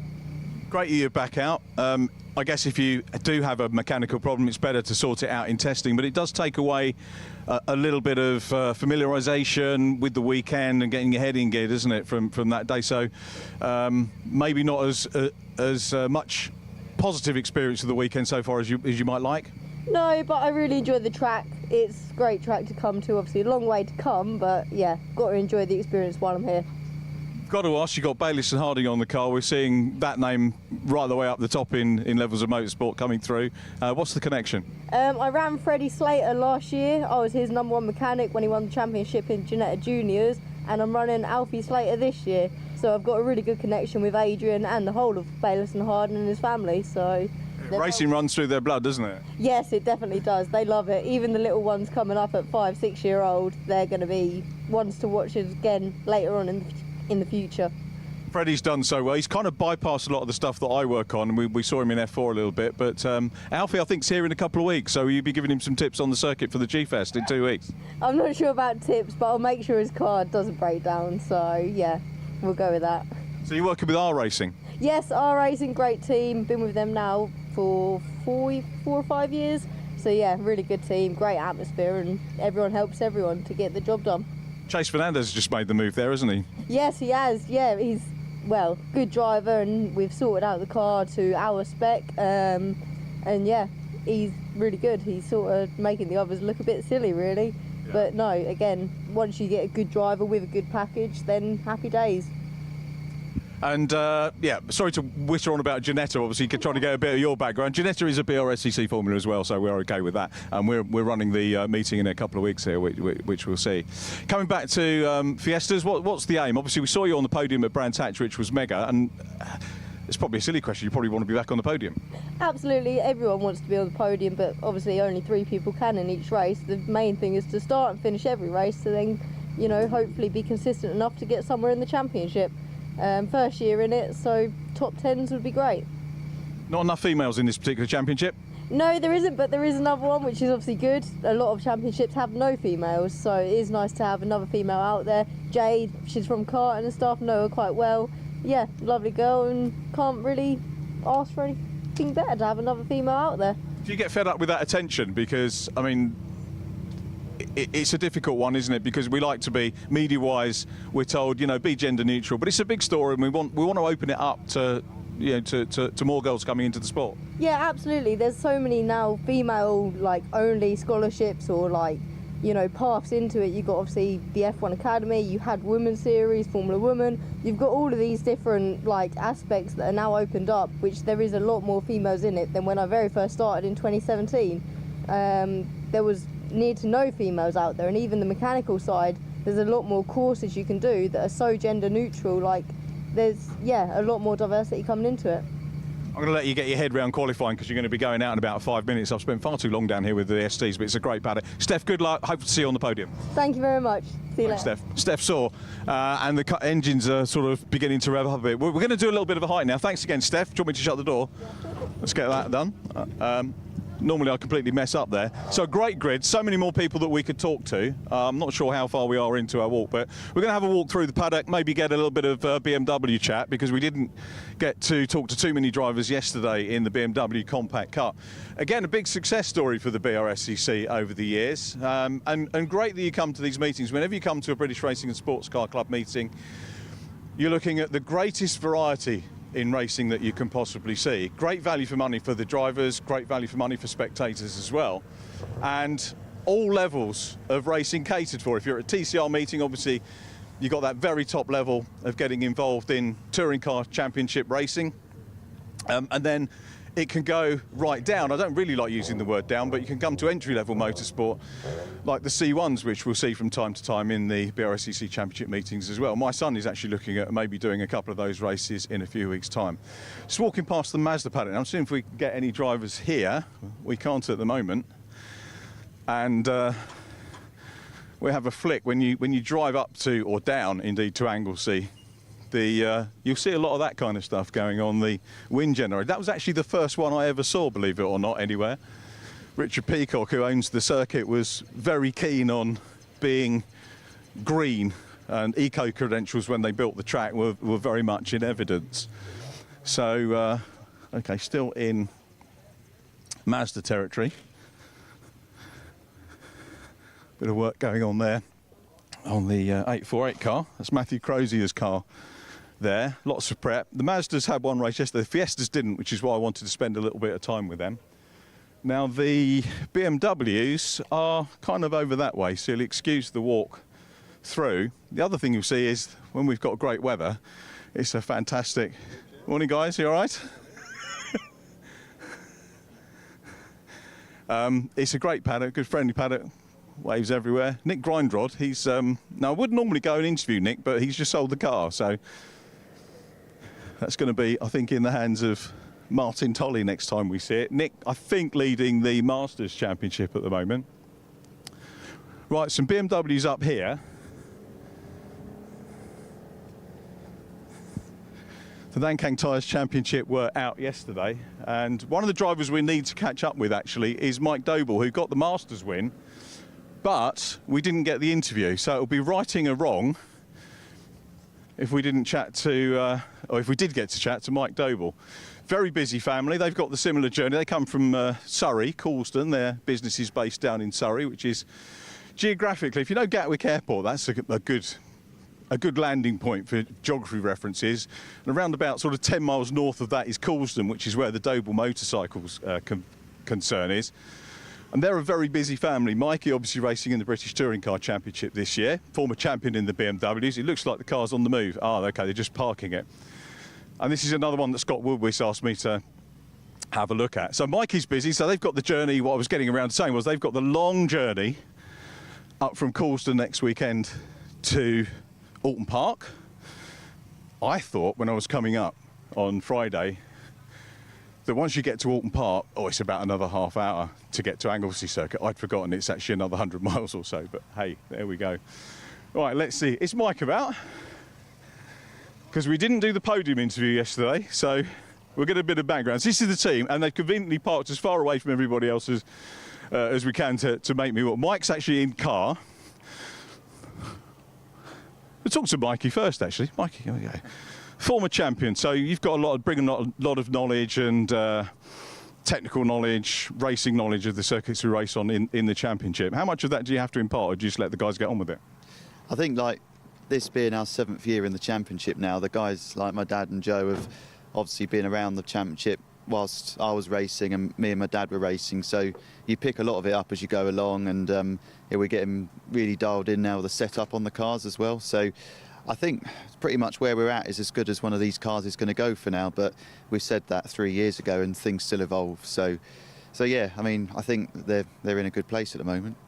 That's good. Obviously, on the way up here, I was talking about the amount of travelling you do, because you guys are sort of back up north from your Coulston base again next week with Alton Park with yourself. And business-wise, it's a huge time out, isn't it? Because you were telling me this morning, you know, you come up here on a Thursday, touring cars, you're away Thursday, Friday. It's a big commitment, not only in touring cars but in club racing as well. Yeah, I mean, it's if you want to do it properly, it's Thursday to Sunday really. You know, you're leaving Thursday morning, Thursday lunchtime, depending on how far away the track is, and you're up there setting up. Obviously, this doesn't set up itself, so you've got to get your weekend sort of planned, and then for these guys, it's testing on a Friday and qualifying racing Saturday, Sunday. Obviously, for the touring cars, I don't have to go and set the awning up myself, but there's still a lot of data to go through and plans to talk about for the upcoming weekend. So, yes, in the thick of this season, I think we've got 15 weekends away racing between us all as a family. So it's a lot of racing, a lot of travel. Are there any clashes? There's 2 clashes, so obviously this is a 7-round championship, touring cars is 10, but we've got 2 clashes where the touring cars are up at Knockhill and Silverstone towards the end of the year, and these guys have got a couple of rounds. So I think Joe, being the main championship protagonist, is going to have to obviously come and commit to the BMWs, and my dad will just have to see how close he is at the time, see what he fancies. So. Well, be the right decision, whatever you do. Mikey, thanks for that. Let's go and chat with Mike first of all, because Mike, we didn't get to do the Masters Podium interview yesterday. Congratulations on taking that win, but it wasn't uneventful, was it? No, I finished 4th, obviously. Should have been 3rd, but I had a bit of a problem with my master switch, and I had it at Croft where I was leading the race and accidentally switched it off when I changed gear. And because we've been so busy over the last few weeks, I just haven't had a chance to work on the car between the races, and exactly the same thing happened here. So I was a bit gutted really, because I should have moved the switch when we've moved it now, so it won't happen again this morning or this afternoon. So back on the podium this afternoon. Well, that's the plan, yeah. Trying to keep Joseph in my sights and follow him home for a 1-2. That'd be nice. The boys aren't listening at the moment. How are they? How, in your opinion, are they doing? This year, Joseph, we've got the cars right. We've got we're shaving our tyres now, which is legal within the championship. And Marcus at Midland Tyre Shave is looking after us with those. So, and that's working really, really well. We've got the car handling a treat, and to be honest, at the moment, Joseph seems to be sort of uncatchable, not even for likes of Stephen Daly. He's half a second up the road on Stephen, which is a real achievement, really. And that was a big scalp yesterday, wasn't it? It was, and to sort of get by him, having gone back to second, overtake him and pull away, that really is a big feat for him. And the guys look comfortable with each other. I've got to say, Stephen and Joe, it looks like an honest racing relationship, and I think Stephen was pleased with Joe, what he did. Yeah. I mean, Stephen's a great driver. He's been in it for years, and if you're dicing with him, he's not going to smash you in the door or take you off the track. He's a really good driver. So I'm sure they're going to have some battles today, and hopefully we come out on top again. Yeah. Just chatting to Mikey about the clashes that we've got with the BMWs and the touring car dates. Put it on the spot now. Which one will you do? We haven't really made our mind up. Unfortunately, there's 2 meetings that clash. Yeah. We're going to sort of see what happens after Snetterton with the compacts. Obviously if Joseph's leading the championship or right there, then he's going to have to go. But I'm not sure about myself yet. To not go to the touring car at Knockhill when Mike is racing, I don't know if I can bring myself to do that. But at the same time, I'd want to be at Cadwell. But they're a bit too far apart to do the commute like we did with Mikey with the Ginetta and the compact a couple of years ago. So, don't know. I'll let you know next time. One thing that strikes me about you guys, you love competing, but you're enthusiasts. I mean, we saw you at the Formula Ford Festival, and you go every year. You were telling me you go every year and watch it. And I love the fact that you are enthusiasts as well as competitors. We do everything motorsport. We run the motorbike shop, so everyone thinks that's a bit weird that we sell bikes and race cars, but that's what we've always done. All from my dad, my granddad raced. But the festival, especially probably in the last 40 years or 45 years, probably missed 4 or 5 when it's clashed with other race meetings. Other than that, we're always there in the rain, paddock bandstand. You would never miss it. It's a great meeting, but that's the same as lots of other race meetings. We're not doing anything. We'll always be down at Brands because it's just down the road for us. So. I've got to be honest, I'm the same. If I'm not working, I'm looking at what's on. What can you go and watch? Yeah, the same as us. And we've got my little and Isaac. I've sort of set him up for the Fiesta Junior Scholarship. So I think you're there doing the interviews and that at the end of the year. Yeah, really excited. I'll tell you what, we'll test him out. We'll go and do an interview in a minute, which should be good. So I think I appreciate that. But yeah, give him a go. You never know. I'm going to have a quick word, Joe. Mike, thanks very much indeed for that. Joseph, obviously we spoke to you on the podium yesterday. Any further reflections on yesterday's win? No, I'm just over the moon, to be honest, to get the win. Like I said, after Croft being a difficult one, it just proves that Alton Park wasn't a fluke, to be able to get back on top, and I'm over the moon with it. Nice one. I'm going to grab Isaac now. He's walking away. So here we go. So thank you for that, and good luck for today. Right, so I understand we're going to be meeting here. This is actually good for you because when we do the Brscc Fiesta Junior Scholarship, one of the things I encourage a lot of youngsters to do is come and talk to us before. And the reason for that is that anytime you do a conversation with anybody, if you go into the psychology of it, the first time you meet someone, it's the kind of hello, how are you? And there are barriers there. So by talking to Isaac now, the barriers when we get to the Fiesta Scholarship will have gone. Nervous?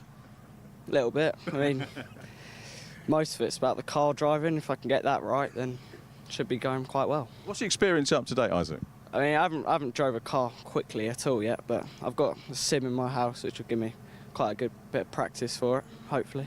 Doing any karting or anything like that? I've done a little bit, 2 years of cadet, which went quite well for me. Okay.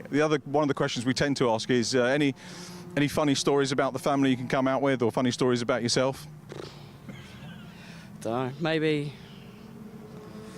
me and my brother both at the same meeting, race after race. My dad left the fuel cap off both times. It's quite funny. That's what you want. So went well. What would be your prep for the scholarship? So I mean, so why is it November the scholarship? I can't remember when exactly. It was October half term, isn't it? October half term. We've nicked the slot off of Janetta, I think. Any prep that you do for that? Well, I'll practice like talking to other people through my sim league, Next Gen Racing. I'll do the interviews at the end of the night to get good for that. And then try and get the Fiesta on my sim, do some laps on that and around the track and see if I can get anywhere near good. Top stuff, well done. Thank you for that. Cheers. He's set up now for the Fiesta. Thank you guys, enjoy your day. Doble family, Doble team, good to speak to you. I'm going to whiz down and grab a couple of other BMW interviews as well. And we'll talk a bit more about the scholarship as we go down. I've only got a couple of minutes left on this stream, so apologies for the very focused interviews we've done today, but I hope you've enjoyed the background that we've done. Brscc Fiesta Junior Scholarship, nice crossover there with the BMWs. You can see part of the Brscc family, the Doble team, and great that they've recognised that the scholarship is a super thing to get involved with.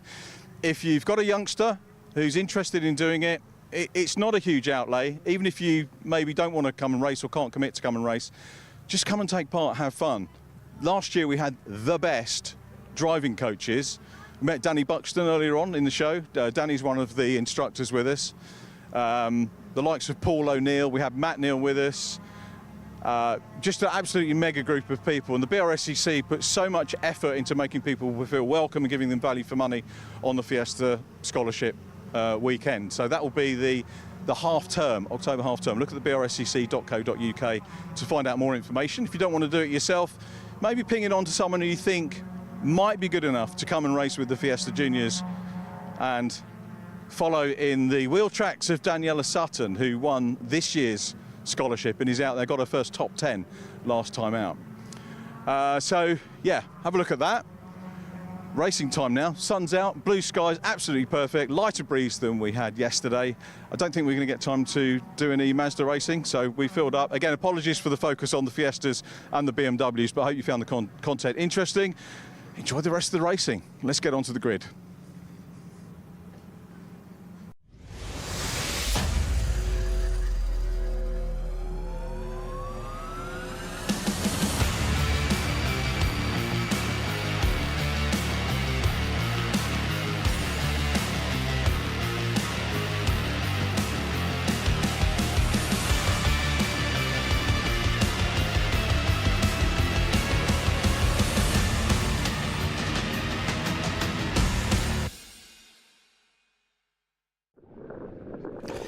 Welcome back to Anglesey, everybody, and a big thank you to Richard, as always, for taking us through the lunch break then with his little paddock walk that he did earlier on today.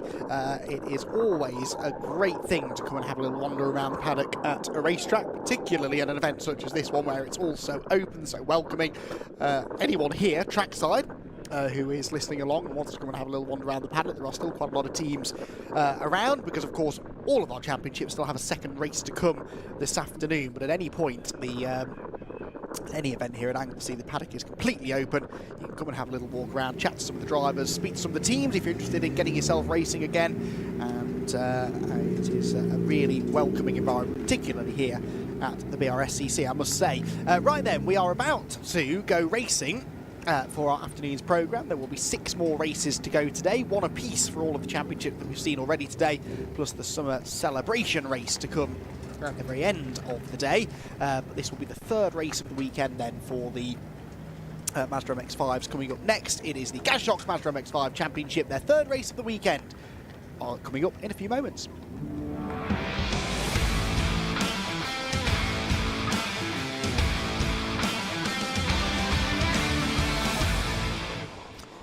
So, cars on the grid then, and should be an interesting race this. Yesterday's race was dominated by Jack Noller. This morning's race was won by Jack Noller, but certainly not in dominant fashion. He had a lot of work to do to keep Adam Sparrow from winning it. Sparrow led until the very last lap, halfway round the last lap really, when Jack Noller was able to blast past him on the back straight and claim a race lead that he held until the flag, but spoke briefly to Adam Sparrow in the lunch break. He's up for the fight. He says that he feels he's got good early race pace and wants to try and make the most of that. So let's take a look there, shall we, at how they're going to be lining up on the grid for this one. It's Jack Noller and Adam Sparrow on row 1. Tom Langford will have Luke Pullen for company on row number 2, with Ewan Thomas and Martin Tolley sharing row number 3. Row 4 for Ollie Graham and Tim Daw. Neil Chisnell and Richard Wootton are next then on the next row of the grid, with Levi Aisbit and Chris Thelwell on row number 6. 7th row then is where you find Thomas Walker and Graham Rumsey. Row 8, Clive Chisnell and Tim Storr, with Thomas Brown and Richard Bartlett on row number 9. 10th row, Simon Privet and Jonathan Fieldsend. Jason Aisbert and Will Chadwick are next. Will Chadwick one to watch in the number 88 car. They've hastily fixed that car, they hope, after whatever mechanical drama it was that took him out in race number 2. And then Harry Storer at the back of the grid. So, cars released onto their green flag lap then. 20-minute race ahead of us. And this is an important race really in championship perspective, because Jack Noller and Adam Sparrow have been trading blows all season long. They were battling away for the race victory earlier on this afternoon, this morning really, and with 2 wins this weekend so far going the way of Jack Noller. It means that he has overturned a little bit of the deficit that he was in as far as the championship was concerned going into the weekend. At the start of the weekend he was 3rd. He was on 487 points. That was 14 points off the championship leader Tom Langford, who was 9 ahead of Luke Pullen. Well, Langford has had a solid, if unspectacular, weekend. He was 3rd in the race earlier, in fact both races so far, so 2 third places for him, 2 second places for Adam Sparrow, 2 wins for Jack Noller. But Noller, who was that little bit further back in the points, had a little bit more work to do, so these wins have closed things up nicely in the championship chase as far as Noller is concerned. Excuse me.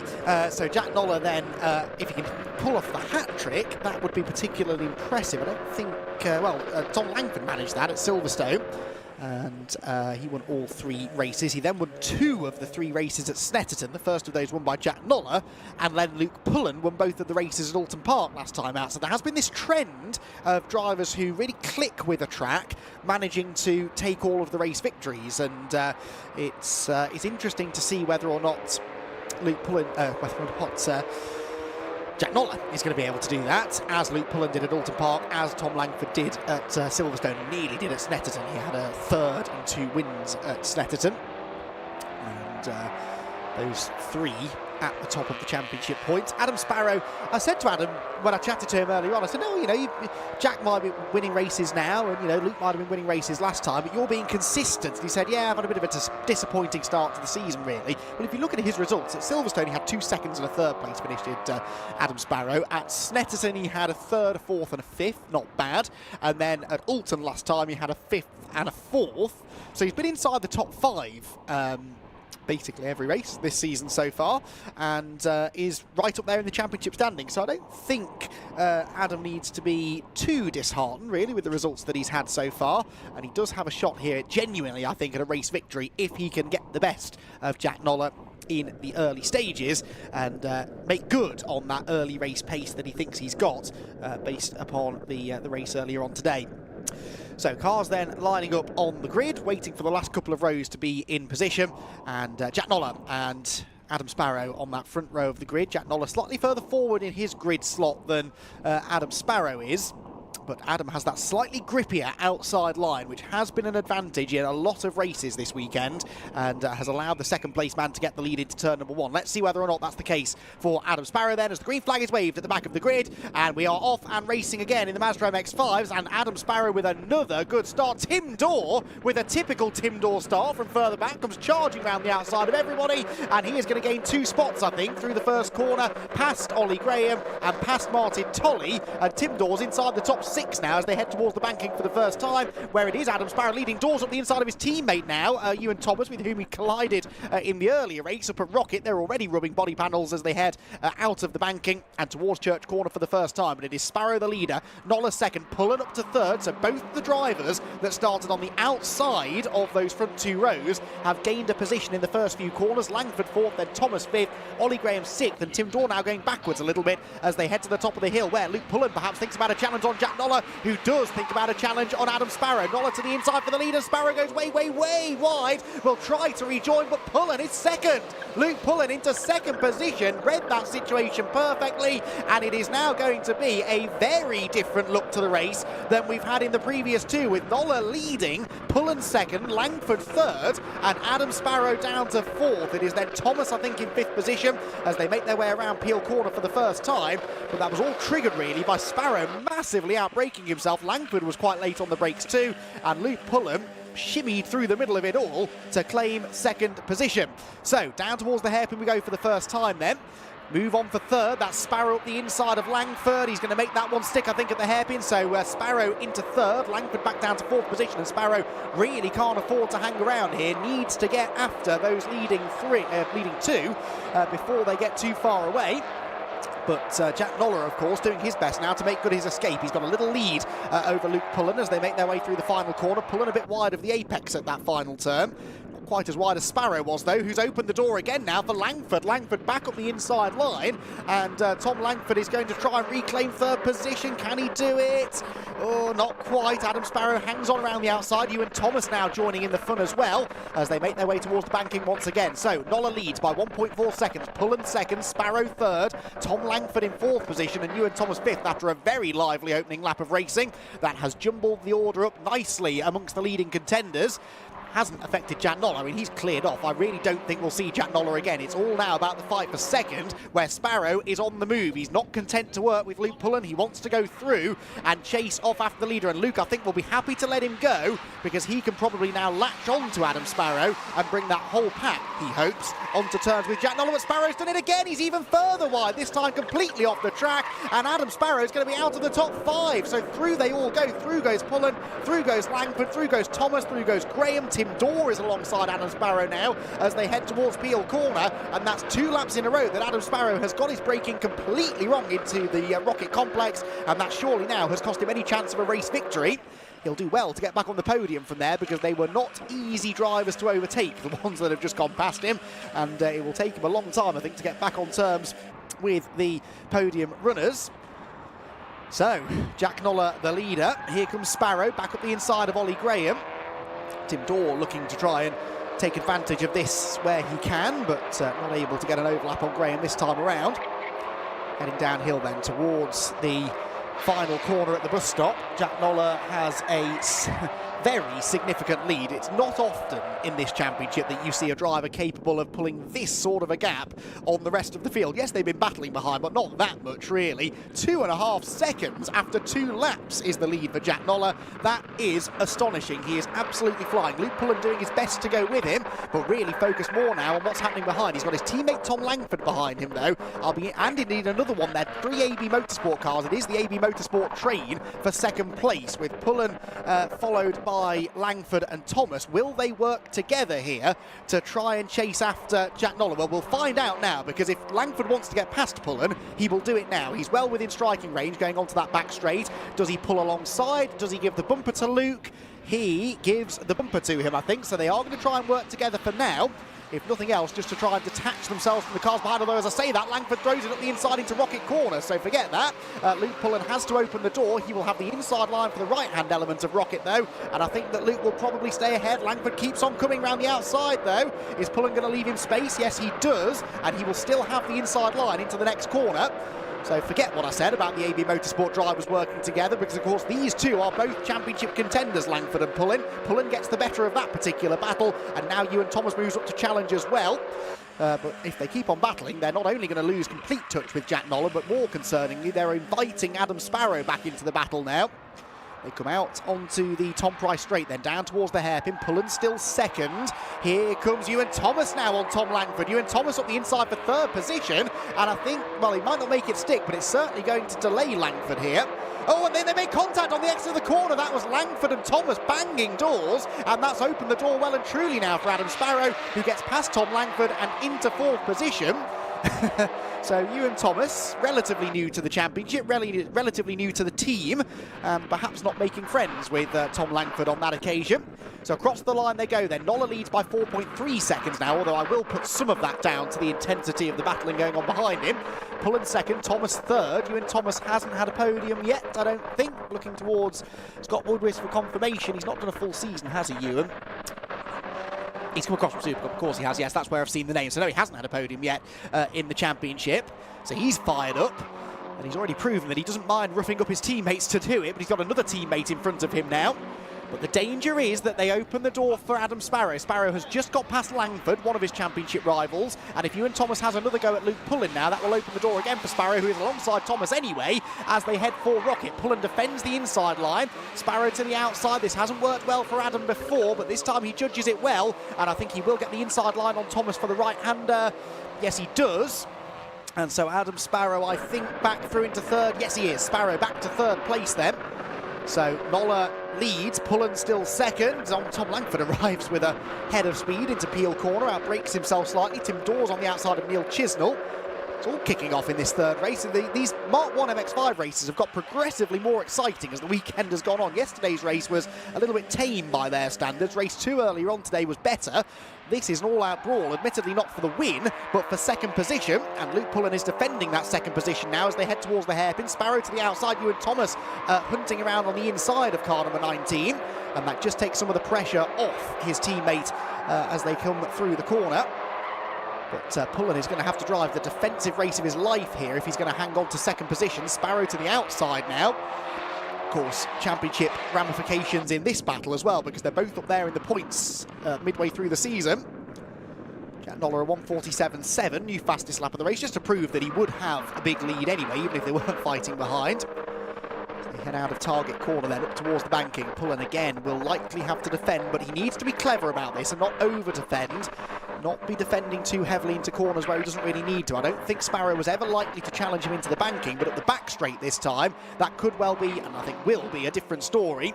There is less than an MX-5 length between them as they turn through Church Corner and head up the hill.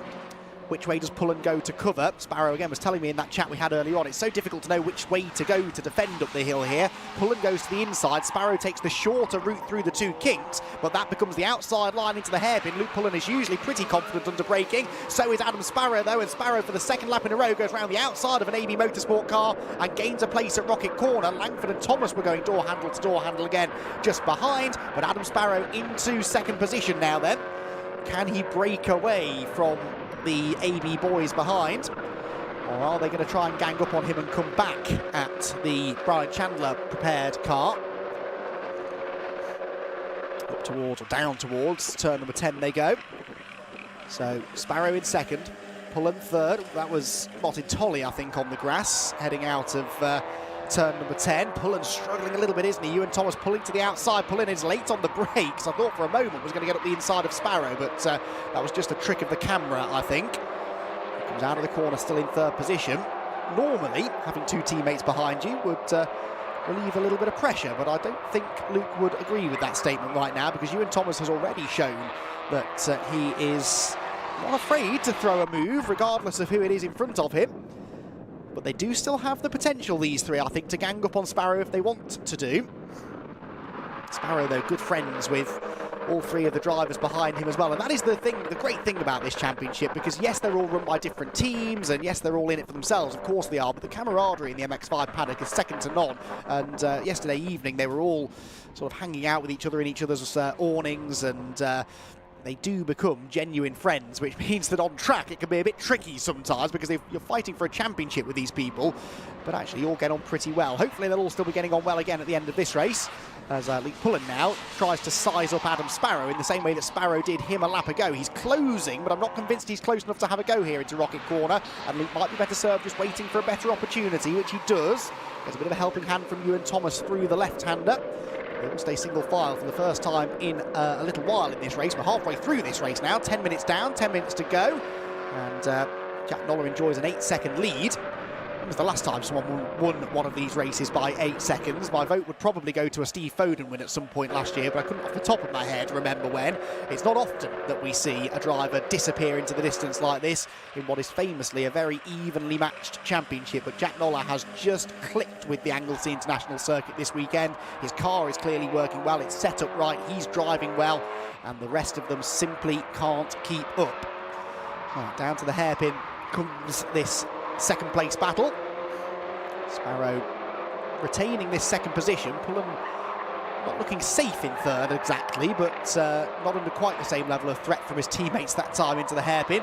But has he got an answer for Sparrow? Luke hasn't really had the ultimate pace of his other championship rivals this weekend. Oh, this is a good opportunity to put that right. That was Will Chadwick. That was Will Chadwick from the back of the grid. Will Chadwick just got past Martin Tolley to go into 7th place. I said that Chadwick was one to watch for. I think that was Thomas Walker we just saw having a spin up at the hairpin. But what a brilliant drive this has been from car number 88, Will Chadwick. He started this race from the very back of the grid, or second to last on the grid, and he's into 7th spot and could yet become a part of that podium battle, because he was battling with them before his retirement in race number 2. And he's not that far down the road from them, really. There he is, look, just ahead of Martin Tolley, the first of the 2 white cars. And Ollie Graham, his next rival, his next target. And I don't think it'll be long before he's within striking range, really. The hill they go then towards the Rocket Complex. There is the 3rd place battle. Luke Pullen, snatches a break, goes a bit deep, but you can get away with that there because you get the inside line naturally for the right-hand element of Rocket. He did nearly go off the road then. So late on the brakes was the 27 car. Peel then, Langford now closing back in on Ewan Thomas, who for now at least seems content to sit behind Pullen. Hopefully work with him, but here is Will Chadwick. He's not content to sit behind anyone, is he? He's already up and past Ollie Graham. This is phenomenal from Will Chadwick. By far the best we've seen from him, I'd say, in this championship. And Will Chadwick, I would not bet against him getting on the podium in this race. I really wouldn't. He is absolutely flying. He's in clean air now. He's, what, a second or so maybe behind that group of cars we've been focusing on. The battle for second place. Given a lap in clean air, he could well be with them. Still a third of the race to go. 7.5 minutes remaining. Down to the final corner they head. In the distance, you can see that second place battle, not really quite as raging as intensely as it was earlier on, is it? Sparrow looks a bit more comfortable now in second, Pullen going with him as best he can, and at least keeping Ewan Thomas and Tom Langford at bay. Then comes the Chadwick, Graham, Tolley trio. Not really a trio anymore because Will Chadwick is pulling away. So Chadwick is 1.4 seconds behind Tom Langford. On the previous lap was 0.6 quicker, and he overtook 2 cars on that lap. Well, 1 car, I suppose he was finishing his move against Tolley at the beginning of the lap. Dips a wheel on the grass, turning into church, does Chadwick. That's a brave or foolish thing to do, depending on your train of thought. The hill comes the second place squabble then, and this is Langford now making a move, or attempting to anyway, on Ewan Thomas. He's to the outside, he's squeezing Ewan, who now goes up the inside of Luke Pullen. He was so late on the brakes, he's going to overshoot the corner, but I think that will give him second place. He's over the grass, and Langford gets them both. Tom Langford gets past both of them from 4th to 2nd, and that was a bit of a mistake, I think, from Ewan Thomas. He was that distracted by Langford in his mirrors that he outbraked himself and nearly wiped out Luke Pullen, and that has cost Luke 3rd position. So now what have you got, Luke? Can you get back on the podium? Langford won't let him through, of course, easily, because, again, Langford is up there in the championship. So those 3 have not worked particularly effectively well together in this race, have they? And they're letting Adam Sparrow off the hook now a little bit. Yes, AB Motorsport. Ali Bray is watching on the pit wall and perhaps won't be enjoying what he's seeing in this one. But then, hey, what goes around comes around. He's had a lot of wins to celebrate so far this season. The first, 8 races of the year were won by AB Motorsport drivers. It was time someone else had the rub of the green, and it has been very much go for it racing this weekend with Jack Noller. But Adam Sparrow also now looking good for a second position. Off the final corner they come then. Sparrow is now a full 1.2 seconds clear of Langford. Has Luke Pullen breathing down his neck, then Ewan Thomas, and then Will Chadwick only half a second off this lot. Now there he is, Will Chadwick, basically a part of that fight too. And And can he make any progress through that group? And if so, what effect does that have on the championship contenders? Although Chadwick wasn't a million miles back in the points either. I think he was about 5th or 6th in the points coming into this weekend. Obviously, the non-finish earlier on today will count as a dropped score. But that will not have helped his championship aspirations. But if he can keep this sort of pace going through the second half of the season, he could yet become a factor by Brands Hatch, which is where the final round of the Gazshocks Mazda MX-5 Championship will be held alongside the Formula Ford Festival. Leaders into Rocket, and Will Chadwick this time serves Ewan Thomas going into the corner, tries to knock him out wide. Well, didn't try to, I'm sure, but almost had that effect. He's at the inside though, I think, into Peel corner now. Will Chadwick seems to be able to place that car more or less wherever he needs to. It's got grip, it's got good traction, it's performing well in a straight line, and now he's trying to recruit the man he just bumped into Rocket to try and work with him as he gesticulates at Ewan Thomas that perhaps they should work together and catch. The car's ahead, but then Chadwick goes straight off the road coming out of turn number 10, and that should now allow Ewan Thomas back through. So talk about working together. Ewan didn't really have much of an option there, did he? Because the mistake for Chadwick opened the door. Ewan tries to go around the outside at the hairpin, but no, can't quite do it. So Chadwick hangs on, but that has, of course, dropped them away now from Luke Pullen and Tom Langford ahead. Jack Noller, by the way, has already gone through to begin another lap with 3 3/4 minutes to go. Is Langford catching Sparrow? Let's see. Yes, he is, isn't he? Langford's definitely catching Sparrow. So, again, championship significance to this battle. Can Tom Langford get back into second position? Remember, in the closing stages of race 2, Langford looked like he had the pace on Sparrow and caught up to the leading duo as they were battling. And Adam did seem to think that maybe in the second half of the race, the likes of Jack and Tom might be a bit quicker. That seems to be the case again now, doesn't it? As Tom Langford reels in the second place man. And they are absolutely nose to tail as they come out of church. So we are going to see a challenge for second place then. Langford versus Sparrow. Up the hill they go. Does Jack go to the inside or the outside? He goes to the left-hand side of the road this time. Not what he did on the final lap of race number 2. Langford to the outside. Is this going to work? Sparrow has that braking zone sorted now, doesn't he, really? Defends successfully. Keeps hold of second position. They head down towards Peel corner with Adam Sparrow just about in front of one of his big championship rivals. What can Langford do? He's going to have 2 more attempts, I think, at that run up the back straight, isn't he? Because Noller's so far ahead, I think he's going to finish this lap with time for another one after it. So I think we'll have 2 laps to go at the end of this one. Langford now on the attack again, forcing a defensive move out of Sparrow as they head to the hairpin. On the right-hander he goes. Already Noller is at the final corner, incidentally. So Jack Noller comes across the line now with just under 2 minutes to go. So yes, 2 more laps remain then. There goes Noller. Where is Sparrow? Where is Langford? They're so far back. I mean, this is astonishing, isn't it? Look at this. I can't actually remember the last time I saw a Mark 1 MX-5 race won by this distance. That is incredible. Across the line goes Sparrow. And he is narrowly ahead of Tom Langford. That gap is 15 seconds, give or take a tenth or two, to the banking. And Langford trying to go right round the outside. Now, this is interesting. And he might have the switchback here, I think. Has he got an overlap on the inside line towards Church? No, Sparrow has the door closed. But the more they defend, the closer Luke Pullen and Will Chadwick will get. Will Chadwick is very much still on course for a podium. I think Pullen's gone wide on the grass coming out of Church Corner. And here now comes Langford for second place. Langford up the inside of Adam Sparrow this time. This is exactly how Jack Noller stole the victory from Sparrow in race number 2. Behind him, Pullen is busy defending from Chadwick.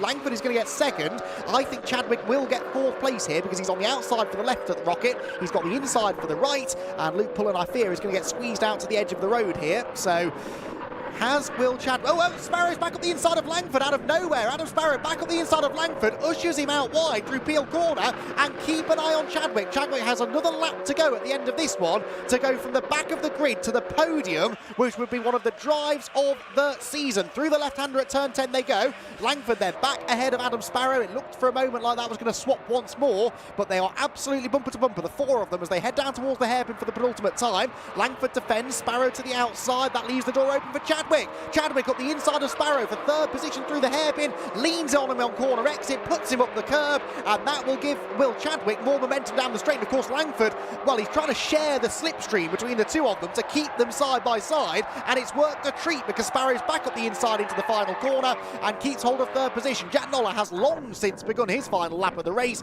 but for second it is any one of four drivers. Tom Langford has a narrow advantage over Adam Sparrow in third, Will Chadwick fourth from the back of the grid, and Luke Pullen, I suspect, a rather disappointed fifth place at the moment. Then Ewan Thomas, who is a bit further back in sixth. Tolly seventh leads the Masters category. Ollie Graham is eighth, Neil Chisnell ninth, and Tim Dorr in 10th position. But the battle to watch is the one out in front as Tom Langford uses all the track limits out of the banking that time, right up and over the exit curb as they head for Church for the last time. I think he might be out of danger here, really, although Sparrow's had a good run through Church. But he is definitely a few car lengths back than he was, and actually it's Chadwick who's more likely to put the pressure on him, I think. They head for the braking zone up at Rocket. Langford, I think, safe in second for now. Sparrow closes back in, but is he going to be able to make the move somewhere else around the lap? It will all come down, I think, to the hairpin, won't it, really, at the end of the Tom Price straight. That's realistically where a move could be made now. All bunched back together then. Langford second, Sparrow third. There is Jack Noller. I apologise, Jack, we haven't seen you once in this race. It's been a dominant, flawless performance, this. But unfortunately, you've missed all the fun because all of the action has been further behind you, and some way further behind you, 17 seconds further behind at the beginning of the final lap. Here they come then, down towards that hairpin for the last time. I don't think anyone's actually close enough to make a move. I think that Tom Langford might just be safe now in second position, with Adam Sparrow having to settle for third place. But for Jack Noller, it is 3 race wins from 3 here at Anglesey. Jack Noller victorious in the third race of the weekend. And now we wait. And we wait, and we wait, and eventually somebody will appear in second place. It is Tom Langford who appears in second place, I believe. Here he comes, yes, Langford second. Can Will Chadwick win in a drag race to the line against Adam Sparrow? The answer is no. So it is Langford second, it is Sparrow third, it is Chadwick fourth, and it's Luke Pullen in fifth position. And sixth position then for Ewan Thomas. Screech of tyres you heard was Luke Pullen celebrating fifth place like he just won a race, but I think maybe more out of frustration was that drift through the first corner. The driver who was dominant at Alton last time just not having the pace at what he has always said is not his favourite racetrack. Ewan Thomas was sixth, Martin Tolley seventh, Ollie Graham eighth, Neil Chisnell ninth, and Tim Dorr in 10th position. They've all crossed the line. A few of the other battles further back that were raging on that we didn't really get a chance to see. Graham Rumsey versus Thomas Brown was quite close. Thomas Brown getting the better of that battle for 14th spot. Also Tim Storer just finishing ahead of the recovering Thomas Walker after his spin up at the hairpin mid-race. So that was much more like it. It was a shame it was only for second place, that battle, really. Jack Noller was so far in front, 16.8 seconds, and he will probably say that he built that gap up because they were battling so hard behind him, but he was pulling the gap anyway, even before they started to squabble amongst themselves quite so viciously. And once he'd broken the toe, really, which was within a couple of corners, there was no way they were going to catch him once he got the lead anyway. Obviously, he didn't lead the first few quarters because Adam Sparrow, not for the first time this weekend, beat him into turn 1. But after things settled down, it was all Jack Noller, and he has been the dominant man, as Langford was at Silverstone, as Pullen was at Alton Park. At Anglesey, it is Jack Noller's playground. He claims 3 victories from 3 and leaves himself firmly now into championship contention. Langford second, Sparrow third, Will Chadwick from the back of the grid. Shame, really, that he missed out on a podium because that was a sterling drive from the back to come home in fourth. Luke Pullen was fifth, Ewan Thomas sixth, Martin Tolley seventh, Ollie Graham eighth, Neil Chisnell and Tim Dorr completing the top 10. And Harry Storer were next ahead of Levi Aisbett and Thomas Brown in 14th place. 15th Graham Rumsey, 16th Chris Bellwell, 17th Tim Storer, with Thomas Walker, Clive Chisnell and Richard Martin completing the top 20. Jonathan Fieldsend and Simon Privet, the last 2 runners on the lead lap, with Jason Aisbett in 23rd, 1 lap down. So Mazda MX-5 drivers are down in Parc Fermé, and Richard John Neal is ready and waiting to have a chat with our top 3 finishers. Let's head down to hear from him now. Well, Jack Noller's racing weekend is complete. Car's got some scrapes. It's been a busy weekend. We didn't see much of Jack in that one because he was too far ahead. Andy McEwen was complaining that you were too far ahead in that one. We didn't see very much of you. Let's get the crash helmet off. That's not a bad complaint to have, is it? If you're in the lead, that's. There are more difficult problems in motorsport to deal with than that. How does it feel to have had a dominant weekend in the Brscc Mazdas? Well, it's not often that happens, and to get the car in a really good window was something that's really worked out this weekend. So really happy with it overall, and yeah, just made the position early on. They started falling over each other, like I broke a toe, and there we go. Not often that happens, so really happy that it worked out, and thanks to everyone to get in the car so spot on Friday. Worked with me, worked with the guys and everything, and to my dad being here. My fiance predicted 3 out of 3 at the start of the weekend, so thanks very much to her, and it came true somehow. We need to get her down for the interview, don't we? What would be her prediction of what's going to happen next time out? Croft, I think. Well, that was where I got my first podium ever last year, so hopefully she predicts more success there, because the car's the best it's ever felt now. Got it into a really good place, and away we go. Nice one, Jack. Well done. Great weekend. Many congratulations. Jack Noller. Second position goes to Tom Langford. There's nearly a cheer there. Good to see we finally catch up with you. Finally. And it was Billy bonkers, wasn't it? That the podium battling going on. Yeah, after the first couple of laps, it was bananas, really. I don't know how many cars were in it, but Jack had gone by that point, so it was a fight for second, really. Adam was putting up a stern fight to keep that position. I just managed to pip him and pull away from the others. I just want to say thank you to AB Motorsport and Midland Tyre Shaving. We've had a real struggle this weekend, and they've managed to pull us up from where we thought we would be. I also want to thank Next Wave Safety, Mofolio from Germany, and C's Auto Electrical.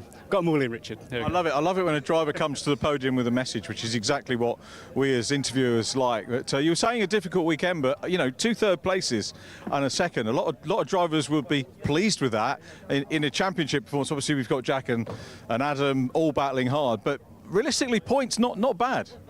It's a damage limitation weekend. Obviously, I would have loved to win and carry on that, but it's a good points haul.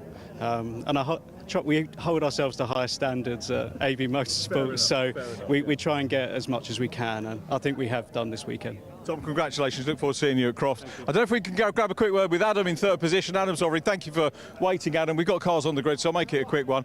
3 podiums out of 3, 2 second places and a third. Not a bad weekend's work. Not a bad weekend. Would have been nice for a victory, but still some solid points. Looking forward to Croft? Yeah, got a win there last year with the widest Mazda MX-5 possible, because I was struggling with a few issues early on last year. But yeah, looking forward to it.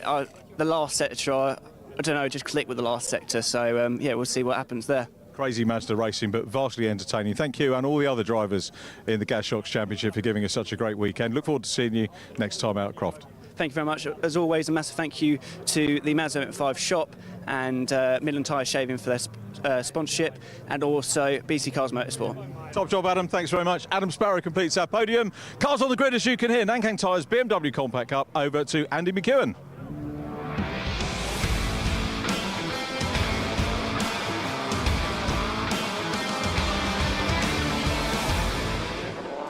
Thanks, Richard.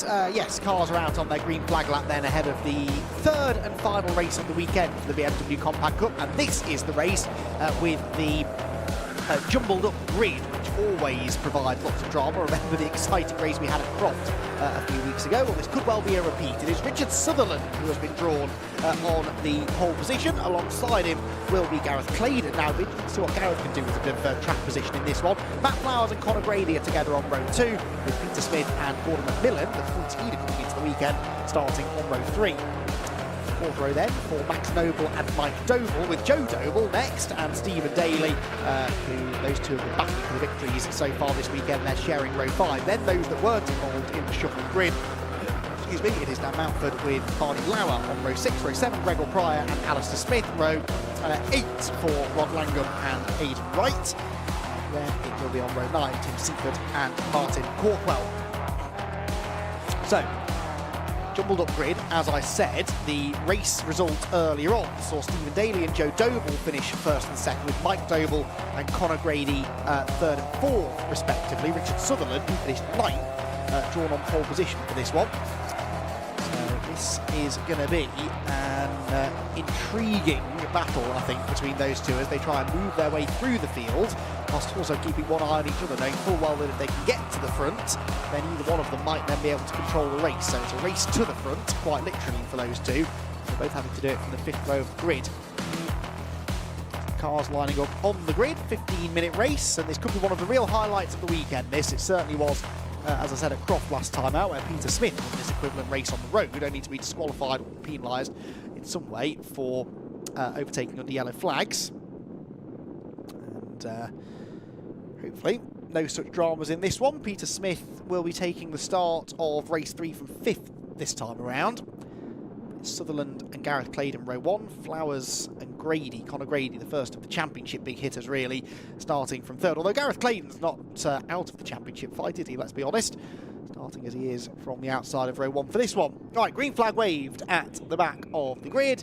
15 minutes on the clock. Red lights will go on now.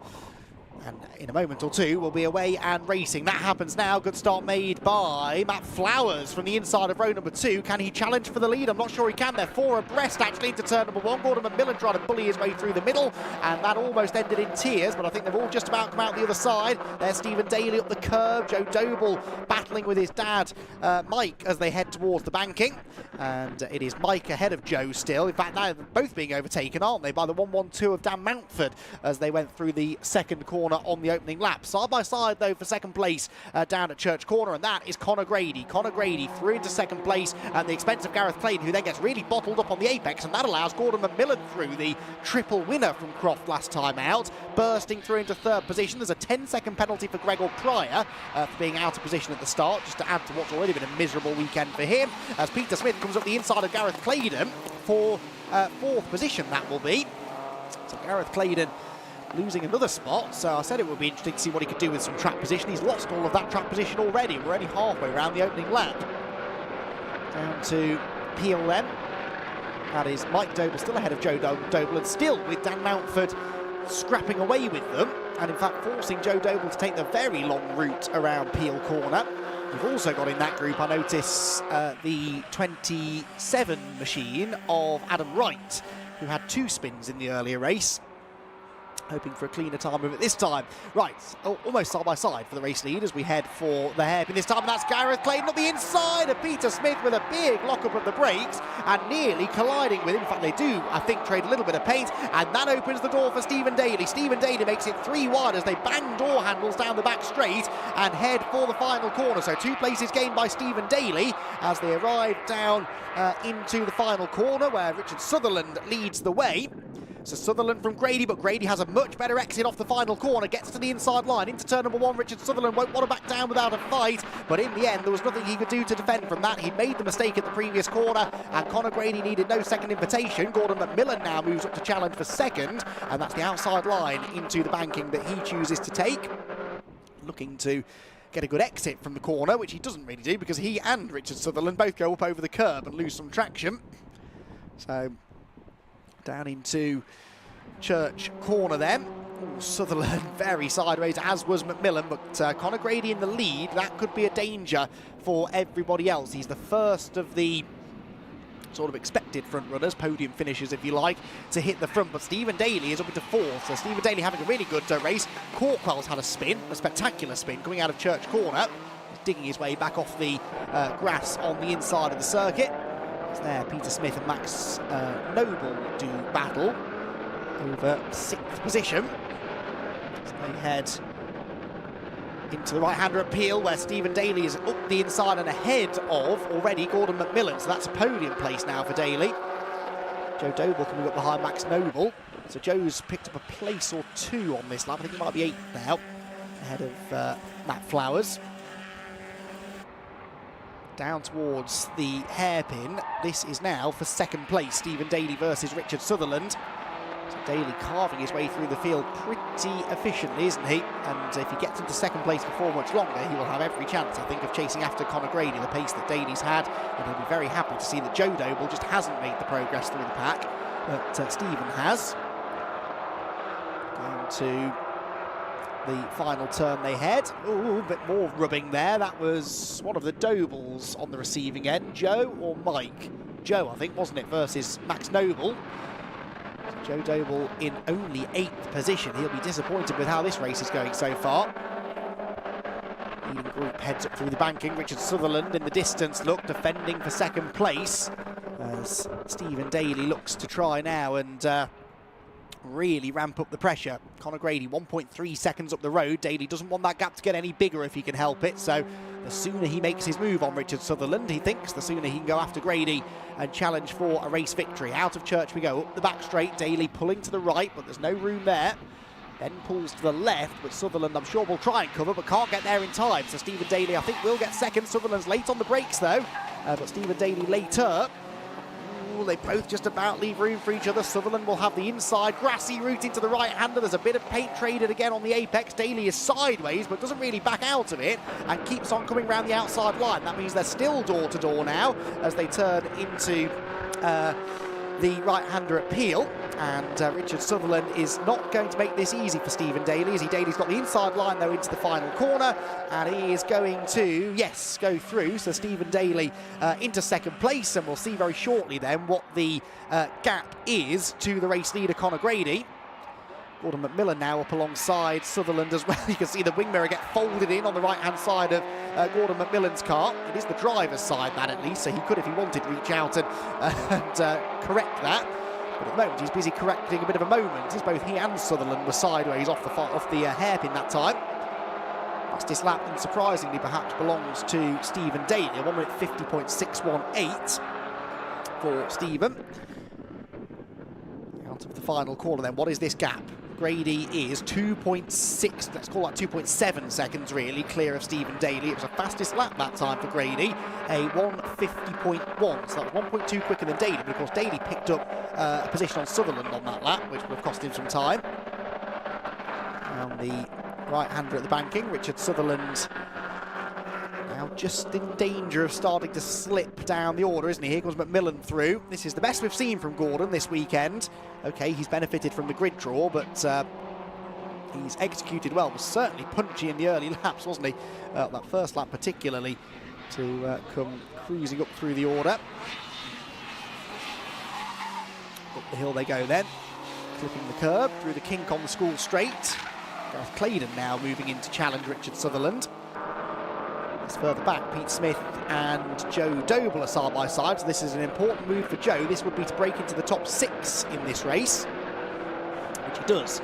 So Joe Doble passed Smith at the top end of the track then, and chases off after Gareth Claydon. So there's a chance still, I think, for Joe to make the podium here, depending on Gordon McMillan's pace now that he's gone past Sutherland, but I think Joe Doble should be able to have a crack at Gareth Claydon. He's been quite a bit quicker than Gareth so far this weekend, and I suspect that he will then also find a way past Richard Sutherland. So whether or not he's then got time to catch and pass Gordon McMillan, that will be the real challenge. There's his father, Mike Doble, in behind Max Noble. In the battle for 8th place, heading back down towards the sea, towards the final turn, and it looks as though Mike Doble's going to go up the inside now. Wasn't quite close enough to do that. Right, Stephen Daly, fastest lap of the race, 1:49.795. That was 4 tenths, give or take, quicker than Conor Grady, so the gap is down to 2.3 seconds now, with just under half the race to go. So I think he should have time here to catch Conor at that rate. Yeah, just about, but it will be nip and tuck, won't it? He needs a bit more than that, really, to give himself a couple of laps to actually do the overtake. Because catching, as someone once said, is one thing, passing very much another. And you know that Conor Grady is going to get his elbows out when Stephen gets there. Oh, Joe Doble chopping around on the rear bumper of Gareth Claydon, trying to get the inside run into Rocket. Has he managed it? No, Gareth Claydon moves across to the middle of the road and keeps Joe Doble behind him. Sutherland very wide. I think I can count on the fingers of one hand the amount of times I've seen Richard Sutherland go through a corner not sideways. He is always on and perhaps slightly beyond the limit, but it makes him one of the most exciting drivers on the grid to watch. There goes Joe Doble at the inside of Gareth Claydon now. And that sort of works, but the next corner's a left-hander. That will probably favour Claydon a little bit more. Yes, it does. And Gareth Claydon's going to get that place straight back again. There he goes. Behind them, that is Mike Doble and Max Noble, isn't it, going wheel to wheel. As Joe Doble desperately tries to find a route past car number 1, but it's car number 1 for a reason. Gareth Claydon's not going to be an easy man to overtake. I think Joe probably has the pace to do it, but he's just got to try and find the right opportunity. He has a big slide coming off the hairpin. And might open the door for Pete Smith, actually. I think Pete Smith has got a bit of a run. Yes, he has, and Pete is up the inside of Joe Doble, so Doble losing a place. That wasn't in the script. And Peter Smith, the star of the show, sort of, from Croft in the 3rd race last time. Now making a bit of a nuisance of himself to Joe Doble, but fair play, he's perfectly entitled to do that. There's Mike Doble battling with Noble behind, so that was a change, that wasn't it? I think Mike Doble getting himself ahead. Stephen Daly, by the way, 1:49.8, so that time half a second quicker than the leader, the gap down to 1.8 seconds. But it's what, nearly 2 minutes a lap, isn't it, in a compact cup car, so they're not going to have many laps left. And the slipstream effect isn't really that powerful in these cars compared to something like an MX-5, for example, so in an MX-5 race, I'd say if you get within a second of the leader, you will catch them at the end of the next straight, but not really the same in compact cup. Oh dear, that all got very congested, didn't it? Peter Smith putting the moves on Gareth Claydon, then round the outside goes Joe Doble. That was a brilliant move by Joe Doble. I'm not really sure how he did that, but just carried real good momentum on the outside line into Rocket in, and that gave him that inside line, the important inside line to Rocket out. Rocket out really is the more important element of that complex. Even though you think the overtaking would be done on the way into it, really it's who has the inside line for the right-hander that counts. 9 times out of 10, they come out on top. For any side-by-side battle, Richard Sutherland sideways. What else is new? He is gapping, though, Claydon, I think, slightly on this lap. So Gareth Claydon perhaps turning his attention more to defence again now, with Joe Doble harrying him, looking to the outside into the hairpin. Can he stay there? If he can, he'll have the inside run to the last corner. That might not work. I thought it was going to work, but got the wheel in the dirt, lost some traction, lost some momentum ultimately. And that means that the positions will be unchanged. Stephen Daly, another fastest lap, a 49.7 this time. That was 0.6 quicker than the race leader. So the closer he gets, the faster he gets, does Stephen Daly. At that rate, he'll be almost on the tail of Conor Grady by the end of the next lap. The trouble is, that's only realistically going to leave him a lap, I think, to actually put the move on. Maybe 2. It will be touch and go as to whether they get a last lap ball at the end of this one. Up the hill they go, though. I'd say Daly's had a good first half of this lap, so he's closing in ever further. Joe Doble now really starting to get frustrated, you feel, behind Gareth Claydon. He's had a good run, though, pulls to the left-hand side of the road. This time I think there might be a small overlap, just enough maybe that Gareth Claydon can't close the door, but he does close the door. And Joe Doble does not pull a Riley Phillips, backs out of the move, and settles back in line behind the number 1 car.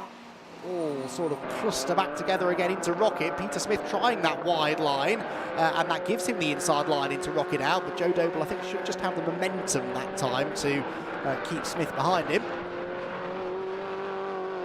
Peel down the hill. What is that lead gap doing, I wonder? I would say Stephen Daly's almost there now, isn't he? Oh, Sutherland, very wide again. He uses his own unique racing lines, Richard Sutherland, but they seem to weirdly work for him because he's not dropping back into the clutches of Claydon yet, despite a couple of little moments that I've seen. Joe Doble back to the outside of Claydon. Tries to find a way by, heading around the hairpin. For the 2nd lap in a row, he tries that outside line, and for the 2nd lap in a row, it's unsuccessful. And for the 2nd lap in a row, Pete Smith now looks to try and take advantage. Right, there will be time just about for 2 more laps, so 2 more laps to go, and Conor Grady has basically been caught now by Stephen Daly. So Stephen Daly, having done, in a way, the easy work, catching Conor, now needs to try and figure out a way of getting past him. Further back, by the way, just so out of the window, Joe Doble is side by side with Peter Smith through turn 1. And I think they're still side by side heading towards the banking. We'll pick up on those in a minute. Here they come. Gordon McMillan will be third. Richard Sutherland will be fourth. Claydon fifth. But who is sixth? That's the question. It is, wait, there we go, still side by side. Pete Smith has the inside line for Church Corner. Is Joe Doble going to tough this out around the outside? He's thinking about it, he's really trying it, and he's going to do it. Actually goes right round the outside of Pete Smith, and they are still side by side. They've been side by side for almost half a lap now. This has been a brilliant battle. Mike Doble now coming up to play as well. Might he try and give a bit of assistance maybe to his son Joe as they head into the braking zone at Rocket? He's not close enough to do so. Can Pete Smith go round the outside? Joe Doble will desperately want to close the door, which he does do, in fairness, and keeps hold of the place. But, Joe Doble, not the race he was hoping to have, with Stephen Daly up there fighting for a win, and Conor Grady. Gordon McMillan on the podium too. Joe Doble could little afford, really, to be handing these sort of points away to those drivers. And the hill comes Adam Wright and Max Noble. Those two were doing battle in race one, weren't they? And then obviously it all went wrong for Adam Wright in the race earlier on today, but they found each other again now at the tail end of the top 10. This battle through the middle part of the top 10 makes its way around the hairpin again. The leaders are at the final corner, and Conor Grady's got the final corner all wrong. Stephen Daly is right on him now. That was a much bigger gap just before we cut to that camera, but Conor Grady made a big mistake through the final corner, and so Stephen Daly now only a quarter of a second back as they begin the final lap of the race. So Stephen Daly going to throw everything at this now to try and get the race victory. Remember that Stephen started on the 5th row of the grid. He's sideways through the banking, and Conor Grady is going to have to push pretty hard here. He's going to have to defend pretty hard in order to retain the advantage. Through Church then, is Daly close enough though? I'm not convinced he is. Try and pick up a bit of a slipstream, try and get close enough into Rocket, but I think if the move's going to come, it will be later in the lap. That moment at the banking just cost him so much momentum, because you really don't then scrub off any speed until Rocket, and Conor Grady struggling to scrub off any speed into Rocket. Outbrakes himself, goes straight on, and Stephen Daly now right on his tail again. So that mistake from Conor Grady, has that just opened the door again for Stephen Daly to try and get back into this. Through the right-hander at Peel Corner then, dropping downhill, back towards the left-hander at turn 10. Gareth Claydon still battling with Joe Doble in the background. Doble still ahead of Peter Smith, and there's been a drama, I think, for Adam Wright there at Rocket. We'll get to that in a moment, though. Let's focus on the leaders as they head towards the hairpin for the final time. And Conor Grady just needs to make 2 more perfect corners, no mistakes, and he will be the race winner. Stephen Daly closing right in through the hairpin, but doesn't try and get to the inside line. Interestingly, Grady a bit sideways on corner exit. That was a nice little power slide, no traction or momentum lost on the exit of the turn, and I think that Conor Grady might just be able to do this. 1 more corner to go. Is Stephen Daly going to throw everything at it? No, he's not. Conor Grady, unless he makes another mistake, is going to come home a winner here in the BMW Compact Cup. He crosses the line and just about hangs on. Conor Grady victorious here at Anglesey. Second goes the way of Stephen Daly.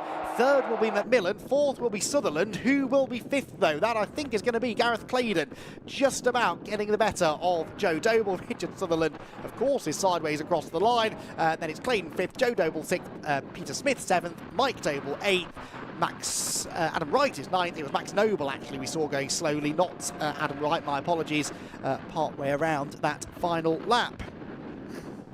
And another good battle here, Gregor Pryor and Rod Sutherland. Now, those two have had their history this weekend, and they end up the weekend battling for position again, with Rod Langham getting the better of not only Gregor Pryor, but also Alistair Smith for 14th place. A couple of others coming across the line. Tim Seaford, Martin Corkwell will be the last of them, but what a brilliant race that was. Conor Grady, deserved race winner, only just held on. But to hold on he managed to, and he will be extremely pleased with that drive. Yes, he started a bit further up the order than Stephen Daly that time, but Stephen still had a couple of laps to try and get past him, and very, very nearly managed to do so. So, yeah, very impressive stuff that from Conor to defend the lead and to bring home another race victory. So, Conor Grady, yeah, and actually I say another race victory. He's not won a race yet this year, has Conor. So has he won a race before in the Compact Cup? He'll tell Richard, I suppose, in a moment, because he will be doing the winner's interview in a few minutes' time. Conor Grady as the race winner. He'll be very keen to celebrate either way, Stephen Daly second, and Gordon McMillan on the podium for the first time this weekend in third. Richard Sutherland is fourth. They were the top two Masters drivers too, with Gareth Claydon fifth, Joe Doble sixth, Peter Smith seventh, Mike Doble eighth, Adam Wright ninth, and Matt Flowers in 10th. Then it was Max Noble, Dan Mountford, Barney Lauer and Rod Langham in 14th position. 15th for Alistair Smith ahead of Gregor Pryor, Tim Seaford and Martin Cornwell at the back of the field. So the Nankang Tyre BMW Compact Cup will be next out at Snetterton. I think that is going to be part of the next Fun Cup live-streamed event as well. Then they head to Cadwell Park, Donington Park, and it all finishes on the Silverstone International Circuit in October. Right, let's head down to Parc Fermé and hear from our podium finishers, and I'm sure a delighted race winner, Conor Grady.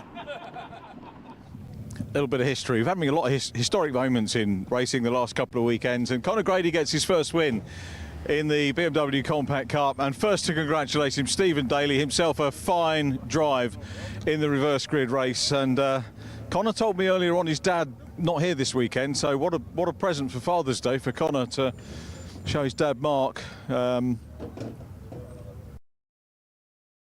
not here, that he's won. We need Mark here with Conor winning as well. Conor, come over, well done. Congratulations, a fine win, brilliant to get your first win in the championship. On Father's Day, you said Dad's not here. Yeah, my dad's a mechanic in this weekend, so we've done all right. We've struggled with pace there. With a lot of the tyres up in the second race, and had to change tyres to old tyres. So I was struggling a little bit then, but I knew Stephen was coming, so I started making a few mistakes towards the end. I knew Stephen wouldn't do anything silly, but because we're both teammates, so yeah, it was a really good race. But you're still learning these cars. A lot of the drivers have been in it for a long time, Stephen included. Not making excuses for him, he still pulls it out of the bag. But is there still stuff to learn? Yeah, there's always. My main problem is braking. I keep locking up all the time.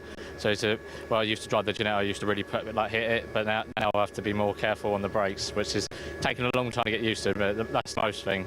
So everything else, I'm getting slowly there every race. It's a good win, reverse grid, but you had to work hard to get there.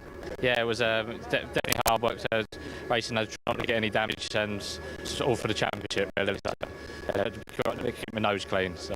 That's one. Congratulations. I'll remember that one, Conor. Congratulations, Stephen Daly and Gordon McMillan here as well. Stephen, what a drive. You know, tons to do. Got to make these quick, unfortunately, because the Mazdas are going out. But ever present on the podium this weekend. Yeah, that's a very consistent weekend. Happy with that. Car, fantastic. Place up to the front. Casey Motorsport team have done a fantastic job this weekend. And a big hello to my family, Emily, Nicola, hello, and that's a wrap. Well done, Steve. Congratulations. Ever present on the podium. Very quick with Gordon McMillan, because we haven't had a chat, but Masters win. Great to see you. G-Mac is back. I got a couple of trophies. Very happy with that. Really pleased. Fantastic. Top step next time, Gordon. We've got to cut it short, but top step next time. I'll do that. I'll do. Gordon McMillan, well done. Brilliant. Thanks. Hat trick last time. We didn't credit him with that on camera. Well done. That was last time out. This time out, Griff. I don't know what it's going to do.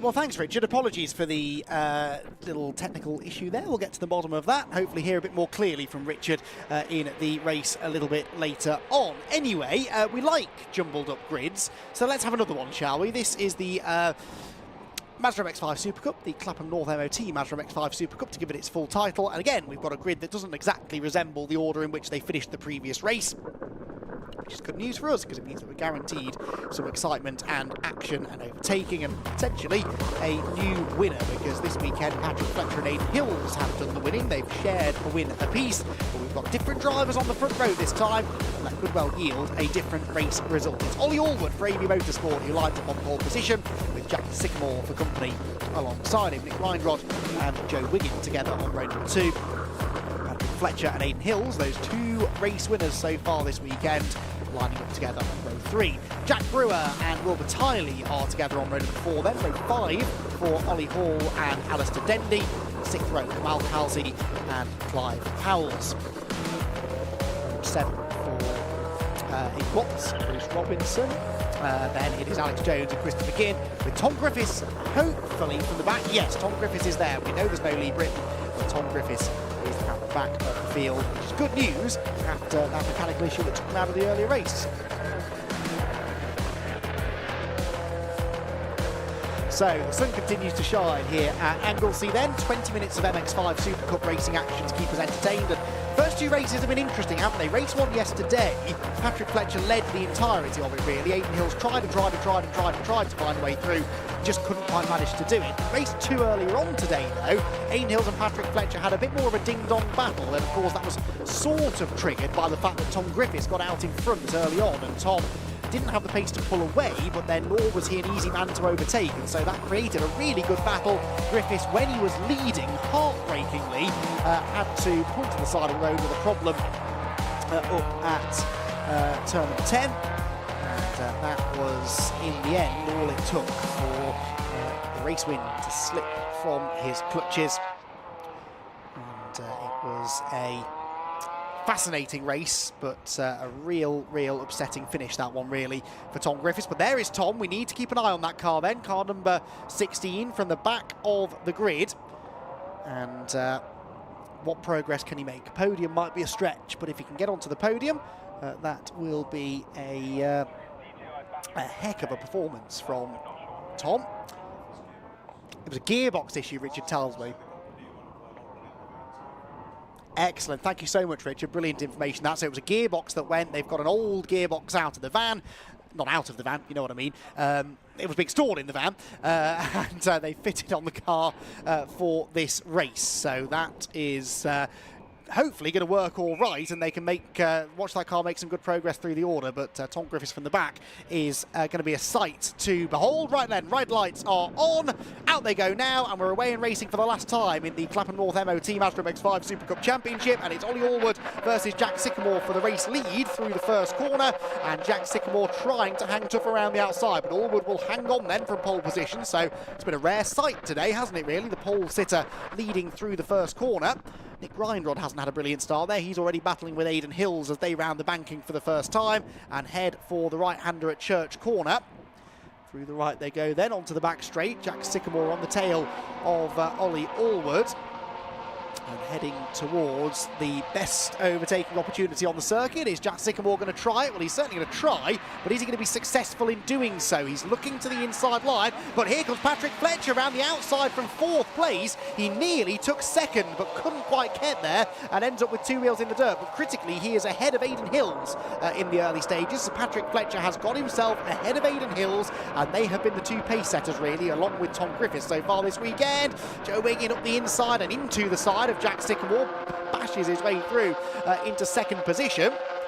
Down into the left-hander at turn 10 they go then. It is Allwood that leads. It is Wiggin in 2nd, Sycamore 3rd.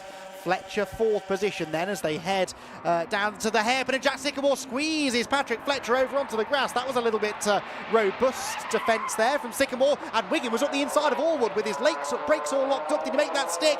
Well, they're still side by side, but Joe Wiggin versus Ollie Allwood absolutely side by side for the race lead as we head to the final corner. Allwood just about manages to hang on. Jack Sycamore, of course, also now joining in the party and trying to reclaim 3rd, but actually loses 3rd place to Patrick Fletcher. Patrick Fletcher up the inside of him then as they head across the line. Aidan Hills is there as well, and Aidan Hills is in 4th position, Fletcher 3rd, so they're both there inside the top 4 places at the moment then as they head around the right-hander at the banking towards Church and round this really frighteningly quick right-hander they go. Allwood, Wiggin, Fletcher, Hills and Sycamore, the leading quintet, and Joe Wiggin now makes his move, pulls out of the slipstream to the right-hand side of the road with a healthy shove from Patrick Fletcher, and that might move them both through, actually. Allwood could be down to 3rd, could be down to 4th, because Aidan Hills is there as well. Hills sideways in the braking zone. How's this going to sort itself out? Well, Joe Wiggin has got the lead. Fletcher goes 2nd, and Aidan Hills right round the outside. I think they'll move into 3rd place. He's sideways up the curb on the inside line, and he is going to lever aside Ollie Allwood and move into third position, and Jack Sycamore now coming through as well into fourth, so it's all unravelled for Allwood. He's down into fifth position as they come out of Peel and down the hill, and that's Tom Griffiths. That is Tom Griffiths from the back of the grid into the top 6 already. That is absolutely outrageous. What a brilliant opening lap and a half Tom Griffiths has had, and he could yet win this race. He pulls out of the slipstream down towards the hairpin. They are 3 abreast nearly into the braking zone, with Sycamore on the inside, Griffiths to the outside, and Allwood sort of pinched in the middle. They head out of the right-handed hairpin, down the hill towards the final corner. And this is going to be a real thriller. I can just feel it. Joe Wiggins got the lead. Patrick Fletcher's got second place. Aidan Hills is there in third, but Tom Griffiths is coming. He is in 6th place. If he can clear Allwood and Sycamore quickly, he might be able to chase off after those leading 3. Towards the banking then. Round the right-handed hairpin they go, and Patrick Fletcher having a little nibble there at Joe Wiggin as they rounded the right-hand hairpin. Down towards Church then. Aidan Hills challenging for second place. This is significant. Fletcher had to go for the lead. He lost momentum on the exit of the corner. Aidan Hills is up the inside of him, and the 2 fastest drivers of the weekend are absolutely neck and neck once again. Behind them, Griffiths has already dispatched a Volley Allwood, I can tell you. So he is coming towards these 2 as they go side by side into the braking zone. Joe Wiggin doing his best to pull out in front, and at the inside line, Patrick Fletcher just sees off the challenge from Aidan Hills. Allwood actually coming back now at Tom Griffiths, and I think we'll get back ahead of him again as they round the right-handed element of Rocket. Through the right-hander at Peel then. Aidan Hills up the curb, trying to still find a way past Patrick Fletcher, but just can't quite do it, can he? Towards the final couple of corners on this lap. This international sequence of corners. And as they head for the right-handed hairpin at the end of the straight, it's actually Nick Grindrod now challenging Allwood, so Allwood did not find a way past Tom Griffiths and now might be in danger of losing another position. So Grindrod now eased out wide. Jack Brewer getting involved too. Nice to see Jack part of the battle as they head for the final corner. So Joe Wiggin leads them across the line then. And his lead is going to be what over Patrick Fletcher? It was 2/10, it's now nearly a full second as they head for the first corner. Tom Griffiths up into 5th position. Fastest lap belongs to Aidan Hills, by the way. And as they head through that right-hander, Tom Griffiths now on the tail of Jack Sycamore. And he is chasing down the 4th placed driver then up towards Church Corner. Good exit, could give Griffiths the chance to pass heading up the hill, and of course because Fletcher and Hills have been battling so hard, they're not that far ahead actually of the Tom Griffiths machine, which pulls out of the slipstream to the inside of Sycamore now for 4th position. Well, Allwood further back is defending from Nick Grindrod, but what's going on between Sycamore and Griffiths? Has Griffiths gone through? I think the answer is yes. Yes it is. That looked to me like Griffiths ahead. Yes it is. So Tom Griffiths then into 4th spot now. And Tom Griffiths with it all to do, we thought, even to have a chance of a top 5 in this race. Well, he's in the top 5 already. In fact, that was the move for 4th place as they went into Rocket. Down the hill through the left-hander at turn 10. Down the Tom Price straight on the international loop. Joe Wiggin has been reeled in on this lap, hasn't he, quite dramatically by Patrick Fletcher. Patrick Fletcher right on his tail now as they head through the hairpin, and Patrick Fletcher's had a better exit from the hairpin and almost able to get alongside, but Wiggin fends him off. But of course, as they battle, Griffiths is almost there with them now. He's virtually 4th for the lead, and Patrick Fletcher launches up the inside into the last corner. That was the last of the late breakers. Wiggin hangs tough on the outside, and Aidan Hills will have the run on the pair of them, neck and neck across the line then. And on the inside line, Patrick Fletcher looking to try and hang on to the advantage. They're still side by side, but Fletcher's done it. Patrick Fletcher gets the lead away. Tom Griffiths has set the fastest lap in his pursuit of this lot, but it is Patrick Fletcher to the lead. Joe Wiggin tries to get him back at the banking, can't quite do it. By 38 thousandths of a second, Fletcher was ahead at the line, but he is now a full car length ahead as they arrive at Church Corner. So it is now 4 for the lead again, and Tom Griffiths every bit a part of this fight. Now, can Joe Wiggin come back at Patrick Fletcher here? He's going to try to, isn't he? But Fletcher will have the inside line covered. forcing Wiggin to go which way? Well, Joe tries a late lunge to the inside, gets boxed in predictably by Fletcher, and that means they all stay, I think, more or less as they were. Tom Griffiths taking a very wide line into the second part of Rocket to try and get that run to Peel. Fletcher dipping wheel on the grass there as he turned into the right-hander, but keeps the car on the straight and narrow.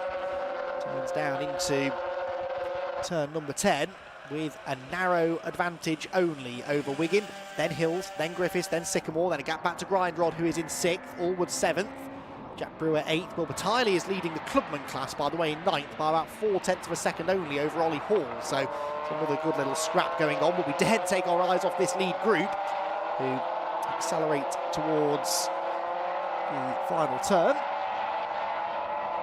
And Patrick Fletcher not really escaping like I thought he would. That was Hills looking to the inside of Wiggin, but no, too far back. Of course, the more pressure he applies to Joe, the further away Patrick Fletcher is likely to become.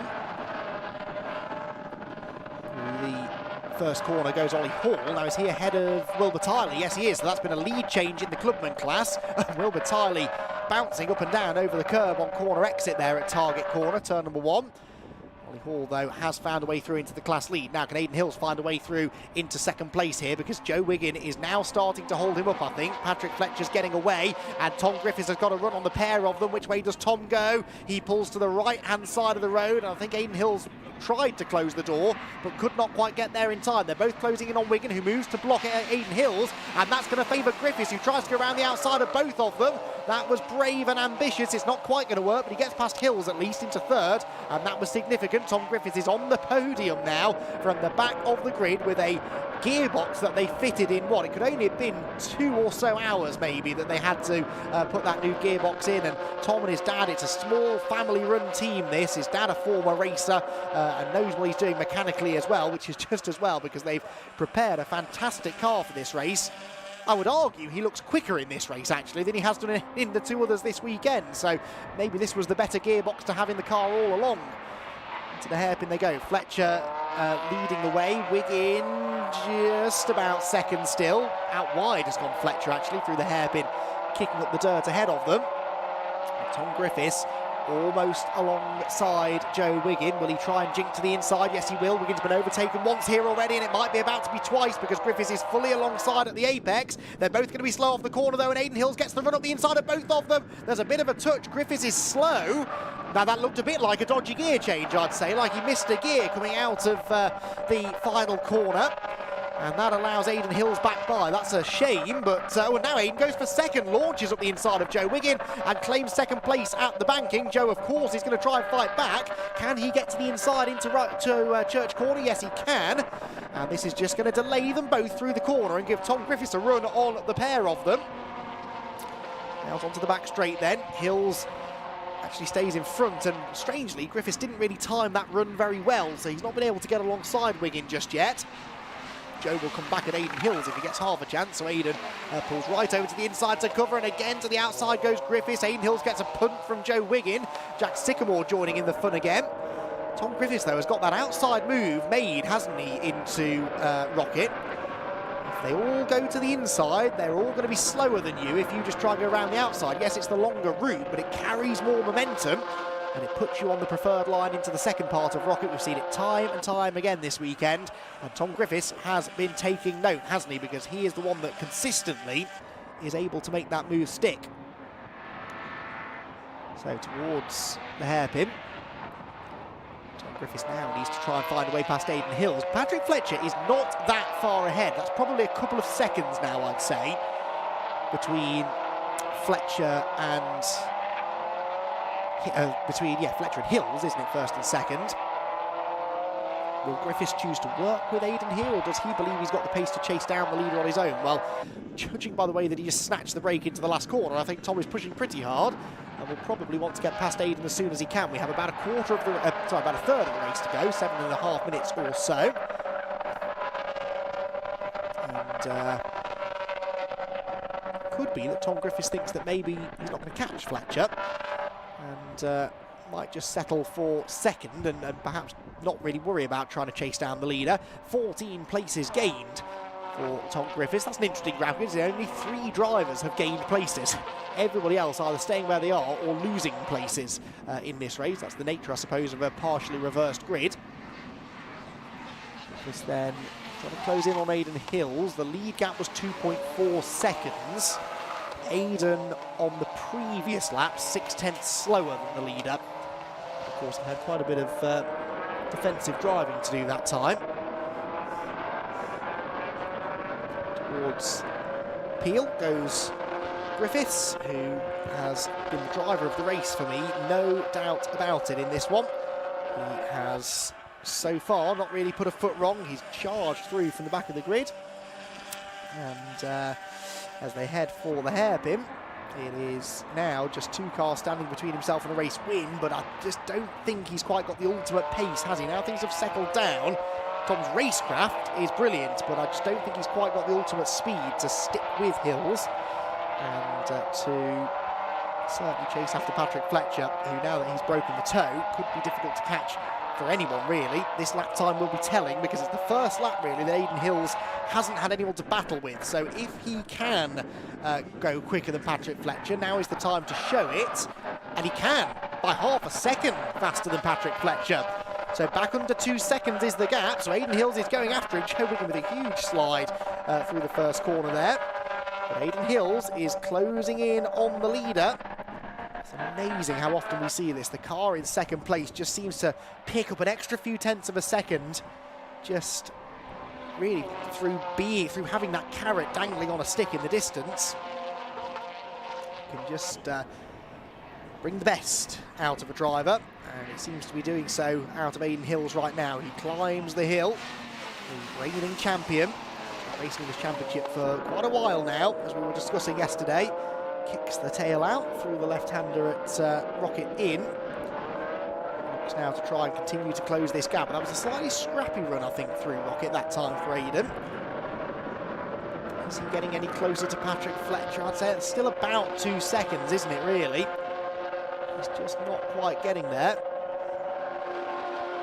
There's Jack Brewer in behind Ollie Allwood.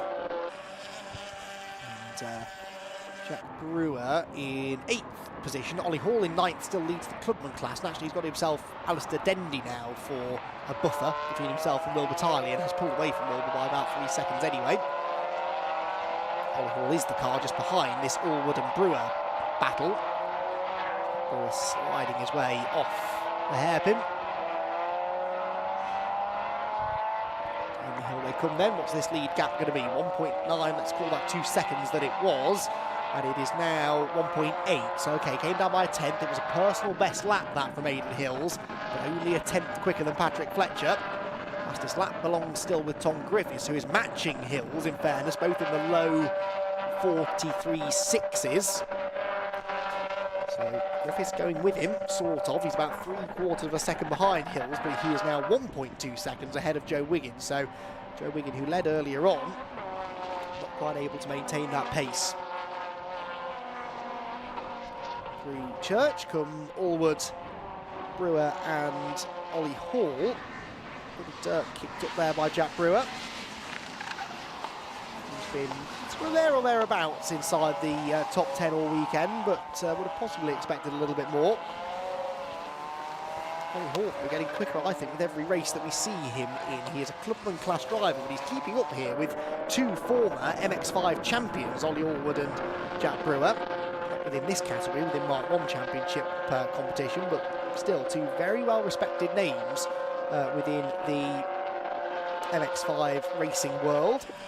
And Ollie Hall looks a bit quicker than them at the moment. So leaders then head for the hairpin. And Patrick Fletcher's lead is what, I wonder? Well, there's only going to be 2 more laps to go after this one. Even if Hills is closing in, I just suspect that he's going to run out of time, really, to do anything about the leader. Into the last corner they come. I'd say the gap's come down slightly, but not by enough, realistically. 2 more laps to go, and Aidan Hills is now 1.5 seconds back. So that was another 2 and a bit tenths, 2.25 of a second, basically, that he took out of Fletcher that time. But but not enough. Realistically, he'd want to be within a second, I think, by the end of this lap to have any chance of attacking on the final tour. There goes Clive Powell's through the final corner, car number 15. Down in 14th place. Now, Clive is the Masters leader within the Clubman class.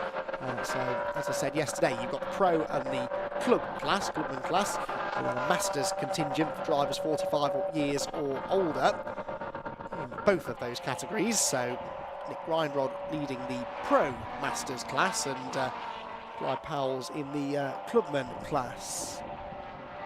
And Richard is telling me via a note that I've completely ignored, sorry about that, Richard, that this is Nick Reinrod's last race in Mazdas, so he's confirmed that to you, has he?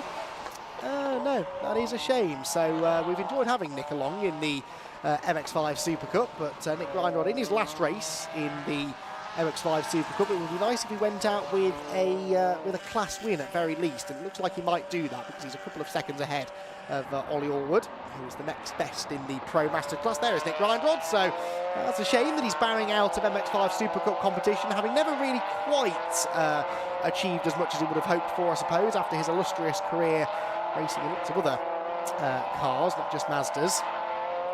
But this is the last we'll see of him for now, although drivers often say this and then find their way back in the championship again in the future. Across the line goes Fletcher. Gap stays the same, 2.5 seconds back to Aidan Hills, so Patrick Fletcher just isn't really coming under any fire here, is he? I think Hills has given all he's got. On that previous lap, he was actually fractionally slower than Fletcher. And Patrick looks now to have this one in hand. Griffiths, though, maybe a little bit quicker than Hills. Yes, he was 0.2 quicker than Aidan Hills that time around, so the gap back under a second now, but again, I don't think Tom's really close enough. He'll get a whiff of a slipstream up the back straight, and will do his best, I'm sure, to try and utilise that, turn it into a move, but he's not close enough to do so. Aidan Hills snatching the brake, though. That's what that bit of white tyre smoke was in the distance. And the right-hander, Aidan Hills, second position, and former champion, the reigning champion, who won in that season to end all seasons, really, didn't it, in MX-5 Super Cup, where we had basically every driver who had ever done anything in Mazda MX-5s, apart from maybe Tom Roach, out on grid at the same time. And Aidan Hills came out on top of them all, won the championship.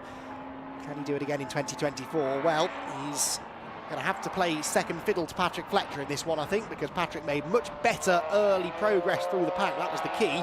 And Patrick Fletcher looks as though he's going to make it 2 wins from 3 races here at Anglesey. Aidan Hills won earlier on in the day. Patrick Fletcher was the winner yesterday afternoon. And now it is going to be a second win of the weekend for Patch, who comes out of the final turn, sees the checkered flag, and Patrick Fletcher claims his second race victory of the weekend here at Anglesey. Checkered flag, Patrick Fletcher, Aidan Hills second, and Tom Griffiths comes home in third ahead of Joe Wiggin fourth, and Jack Sycamore in fifth. Nick Reinrod sixth place, but wins in the Masters category in what we believe to be his final race in the MX-5 Super Cup, with Ollie Allwood coming home in seventh, second in that class. So Allwood did fend off Jack Brewer to the line. Ollie Hall wins in the Clubman class, and one of the next cars through, that one just coming out of the final corner, is Clive Powell's, and that is your Masters Clubman, or Clubman Masters winner, as it probably should be. And had that pretty easy in the end, didn't he? Bruce Robinson was some 6.7 seconds behind him at the checkered flag. So Patrick Fletcher is your winner for the second time this weekend, and that does him the world of good in the championship standings as well.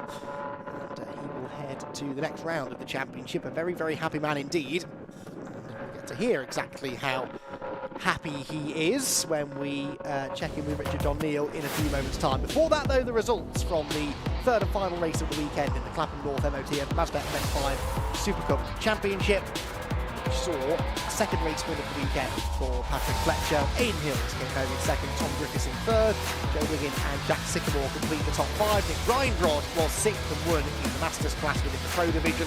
Ollie Hall was second in that class, finishing seventh overall ahead of Jack Brewer. Ollie Hall, the Clubman winner, was ninth ahead of Alistair Dendy. Will retire with Mal Halsey and Amy Watts the next one. Clive Powell was a class winner in the Clubman Masters in 14. Robinson, Alex Jones and Christopher McGinn were the last of the 17 runners at the flag.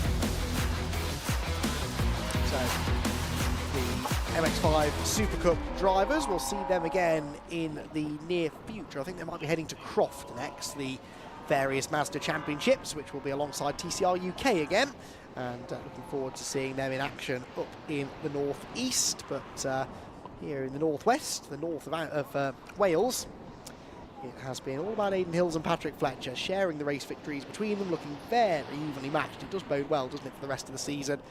Those two could potentially, seeing how things work out, put on a brilliant show in the battle for the championship if it goes right the way down to the wire. Right then, let's head down to Parc Fermé, hear from our two-time winner this weekend, Patrick Fletcher, alongside Richard John Neal. Patrick Fletcher, what a weekend for Patch. 2 first positions, a 2nd place, Aidan Hills ever present on the podium, and in 3rd position Tom Griffiths from the back of the grid. I hope we get a chance to talk to all 3 before the final detail runners get out on track. And also maybe club class as well, if someone can tee up Ollie Hall for us. Patch just doing the obligatory congratulations, rightly so. Decent weekend. It's interesting to see drivers' reactions after the 3rd race of the weekend. The sort of faces tend to not show a little bit of relief, but they know the work is complete for the 3 races that they've had. It is a gruelling weekend, particularly when it's hot. Patch going over to, I think he was going to go over to talk to Aidan. Off comes the crash helmet and the hands device. There we go. Patrick, super stuff, mate. Just sorting out the camera. That's not a bad weekend's work, is it? Well done. Many congratulations. Thank you very much. Yeah, it was a bit different, that race. Joe got in the lead, and I thought Joe was doing a good pace to begin with, but I think he sort of started to drop a bit of pace mid-session, mid-race. So I thought, you know, I got to attack, unfortunately, at this point to get into the lead, and I got into the lead, and then Joe held up Aidan, and I think Tom come charging through, didn't he, at that point? Yeah. So I managed to get a break, and then just managed to manage that sort of distance to the car behind and hold on to the win. I was just saying that, like, the reaction on drivers' faces, you kind of look relieved now. It's the 3 races over, and you've got those points there in the bag, aren't they? Yeah, that's it. It's a bit of a relief. It's you know, it feels like a good weekend. You know, it feels special. You know, it's Father's Day today, as you mentioned earlier on. You said about your father and missing your father, and so it just feels like there's a bit of a special weekend for all of us. So yeah, it's been good, and now for the long commute back home. Yeah, make sure you celebrate at the appropriate juncture. Well done. Fine weekend, Patrick Fletcher. Well done, mate. Congratulations. Let's nip down and have a word with. Oh, Aidan's disappeared, so let's have a quick word with Tom. I'm going to do it out of order, but Tom, I wanted a word. When Mum was discarding the wine bottle earlier on, you knew I was going to say that, didn't you? She said, "Oh, let Andy know that it's a gearbox out of the back of the van. We weren't sure how it was going to work, and we were all watching the early laps of that race, and then suddenly Andy McEwen kind of did a double take. It's Tom Griffiths. How did he get up there?" And it went high, like Paul O'Neill does on the commentary. What we're saying is fantastic performance in those opening laps and through the race. Mega pleased with that. First 2 laps were pretty crazy. Got to say, firstly, thanks to my dad and the guys at Hills for putting the gearbox in for this race. It was touch and go, but yeah, great to get out there, and yeah, great race that. Obviously gutted to see you come out of the second. We want to see everyone up there all dicing, you know, all the not just you guys, but you know, everybody. So it was a shame to see that. How did you feel at the time? It felt like one that had got away from the lead to lose it like that was pretty heartbreaking, and knowing I was going to start this one last just sort of compounded that. But yeah, coming through the field was good fun, so it makes up for it. And a podium feels like a win, to be honest. That's great. And still plenty of races for the championship to be decided, aren't there? You know, weekends can go one way and then the other for every driver. Yeah, we see it every weekend. We had a Snetterton, had a practically written off car, and thanks to Renvale and Hybrid Tune and the guys there for helping us out with that. Yeah, but we're back here and we're quick again, which is good. It's always good to leave with a positive smile, isn't it? Always, especially with a long drive back from Wales, yeah. Tom, wish you well. Thanks for chatting to us. Many congrats. Super drive. Well done. Aidan, another one. Another podium interview. Well done. Cheers, mate. Thank you. They're difficult, all of those races, aren't they? And it's a class field. Yeah, and whoever gets to the front first normally wins it, you know, in these reverse grid races. And I just got caught up in the pack a little bit earlier on, and Pat managed to get to the lead, and then you know, we're so close on times. I think it was 2.5 seconds. It ended up 1.5 seconds, you know, but I needed another 2 or 3 laps to even get near him. So Yeah, it's good. You know, solid points, solid weekend. Mega for Tom to get through to the podium. After we just had to do a gearbox change on it. So yeah, well done for him. I said to him before the race, I was like, you'll get a podium in this. And he's like, nah. Like, you'll get a podium, mate. It's still on, you know. Unfortunately, the numbers are a bit down this weekend, but that helped Tom out. So he only had to start 18th instead of normally, you know, in the 30s. So, but yeah, mega drive for him. I looked in the mirror on lap 1 and I think he was 6th, so 6th or 7th. So yeah, well done to him. Well done to everyone in the Hills Motorsport team. Really good result. We had 3 cars in the top 5. So well done to Jack as well. He's had a great weekend. Kamal's been solid, and it's been a nice weekend all in all. Yeah, Clubman podium for Kamal. I want to try and talk to the Clubman guys if we get a chance. The Fiestas are just revving up. Long trip back to Worthing now, though. Yeah, nice 7-hour journey, eh? So get the awning down. I think Dave's already started getting the awning down. So yeah, we'll put the cars on and head to Croft in a few weeks' time. Nice one, Aidan. We'll see you there. Look forward to that. Safe travels. Thanks for chatting. I'm going to whiz over and see if we can find Ollie Hall. And if Ollie Hall, can we get Ollie? Can we grab a word with Ollie? I apologise to the Clubman. Time-wise, we haven't had a chance to talk to everyone. So, congratulations. A club class win, and great to be able to catch up with that. What does that mean to you? Yeah, honestly, it's amazing. It's a bit of a special weekend for us here because it's my dad's birthday, and obviously it's Father's Day today. So you only have to buy one present. That's quite handy, isn't it? That's the one. We've had 2 wins in a second swing, so it's been a really great weekend for us. So bring on Croft in a couple of weeks. Was that the present for your dad, the win? Well, that's it. Yeah, I've spent all the money on the car. Yeah, my son works at a tyre shop, and he got me a deal on tyres in the week. That was my present. Thanks, Taylor, for that. But cracking championship. Club class has been competitive, hasn't it, all weekend? Yeah, definitely. The pace of the club class is definitely showing to be faster this weekend. We've finished in the top 10 every race this time, so smaller grid, but it's still just as fast. It's been a great weekend for us. Nice one. I think Wilbur Tyler's just gone up, so it's your turn next. Thanks very much, Ollie. Thanks for chatting to us. I might... Fiestas are going out now. They're all celebrating. I'm not going to interrupt anyone else with the podium celebration, so we'll leave you with the podium celebrations from the club class. The overall's about to go out. Going out on circuit now, it's the final detail Brscc Fiesta ST150s. So with a look at the grid, let's go back into the commentary box and Mr. Andrew McEwen, Esquire. Thank you, Richard. I've not been full name like that for a while. Yes, great to see the podium presentation down there. We had a bit more time than normal on our hands to see the drivers receiving their trophies, which is nice to see. And we now look forward to the second race of the day for the final detail Fiesta ST150 Challenge. They had a race earlier on today that you may remember was unfortunately interrupted by a red flag after a nasty-looking pile-up at the hairpin. All the drivers were okay, but a lot of broken Fiestas, unfortunately, were left littering various parts of the circuit. So red flags flew. We had a 10-minute restarted race, but that was a very entertaining race, and Michael Blackburn able to come out a fairly comfortable winner in the end, but it was a pretty entertaining race nonetheless behind him, with Sam Watkins and Liam Browning doing battle as well. The grid for this one, though, slightly different look to it. It will be Michael Blackburn and Sam Watkins row 1, Dan Wyke and Mark Blunt row 2, and Dylan Davis and Alec Townley on the 3rd row of the grid. Then it's Greg Spate and Liam Browning on the 4th row, row 5, Chris Chisnell and Tudor Nachita, with Max Buxton and Anthony Sullivan from row 6. Buxton, remember, was one of 2 drivers who had to start from the pit lane in that race earlier on. Then Matthew Morton and Ben Wyke on row 7, row 8, Chris Rowlands and Ron Lufstad, with Jade Goodwin and Aidan Vickers on the 9th row of the grid. Row 10, Max McCarthy and Neil Marsh, with Joshua Wyke and Stephanie Saw on the 11th row, with Stan Robinson and Paul Dobson hopefully will complete the 24-car grid. There might be a couple of those towards the back that are missing. There were a whole host of penalties after that race earlier on. First of all, Liam Browning given a 5-place grid penalty and 3 penalty points from a previous race, which I think was not necessarily race 1 earlier on today. I'm not entirely, it might have been actually. But we had quite a few drivers disqualified from the race, and number 66 was disqualified. That was Stephanie Saw. 69 was also DQ'd. Dan Robinson for his part, well, actually accidentally took him out of the race anyway, up at the banking. We also saw number 24, Matt Pimblett, disqualified.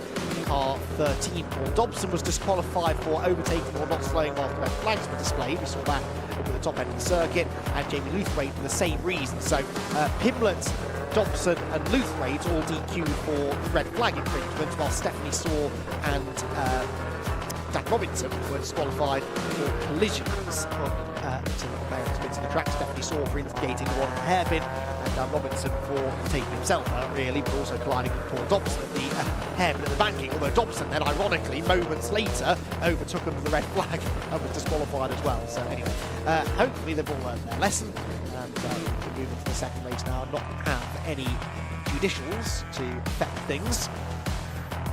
Cars wind their way around the Anglesey International Circuit then on this green flag lap, and Michael Blackburn looking to try and get another race victory. He's been very, very strong, hasn't he, at the start of this season, with 5 victories already.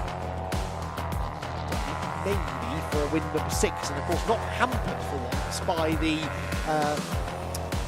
partially reversed grid that we've had in the past, which previous 2 rounds of the championship have cost him really, because he didn't do particularly well in either of those reversed grids, either at Brands Hatch or Croft. But here at Anglesey doesn't need to worry about that. He's starting from the front row, and he will be very happy to see a clear track in front of him as he lines up on the grid in the sunshine.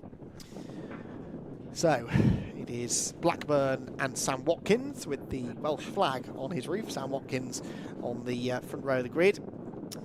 Dan Wyke and Mark Blunt sharing row 2. Mark Blunt having a good weekend, isn't he? And so is Alec Townley. Good to have him up there, 6th place on the grid, as the cars prepare themselves for 15 minutes. Yes, 15 minutes of racing for this second race of the day. Whistle is blown, the green flag therefore waved at the back of the grid, and we watch for the red lights to go on, which they do now. They go out now, and away they go, and it's a good start made by Michael Blackburn then from pole position. I think Michael Blackburn is going to hold the advantage as they turn into the first corner. Yes, he does. So Blackburn the leader, and second position for Sam Watkins rather predictably. Third position is Dan Wyke still, is it? Let's see as they turn into the right-hander at the banking. Yes, it is. Then Mark Blunt, side by side then for 5th position. Alec Townley at the inside of Dylan Davis, the red car.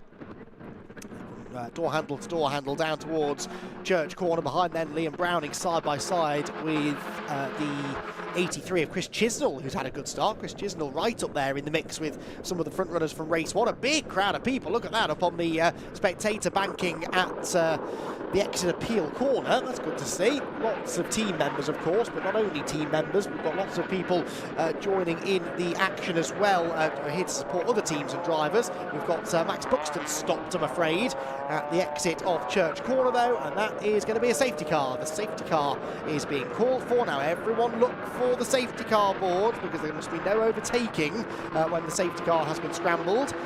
It's as though everyone is behaving themselves, although not necessarily slowing down all that noticeably, are they? No, but because there are no safety car boards in their defence, there were no flags at that particular marshal's post. Now they've got them coming down the hill through turn 10, but this is all because Max Buxton has stopped at the exit of Church Corner, and that presumably a return of the mechanical gremlins that almost took him out of race number 1. Luckily he was able to claim to get into the race via the pit lane, claim a half-decent finish, but yeah, unfortunately Max Buxton is going no further in this one.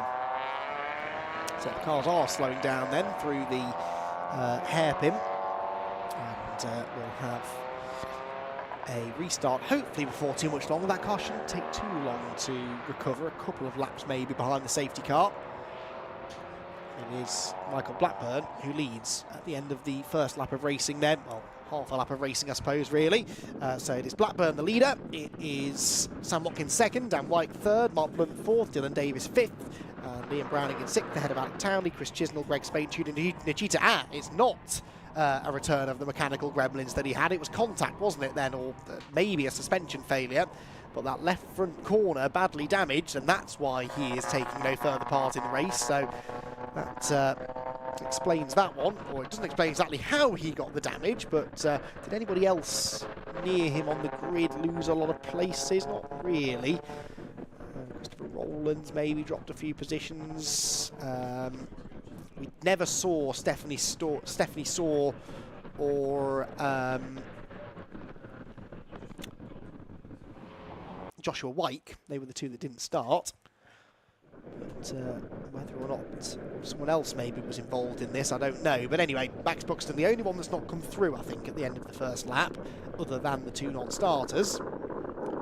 Into the pit lane, by the way, apparently has come Paul Dobson. So Paul Dobson, I can't see him in the pit lane, but he's showing on the timing screen as being in the pit lane. And taking no further part in the race, you'd have to assume then, if that's the case. So Paul Dobson, who showed potential race-winning pace in the race earlier on today, not able to demonstrate that in race number 2.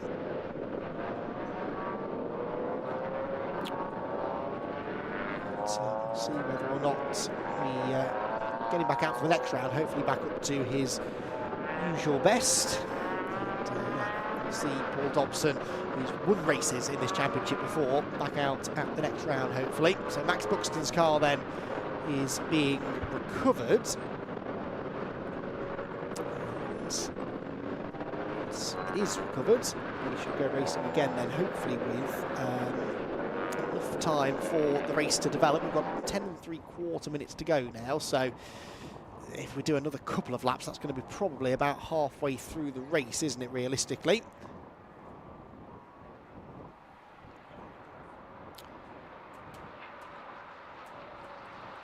So the field makes its way through the hairpin, and Michael Blackburn will not really be enjoying sitting behind the safety car, because he probably feels like he's got the speed to win this one anyway, really, without any assistance from the safety car. And if we do get racing again before too much longer, he will hope that Sam Watkins doesn't present too much of a challenge, because Sam Watkins has looked quick, hasn't he, this weekend? And in the early stages of race 1, he was asking some real questions of Blackburn. But Michael, once he settled into a rhythm, was able to gap the rest of the field pretty convincingly. So the recovery operation is ongoing at Church. It's going to take them a while, I think, though, unfortunately, to hoik that car up onto the flatbed truck.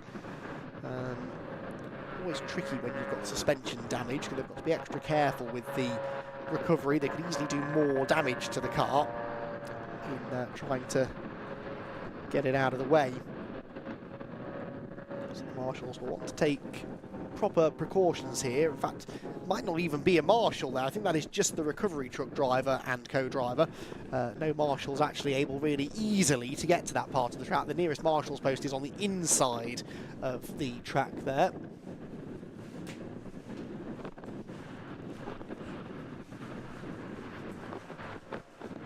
So with the cars out on track, still touring around behind the safety car, and I suspect at least another lap left of this safety car period. Let's, I mentioned this, I think, in race 1, that I had a chat with Liam Browning yesterday morning. He's had a bit of a stressful weekend, a bit of a stressful season, really, and he told us a little bit more about that earlier in the weekend. Well, within the Vinyl Detail ST150 Challenge this year, Liam Browning has been, I think, a front runner at times, it's fair to say, Liam, but luck has not always been on your side. Yeah, we had a great brand, to be honest, but we still were struggling with gearbox issues, which we've had the whole time, which we've now found the problem, which is the clutch inside the gearbox. So we have old one from yesterday, new one, new clutch on its way, thanks to Will at 2010, and hopefully we should be able to test it later and see if it goes all right, and actually have some gears every single time. So when you go from like 3rd and 4th, they're just not there, so lose your time every single lap, really. But yeah, we've had some nice results. I think we've got the pace to be near the front, to be honest. Obviously Blackburn's in a bit of a different league at the minute, but I'm sure we'll all catch him, like Nick was eventually in City Car when he first started. So yeah, just see how we get on this weekend, and hopefully have a bit of reliability, hopefully get some points. I should point out, we're doing this interview on the Saturday morning. You're not actually qualifying or racing till tomorrow. That takes a bit of pressure off, but it's not an ideal start to the weekend, is it? The team really have to dig deep to get the car ready. Yeah, of course. I mean, this box out is 30 minutes.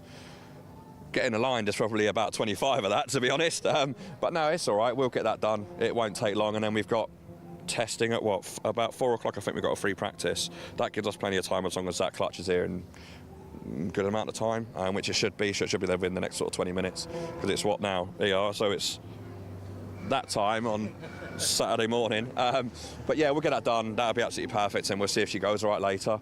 And hopefully tomorrow it goes even better, but we'll see. You're a lot more relaxed than I would be in this situation, I think, Liam. But let's talk about the season then so far. There have been positives. Like you said, Brands Hatch was excellent, really showed what you're capable of. And I think that you have sort of got your head around the car. Is that fair? I have. I mean, we're on the same tyre as you were in the little Citroens anyway, so we sort of knew where to be with them in terms of pressures and things.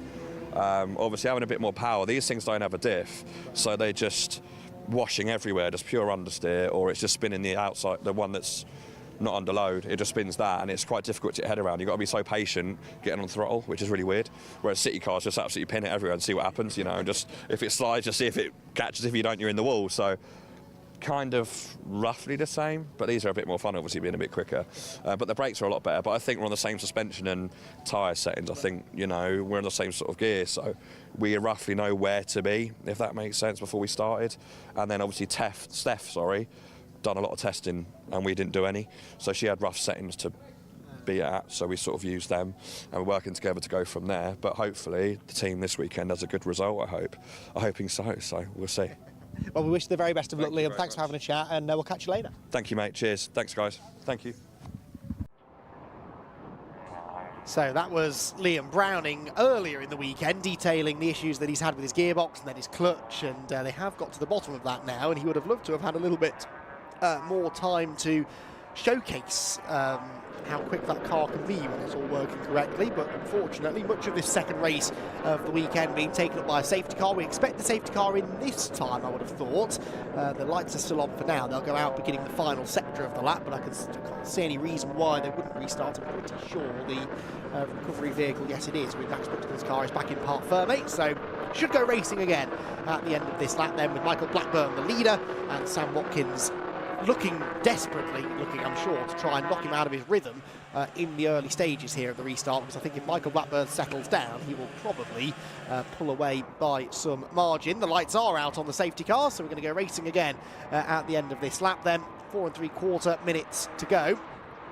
Michael Blackburn not exactly bunching the field together, is he, as they go into the hairpin, staying pretty close to the back of the safety car, perhaps planning on going early. Now he backs the pace off slightly more coming off the corner, but likewise Sam Watkins and Dan White not exactly right up behind him, so this might not be a particularly bunched up restart, certainly for some of those further back. Make their way now out of the hairpin, using some grass as they do. Anyway, the leaders come off the final corner. We're racing again here at Anglesey, and Michael Blackburn leads the field as he has done so often this season, really. 5 wins in already, and perhaps on course for a 6th, but Sam Watkins will be pushing him hard in the final 4 minutes or so to see if there's a way of getting through. So Blackburn, Watkins, White for top 3 then.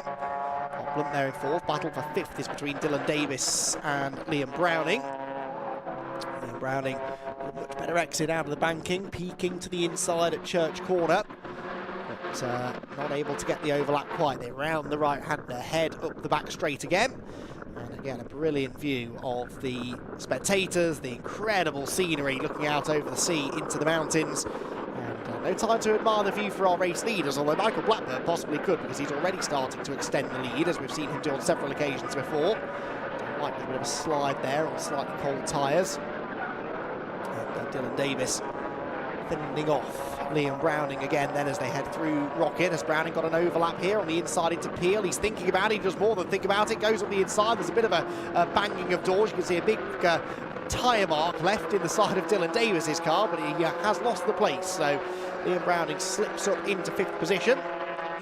Now sets off after Mark Blunt, who I think he might be a little bit quicker than, so let's see if Liam can gain one more place. Down to the hairpin then. Blackburn and Watkins the top 2, but all of the action happening behind. Alec Townley there with Chris Chisnell behind with number 83. So actually I think that might be, yeah, it is Chisnell, then Greg Spate, the red and yellow car. Move made further back, that's Matt McCarthy on, and battling away actually with, significantly, Dan Robinson. So Dan Robinson number 69. Regular front runner in the championship, non-finisher, and in fact was later disqualified anyway for that contact that he had up at the banking. You might think, well, what's the point of disqualifying him if you didn't finish the race anyway. Well, that's because you have dropped scores in this championship, as you do most championships these days. You can't drop a disqualification, but you can drop a non-finish. So, yes, Dan Robinson non-finished anyway, but that could have actually benefited him strangely, because he could have used that as a dropped score. So they disqualified him to make sure that that can't be the case. It's a much more severe punishment than simply a non-finish. So Dan Robinson's championship hopes have taken a knock today, but let's see whether or not he can salvage a half-decent result out of the second race anyway. He is in 15th place right now, with probably 2 more laps to go. Up the hill we go. Alec Townley here under pressure from Chris Chisnell. Peeks to the inside in the 10 Sport car. He's late on the brakes into Rocket. And is he going to go through? Not quite on the way in. Townley, of course, now has that inside line for the right-hand element of the Rocket complex. And that was Matt Pimlett arriving on 3 wheels and very, very late on the brakes. And I think probably lost a place there, maybe to Dan Robinson, actually. Those two, of course, both coming through from the back of the grid after their disqualifications earlier on. There is number 43, that's Chuda Nachita, battling away with Spate now as well. So Spate has lost a place there, I think, hasn't he, to Nachita? Yes, Nachita was behind Spate at the beginning of the lap. They were battling over 9th place. Chisnell again peeks to the inside of Alec Townley towards the hairpin. There, Nachita and Spate are side by side. And Anthony Sullivan, the 84, also buying into that. There were 3 abreast behind, and that involves again Pimlett and Robinson. Robinson slipping through on the inside. So Robinson now then up into, what would that be, about 13th or 14th place, I think. Leaders go through onto the final lap. Michael Blackburn, I think, has got this one covered, hasn't he? He is 1.8 seconds clear of Sam Watkins. It's a shame, really, that the likes of Pimlett and Robinson and Paul Dobson aren't up there, because we would have had much closer racing had that been the case. But it's not worked out that way, has it, unfortunately? Blackburn with a 1.8 second lead on his final lap of the race now. Up the back straight towards Rocket again. It's Michael Blackburn. You can see the wind there. It is again a headwind heading up into Rocket, which exaggerates the slipstream effect. Even the biggest toe in the world is not really going to help Sam Watkins here, is it? He's just not close enough to Michael Blackburn, although behind Mark Blunt and Liam Browning are battling away. Liam Browning's tried to go around the outside there into Rocket. He is up alongside Blunt now for 4th position, heading towards Peel. This is where he got past Dylan Davis a couple of laps ago.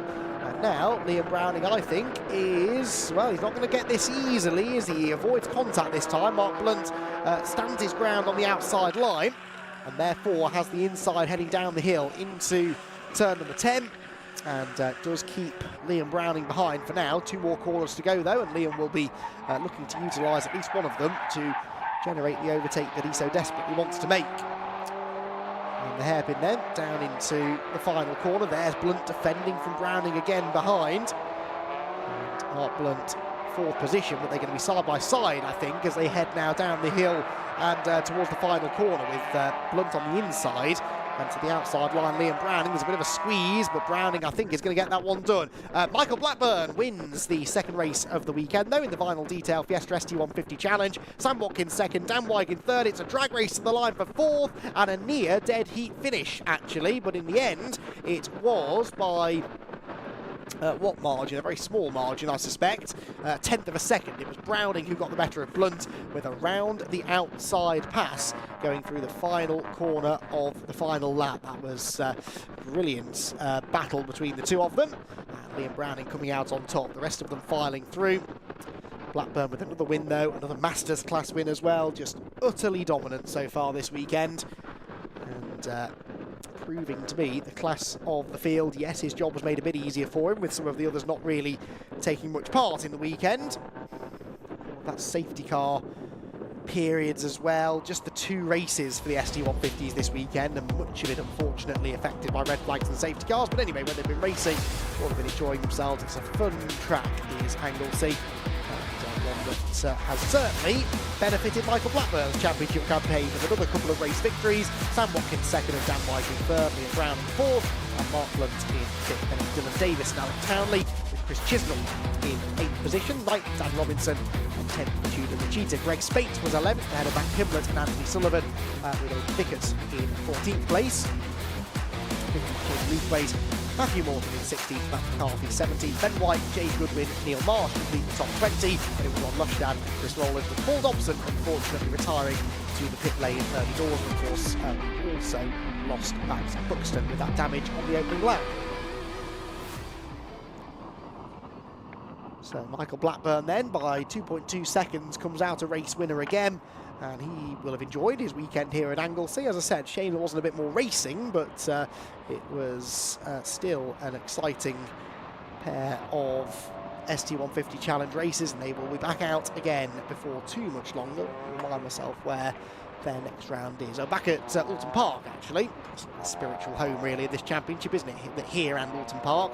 They head to Alton next for 2 races, then Cadwell Park, Donington Park and Alton Park again on the international circuit to complete the season. That final round at Alton Park, I suspect, will be a part of the Fun Cup finale, and in fact Donington Park National Circuit as well, I think, will be part of the Fun Cup event too. So they'll be racing alongside Fun Cup for much of the second half of their season. So let's head down to Parc Fermé then and hear from, I imagine, a very happy double race winner, Michael Blackburn. Michael Blackburn, 6th win of the season, so he is unbeaten in the 6 fastest off the front races. 6 are absolutely perfect start to the season. Reverse grid races, still been bagging the points in those and Masters wins in those, but you know what a start to the season we have seen in a fiercely competitive championship. It really, I think, probably one of the standout performances for me in any championship that I've covered so far. Do I say that to Michael or not? Possibly, he might blush. I'm just going to say, Michael, congratulations, 6th win. Thank you. For me, and all the championships I've covered, 6 out of 6. Obviously, been no slouch in the reverse grid race as well. Probably the standout performance in any championship that I've covered this year. Oh, well, that's very nice of you to say. Thank you very much. Clearly, I've had the run of good luck, but I've had the pace. And if you stay out of trouble, you've got the pace. You know, the results come. So yeah, I'll take this run of this good form that I've got. Yeah, and it does bring a smile to my face, even though my face doesn't show it too often. Well, it's great to see, and of course we moved from here to Alton Park, so the sort of roots of the championship there. I live 8 minutes away, door to door, so yeah, that's my local. Yeah, looking forward to it already. Yeah, ready to pack up, go home and come back again. I think we wrap up there as well, don't we, at the end of the season? Yes, we do. Yeah. So I'll be sleeping in my own bed. Very nice. And jog into the track. That's a step too far. Michael, well done. Congratulations again. We'll see you again very soon. Well done. Let's have a quick word with Sam Watkins, who took P2. Sam, another podium interview, making a habit of this now. It's good. And just got to close in on Michael. Yeah, I wanted to be on the top step at some point, but yeah, didn't have an answer for it today, but we'll find a way. Slightly shortened race, a little bit frustrating for you guys as well as us, but obviously safety first, getting the broken cars out of the way. Yeah, it was probably on the exit of the fast right, so yeah, it needed to be moved, but yeah, it's a good race though, so yeah, a little short. Back for Alton? Yes, yeah, got to be hopefully one step further up. We'll try it. Yeah, at some point, I was saying Michael has had a very impressive start. Things have to align, cogs have to work, but yeah, he's had a great start. But great to see you back on the podium in terms of being fastest off the front. Yeah, it's good. It's nice. Normally don't have a good start to the weekend, so put that to bed, and yeah, hopefully Alton will be a good one. And ideas to carry forward for Alton in your head? Obviously you're not going to tell us if you're changing things, but... No, yeah, we've got some setup changes here that work to get us back to the front, so we just need something else to get right to the front, so we'll find it. Nice one. Good luck, Sam. Thank you very much indeed for changes. Well done on P2. Our final podium position goes to Dan White, so let's grab a quick word with Dan. Happy with that? Yeah, really happy. Nice finish to the weekend. Yeah, first podium as well. Oh, congratulations, Ab. Sorry, I missed that. Yeah, a couple of changes and it was brilliant. Yeah, slightly shortened race, but fantastic to get that. Thoughts ahead of Alton Park very quickly, because we've got cars on the green flag lap. Can't wait, love Alton Park, so I'm really looking forward to getting there. Yeah.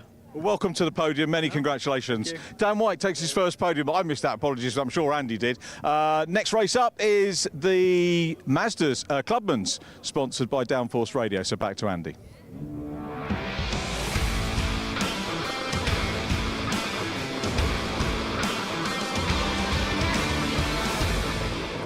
Thanks, Richard. Yes, cars out on the green flag lap then for our final sort of sprint race of the day. Don't forget we've got this Brscc summer celebration race to come a little bit later on in the day. But this is a 15-minute race for the Mazda MX-5 Clubman Championship, and the grid based upon those race results from earlier on today, the second race of the weekend. The pole position goes the way of the race winner, Johnny Greensmith, with Jack Murray alongside him. Paul Bateman ends up in third position, with Bo Parry alongside him, then Alexandros Katulas and Jamie Turner on row 3. Fourth row of the grid for Nick Ledoyen and Del Pace, with Simon Waterfall and Russell Halley on row 5. Row 6, Jake Pace and Peter Smith.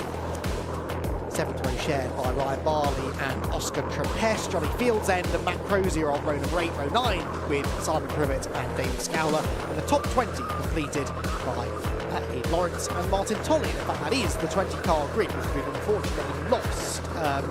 Car 65, Peter Williams. Peter Williams not taking the start. He's withdrawn from the event. So, 2 races in so far this weekend then for the Clubmans. Race 1 won by Johnny Greensmith, with Paul Bateman second and Jack Murray third.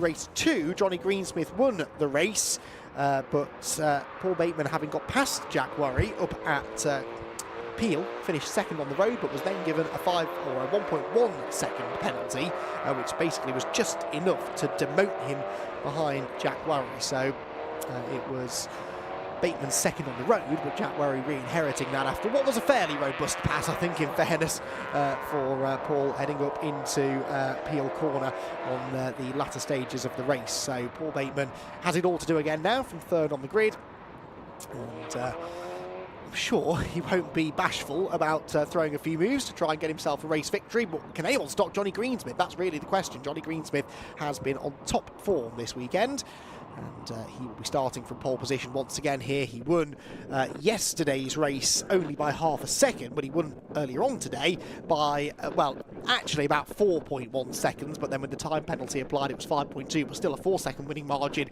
is pretty impressive.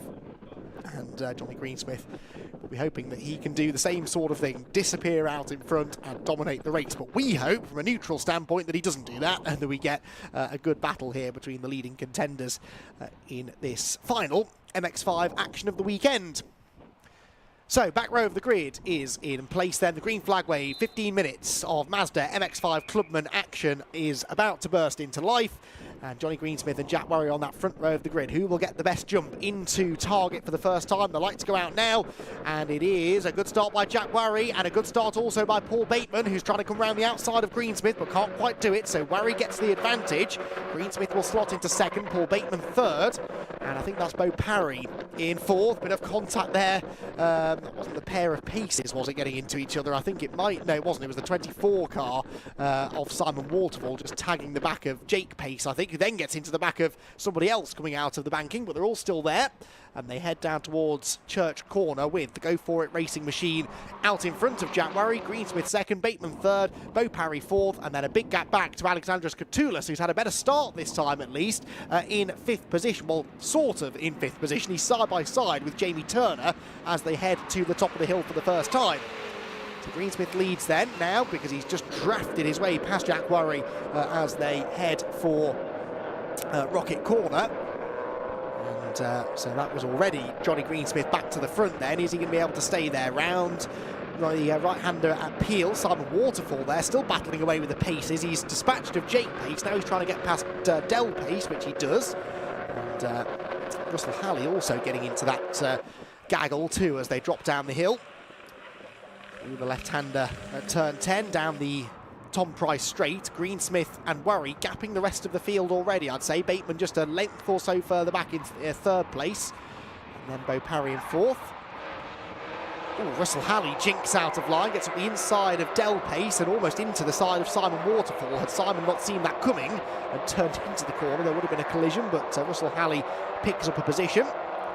Leaves Del and Jake Pace to do battle in his wake now as they head down into the final corner. Out of the final corner come the leaders though. Johnny Greensmith out in front, Jack Murray on his tail, and Paul Bateman in third position. Looking to try and stick with the leading duo. There was a bit of a sort out at the last corner, and I think Del Pace has been off. It's Dell or Jake pace. It is Dell, I think, isn't it? 128. Yes, it is. 128 Dell pace. He's been off in a spin at the final corner. Has thankfully been able to get going again. Down to Church Corner come the leading three now, really. Bateman is responding here, isn't he, and going after the top two a little bit more. Bit of a gap back then to Bo Parry, who's not had a great run through the first few corners on this lap. And Jamie Turner definitely ahead of Catoulas now for 5th position. Then Nick Ledoyen, Simon Waterfall, Russell Halley and Martin Tolley back out there. That's good news. We've had a spin out of the Church Corner and onto the grass, and I think that is Simon Privet, isn't it? I say I think. We've made a big point today about how his car is the easiest to spot, and it definitely caught my attention then as it arrived backwards coming out of Church Corner. He's got going again, thankfully, but right at the back of the field. Now, Alexandros Catoulas and Jamie Turner battling away. Catoulas back up the inside of Jamie Turner and reclaiming 5th place. Is he at Peel? Well, maybe not, because Jamie Turner's going to keep the inside line. They took a Motorsport car up the inside into turn 10, and I think he's going to get that place straight back. Yes, he does. So, chopping and changing there for 5th position, but it's Jamie Turner back ahead of Catoulas, who's back alongside him again, though, heading down towards the hairpin. And right round the outside will go Alexandros. Is that going to work? Can work, but you need the driver on the inside to leave you space, which Jamie Turner doesn't. And no, Alexandros has to back out of that one. Turner should stay in 5th place. Actually, no, side by side again, and Catoulas didn't back out, kept on coming and got through on the inside at the final turn. So that's about 4 or 5 positional changes between those two on that lap alone in the battle for 5th position. So pretty entertaining stuff. Catoulas there, I think, gesticulating at Turner, maybe saying, let's not battle, let's try and go after Bo Parry in 4th position, because they might just have the pace to catch him now that he's become detached from the leading 3. Oh, car off. 3 cars off at the first corner, and one of them is the number 5, which was Nick Ledoyen, but I think Jake Pace might have been one, and maybe Simon Waterfall. They both carried on, as eventually does Nick Ledoyen, but he ended up with a bit of a half spin there through the first turn. Kicking off through Target, last race of the weekend, and no holds barred stuff from the MX-5 Clubman drivers. The leaders arriving at Rocket now, still Jack Worry applying the pressure to Johnny Greensmith. Paul Bateman in 3rd place would like them to apply a bit more pressure to each other, because if they do start battling, he will close right in, but not able to do so right now. So Halley there goes through. He was running very wide, so was Simon Waterfall, and that's allowed Martin Tolley up alongside Simon. Simon Waterfall, number 24, has the inside line and just allows Martin Tolley to go through, really. It looked like that, but I actually think that was Martin braking desperately late into Peel Corner. He's now right on the tail of Russell Halley, goes to the inside into turn 10, and again brakes much later than the cars around him. 2 places gained in 2 corners there for Martin. Would expect nothing less, I suppose, from a driver of his experience. So Martin Tolley now, I reckon, into 8th position, maybe 7th actually, because he'll have got past Nick Ledoyen as well after his spin at the first corner. Ooh, the hairpin, oops, Simon Waterfall got it all wrong, ran wide, and so Pete Smith gets alongside. And Simon takes to the grass, coming out of the hairpin, ducks back in line behind Pete. Leaders back across the line. And looks as though Paul Bateman is now definitely being dropped, isn't he? Greensmith and Worry only 3/10 of a second apart, because Jack has just set the new fastest lap of the race, but Paul Bateman is now a further 2 seconds behind him. Jack didn't have a good run through the hairpin at turn 2 that time, though. So Johnny Greensmith pulls a bit of a gap on him, heads through Church and back along the school straight then. So Greensmith, Worry, Bateman the top 3, then Bo Parry in 4th, Catoulas in 5th, Turner in 6th position. All of them really well spread out now all of a sudden. The gap's really increasing dramatically over the last lap or so. Tolley then in 7th. The real battle is the one for 8th, isn't it? Between Russell Halley, Pete Smith, Simon Waterfall and Matt Crozier now part of that scrap as well. They'll be arriving in sight any second about now. Here comes Martin Tolley through Rocket, and there, look, Halley, Smith, Waterfall, Crozier, all in a line. Jake Pace is the next one behind them as well. He should really be able to become a part of that scrap, and out wide behind them goes Ryan Barley, as he battles away with the recovering Del Pace and Nick Ledoyen, having both had issues in this race already. Both of them have had a half spin. Oh, Pace throws it up the inside. That was late on the brakes into Peel. And 2 more places gained. He's gone past Nick Ledoyen and now also gets past Ryan Barley as well. up at the top end of the circuit. Drop down through turn 10. Johnny Greensmith, though, with a 0.3 of a second lead over Jack Murray at the start of the lap. I suspect that has gone out significantly this time as Greensmith comes through at the completion of lap number 4. And yes, 1.2 seconds up the road now, so he extended that margin by a full second, near enough, on that lap, did Johnny Greensmith. Jack Murray, oh dear, someone's been on the grass. That was Martin Tolley, I think, off the final corner. But holds on to 7th position. So around the banking they head towards the right-hander at Church again, where Pete Smith is in the wheel tracks of Russell Halley, but has been trying to find a way past Russell for a number of laps, just not able to make it stick. Can he now get the run up the hill? This is the best battle on track really right now, certainly within the top 10. It is for 8th position, and Russell Halley is going to have some defending to do, I think, in a few moments, because Pete Smith definitely has the run. He's pulling to the outside line into Rocket, and is he about to become the new 8th place man? What if Russell Halley has anything to do with it? Russell carries the speed into the corner and manages to fend him off for the time being. Right-hander at Rocket out, and Pete Smith, oh, has he got the run? Oh, so hard to tell from that camera angle, isn't it? But no, does not get an overlap into Peel, and so Russell Halley attaining 8th once again. 6 1/4 minutes to go. We're into the second half of the race then. Johnny Greensmith with a 1.2 second lead over Jack Murray.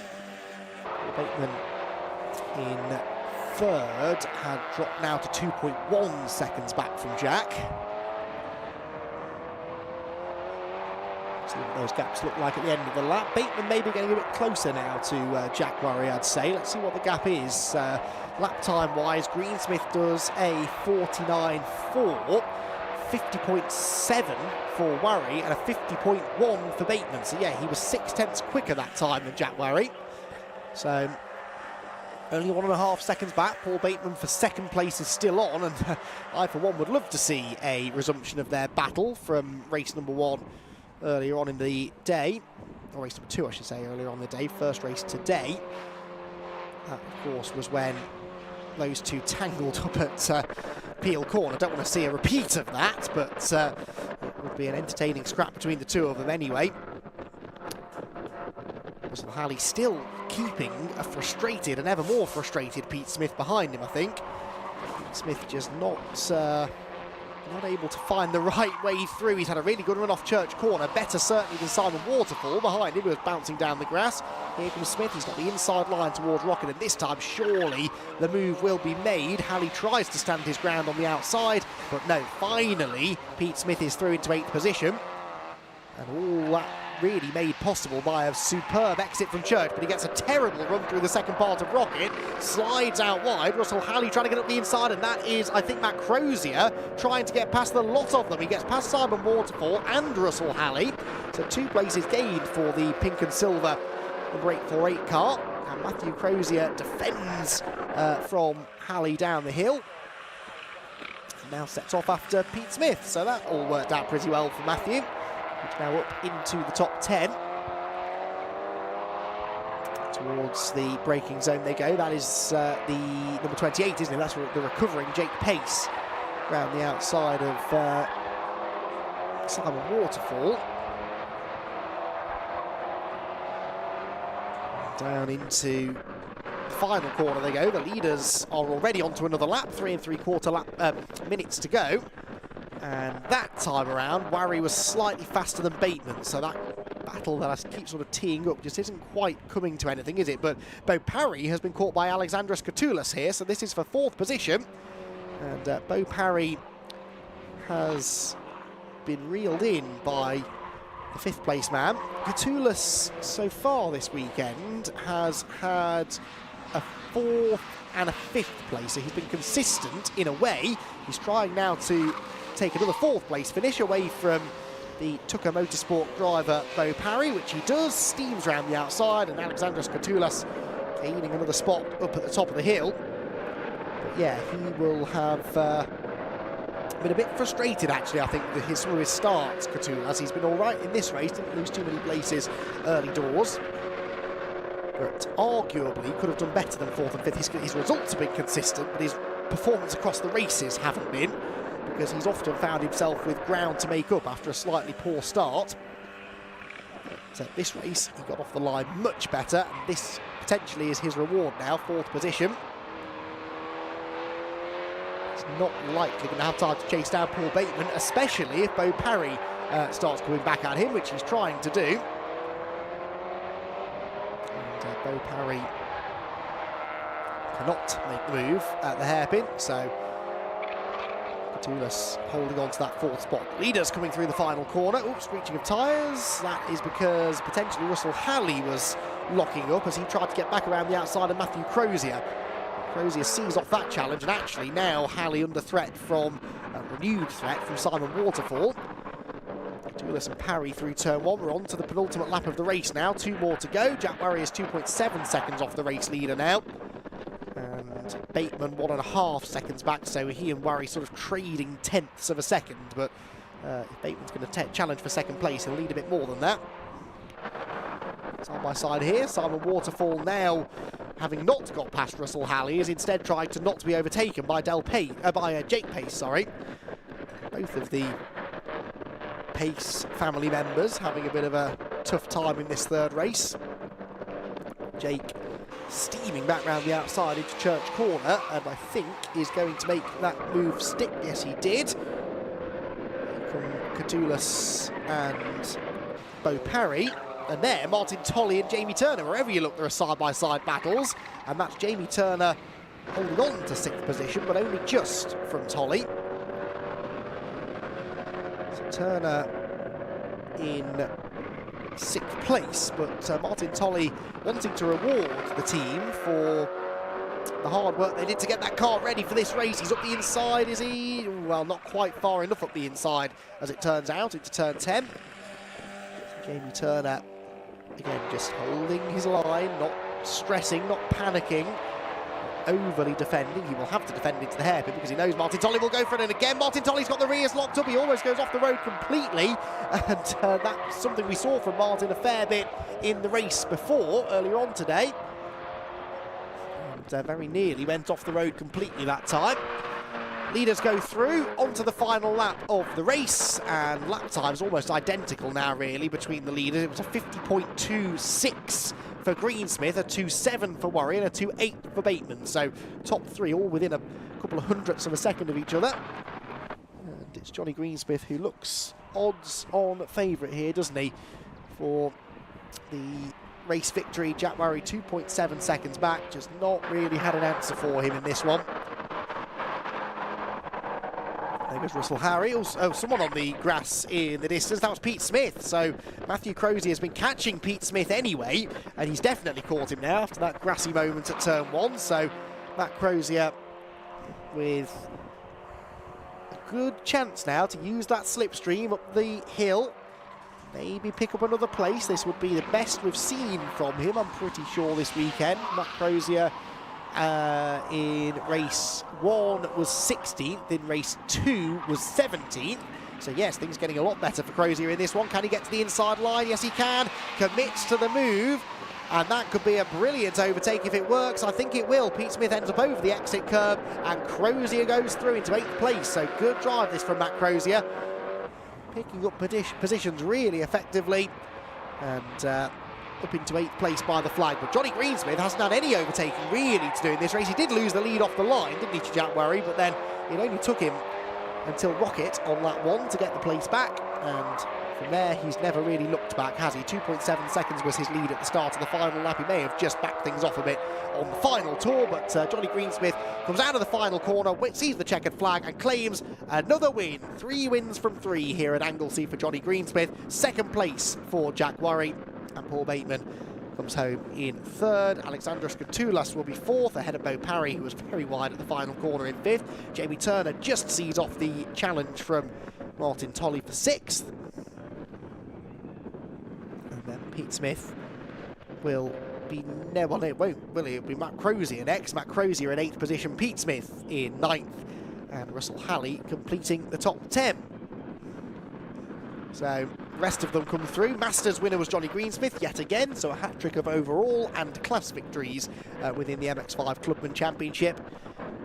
And for Johnny Greensmith, a perfect weekend, really, here at Anglesey. It's not going to be a maximum point score, though, because Jack Worry took the fastest lap points away from him in that race, and Paul Bateman beat him to the fastest lap yesterday. So it won't be maximum points, but close to maximum points. Certainly enough to make Johnny Greensmith a very happy man leaving Anglesey, and to, he hopes, continue building a championship challenge going into the second half of the year.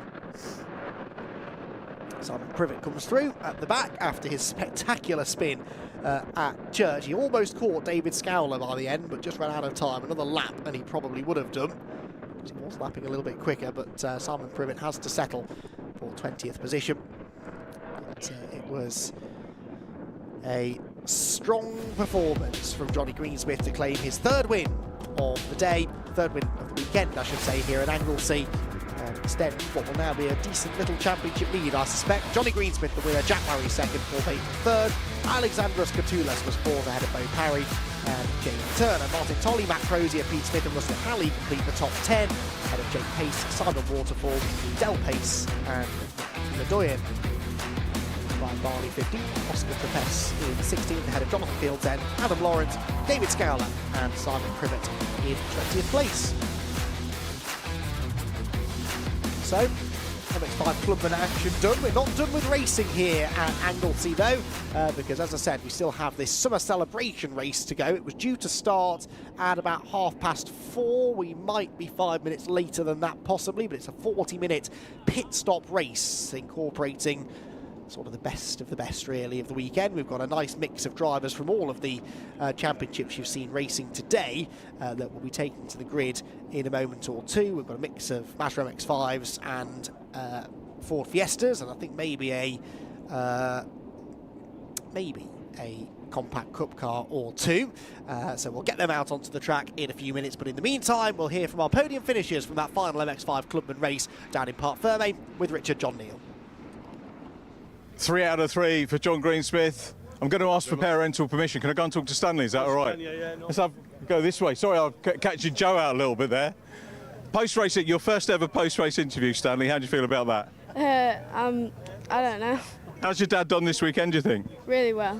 What could he have done better? Maybe come -1 next time. That's a good mathematical answer, that. Any racing aspirations yourself? Will we see you in a car or a car at some point? Yeah, when I'm 16, when I can possibly do it. Brilliant. We look forward to that. Thank you for your words. Well done. A credit to you, sir. Well done. Sorry for doing that. It's Father's Day, and we've had a couple of conversations already. How great is it? He's committed you to racing at 16 now. Oh, is it? I'll have to have a word with him later about that one. Great weekend. Paul Bateman, well done, Paul. Thank you for that. Superb stuff. Thank you, Paul. We'll catch up with Paul in a minute. But yeah, 3 out of 3. Anything else you could have done better, do you think, this weekend? I mean, not really, on paper. Better starts. Okay. I've got shocking starts, all 3 races. It's like now. But then it probably worked out better for me when I've gone onto the back straight, slipstreaming, all that business. So I then got past him. But yeah, just can't complain really. It's been a spot-on weekend and glorious sunshine. If we could bottle it, it would be fantastic, wouldn't it? You know? All day long, yeah. You could sell it for millions. The great thing is, the thing that we don't have to bottle is the confidence, the momentum you've got. You'll carry that to the next round. Yeah, massively. I started doubting myself, but then it's come back now. That monkey off the back and everything else. So yeah, it's last time I were in 2014 at a triple win there in the Porsches. So yeah, it's coming back again to me. Yeah, definitely is. Was I commentating on them? Is that the Brscc Porsches? Yeah, that's right. So you could have been, could have been. Wow, it's an age ago. I've forgotten loads of it, but going to go and have to dig those out. That's sensational. Well done. Absolute pleasure to have interviewed you on the podium for those, John. Well done. Cheers. And thanks, Stanley, for us. Yeah, will do. There's not many youngsters would let us stick a mic in their face, and I did ask him first, but thank you very much. Well done. Let's have a word with Jack. Well done, Jack. Thank you. Another P. It was P2, wasn't it? Overturned with Paul in. You seemed pretty cool about it after the race, but teams are teams, and you know, moves have to be looked at, don't they? We'll draw a line under that. This was P2, another P2 for you. Not a bad weekend. Yeah, not a bad weekend at all. was quite happy with that one. I was on the back of Johnny at the start. At the start, I was with him, and then I had a misshift into the first corner, and I dropped back and wanted to out the toe. Around here, you're not keeping up, but I did keep enough of a gap to pull that I wasn't really in danger of third as long as I just maintained a decent pace. So it was good. It was good. I really enjoyed it, actually. And again, like John, I guess you're taking the positives through to the next event. Yeah, well, I hope so. Last round I had my first win, and podiums all day and yesterday in this round. So hopefully that momentum can go forward into the next one. More 3-round events for Clubman's next year? Oh, I don't know. Is there? You tell me. No, I don't know. Would you like that? I'd love that. I'd love that. It's not the time for me. This is the issue. So I'm here all weekend anyway. So the more races, the better. Brilliant stuff. Jack, lovely to see you. Well done. Thank you. Great racing. And we head over to Paul Bateman, who championship leader coming into the round as well. And never off the podium, Paul. Never off the podium. And that's what you have to. We had a chat, didn't we, in the cafe? And you take everything in the right spirit, to my mind. And you know you're racing. But race 3, talk us through. I had a good start, but Jack Worry's got quicker, and I've just can't. I've gone slower, shall we say, since qualifying. I've not even got the race pace to have a go at them. So I'm a little bit disappointed in that respect, but I'm glad for a solid. He's driven better and better, and I've sort of tailed off a bit maybe. But anyway, there we are. Onwards and upwards. Anglesey, what a fantastic place. Fantastic place. Love it here. When the weather's nice, there's no better places. They're just looking across the sea. I've got 2 sets of wets with me. I was thinking I'd be using 2 sets of wets here or something. I thought it'd be like Armageddon or something here with the rain. But be honest, Paul. Though the weather we've had over the start of the year, you'll need those at some point. Yeah, I know. They'll come good. They'll come good. But well done to this man. The car's just flying, very solid, no mistakes, and there we are. He's an old campaigner, more old campaigner than me.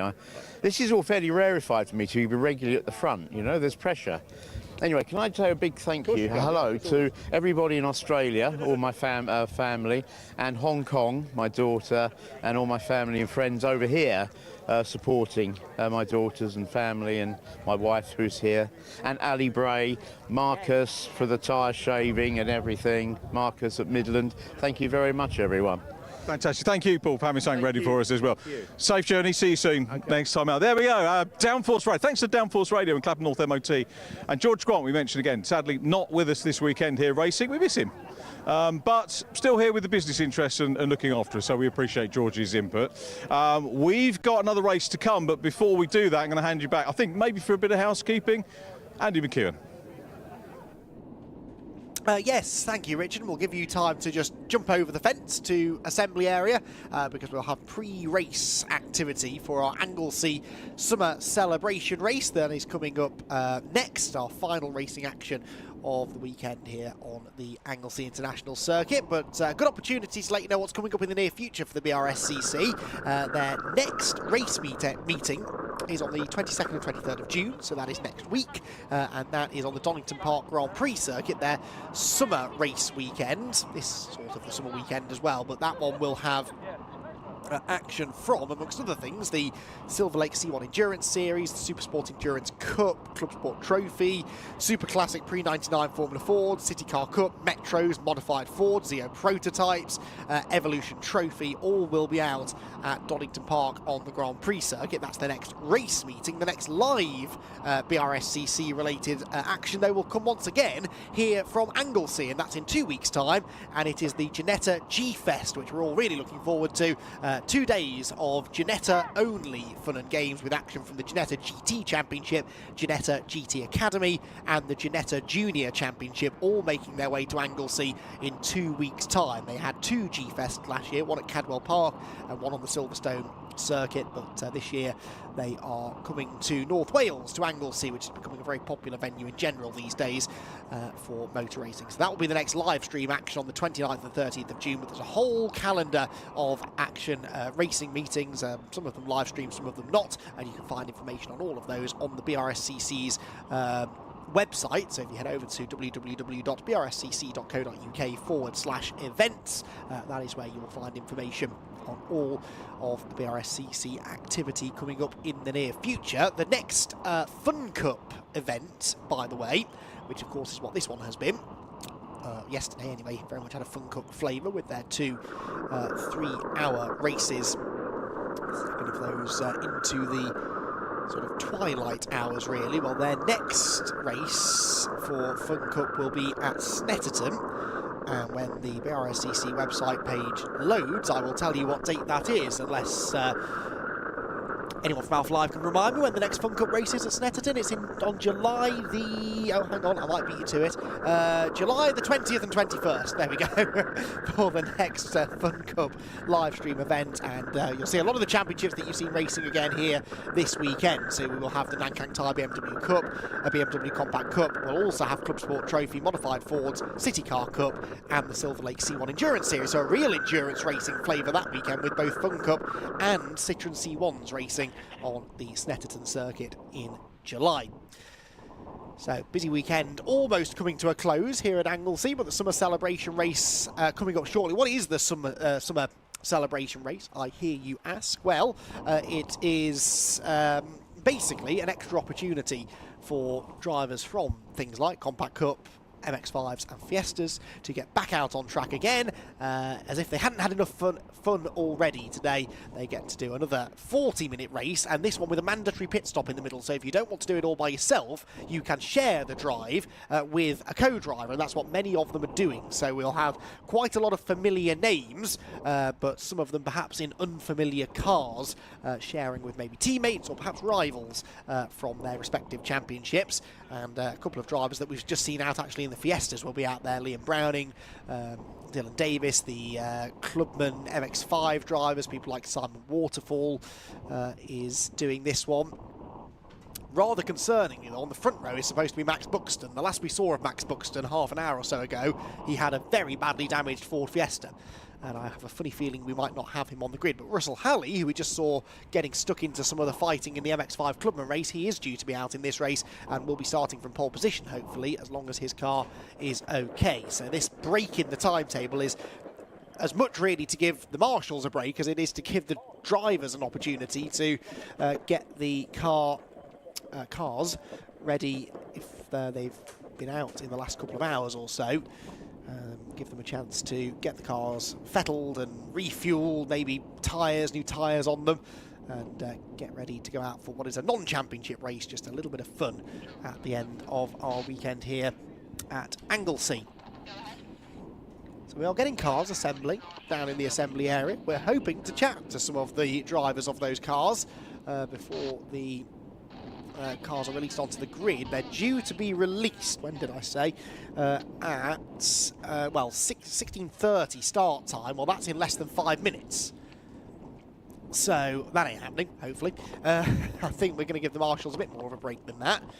But maybe in the next 10 minutes or so, they'll be released out onto the track, and we will get a chance to hear from a few of those drivers ahead of the race.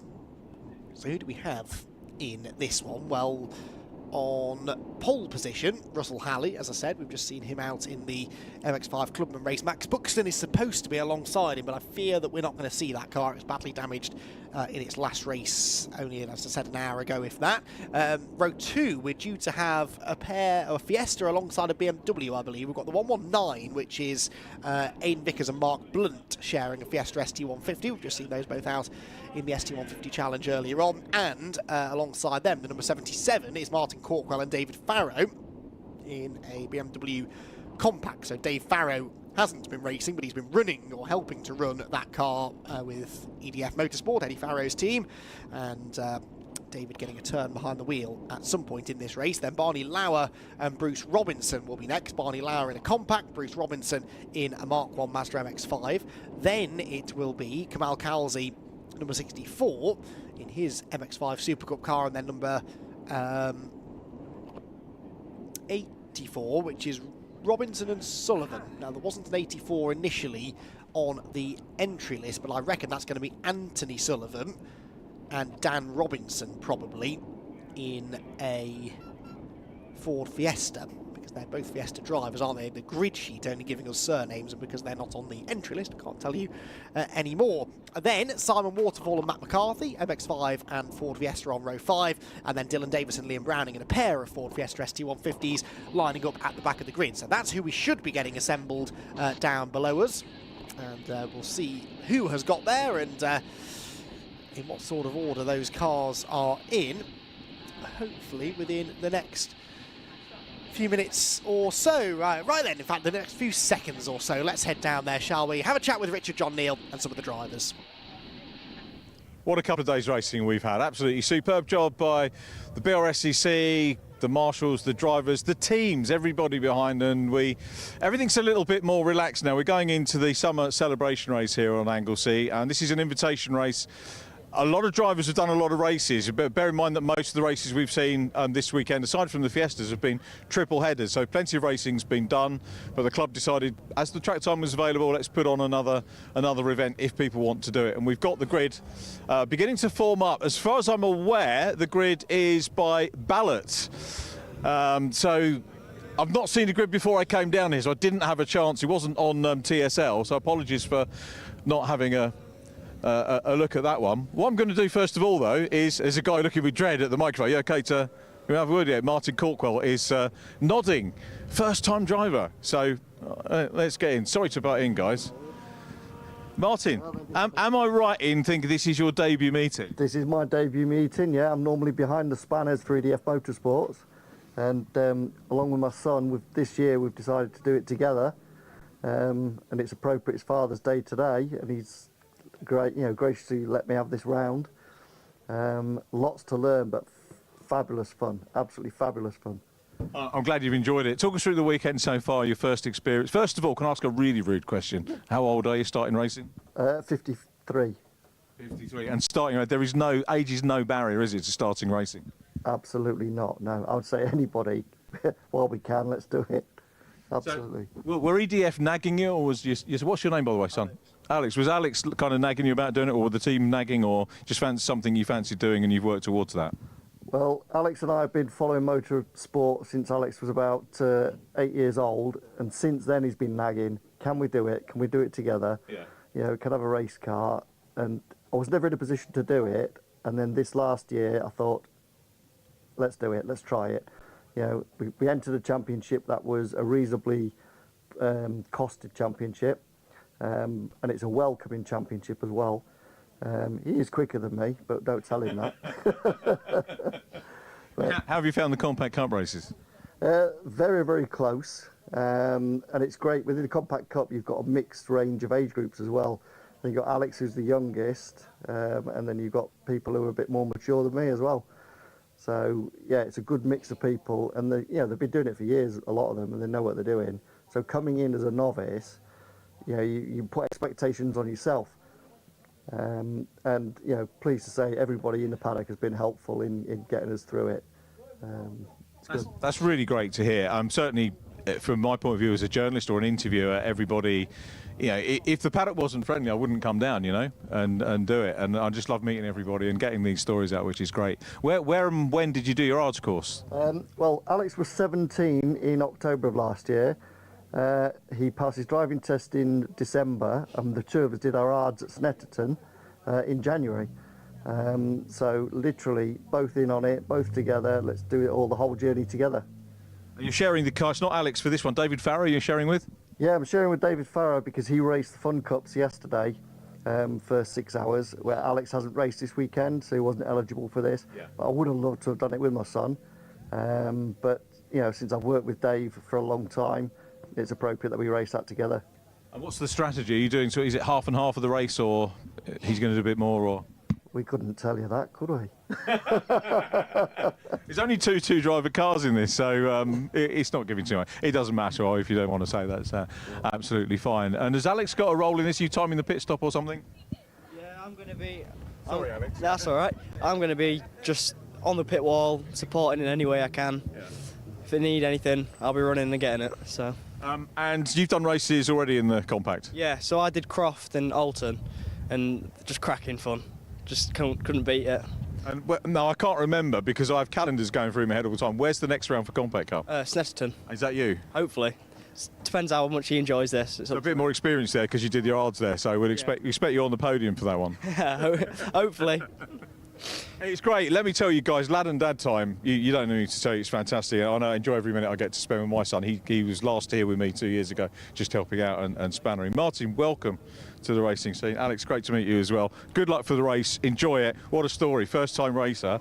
Alex and Martin Corkwell, enjoy. We'll maybe talk to you after your stint if we get a chance to go down into pit road. The great news, this is great news here, Max Buxton retired. The last but one race we had on track was the vinyl detail Fiestas, and Max Buxton, I said, do you know what, I'm not going to hassle him at the moment, I'm going to let him get in because we have spoken to Max on the feed a little bit earlier on when we did our lunchtime show, our lunchtime paddock show. What I might do though is have a word with, now is it Aidan or Mark in the car? Aidan going in first. Is it right, are we allowed to open up and you're okay to have a quick word? I'm really rude, I always just jump in, so I should ask. So, Aidan, quite a quick turnaround, isn't it, in terms of the, it was the last race but one. Was there much to do to the car? Not in the last race there, but this morning we had a bit of bit damage this morning. We didn't get to finish. We had a bit of a collision to the hairpin up there. What exactly happened with that? Can you remember? Someone came up the inside, bashed someone else, and I was on the outside, and I just got like the seconds of the accident. A bit like a cannon in snookers. I'll do that one for Andy McEwen, who's a bit of a snooker fan, our commentator. Yeah, it was. Yeah. What repairs did you effect, and was it expensive? No, we just something bent on the front right hub. The track rod end was bent, so that was it. Oh, that's good. I spoke to Martin Corkwell. There's only actually two driver ones, and you're sharing with Mark, who's fairly quick in these as well. And is it a good opportunity for Mark to sort of diagnose your car and get a bit of race time in the car and feedback for you as well? Yeah, it'll be his first time in the car actually. Oh, wow. First time in the car, this car as well. Yeah. And are you planning to do sort of 50-50, or will he get a shorter stint? 50-50. Nice one. Okay, Aidan, thanks very much for chatting to us. Good luck for the race. Cheers. Handshake with Aidan. Sorry for interrupting your preparation. Driver's getting in this. I didn't shut the door properly. Do you know, I never do that. We had a thing at the Fiesta Scholarship where I was going in and not shutting the doors. We're starting to get engines going. I haven't got whistles blowing yet. So Liam Browning we've spoken to quite a lot. We spoke to Dylan Davis on the grid. Let's have a quick look at what else we've got. Haven't spoken to Simon Waterfall, so we've done a BMW, we've done a Fiesta. Let's do a Mazda, because I've been a little bit mean with the Mazdas. Simon, you okay? You all right for a quick word? I'm just saying I've been really mean to the Mazdas. I haven't done any Mazda interviews today off the podium. So great that you're taking part in the summer celebration race. It's a nice opportunity. Yeah, I mean, we've all got over across here to Wales anyway, so you've done all the expense of getting over here. So just, bit of a blowout at the end of the weekend after 3 good races so far. And yeah, top of the weekend. What do you think's the most amount of racing you can do? We've got the Downforce radio sticker on. George Grant would have been out in this, wouldn't he? If he'd have been here, he'd have done every single race, and you're sort of emulating him, really. Well, absolutely. I mean, George would be all over this, definitely. I mean, look, the other Mazda in here is my best mate. We live about 10 minutes away from each other. Yeah, me and Russell. So, yeah, he got me to come circuit racing from sprinting, right. And this is one of my favourite tracks from sprinting. So, whereabouts do you live? What field in Derbyshire. Okay, so not too bad to get back to. 3 hours or so. They're blowing the whistle on me, so and thanks for chatting to us. Enjoy the race. So that was Simon Ward. Finally got my Mazda interview. I'm going to move back so that we're out of the way of the 84 car. We have actually got, I think, a couple of extra runners to my list that we've got in. Simon Waterfall, thanks for joining us. The summer celebration race about to get underway. Let's head upstairs for the full rundown for the last time here on Anglesey with Andy McEwen. Over to you, Andy.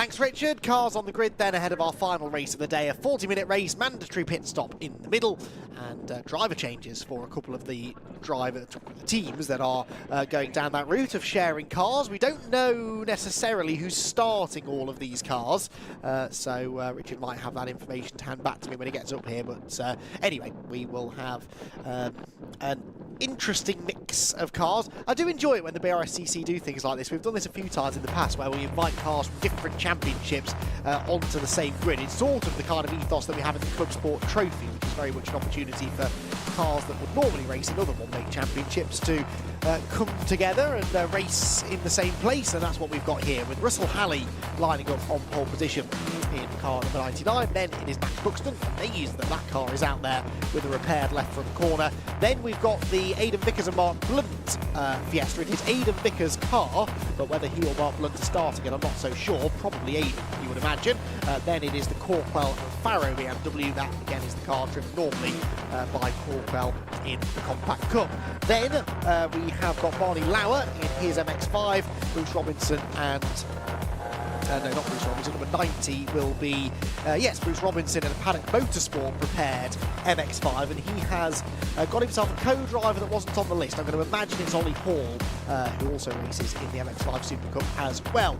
Then, row number 4 for Kamal Khalsi in his MX-5 Super Cup car, and then Dan Robinson in the number 84 car that, again, I suspect he is sharing with Anthony Sullivan. Then Simon Waterfall and Matt McCarthy. Matt McCarthy, I think, was a late addition to this grid. Dylan Davis and Liam Browning will line up at the back.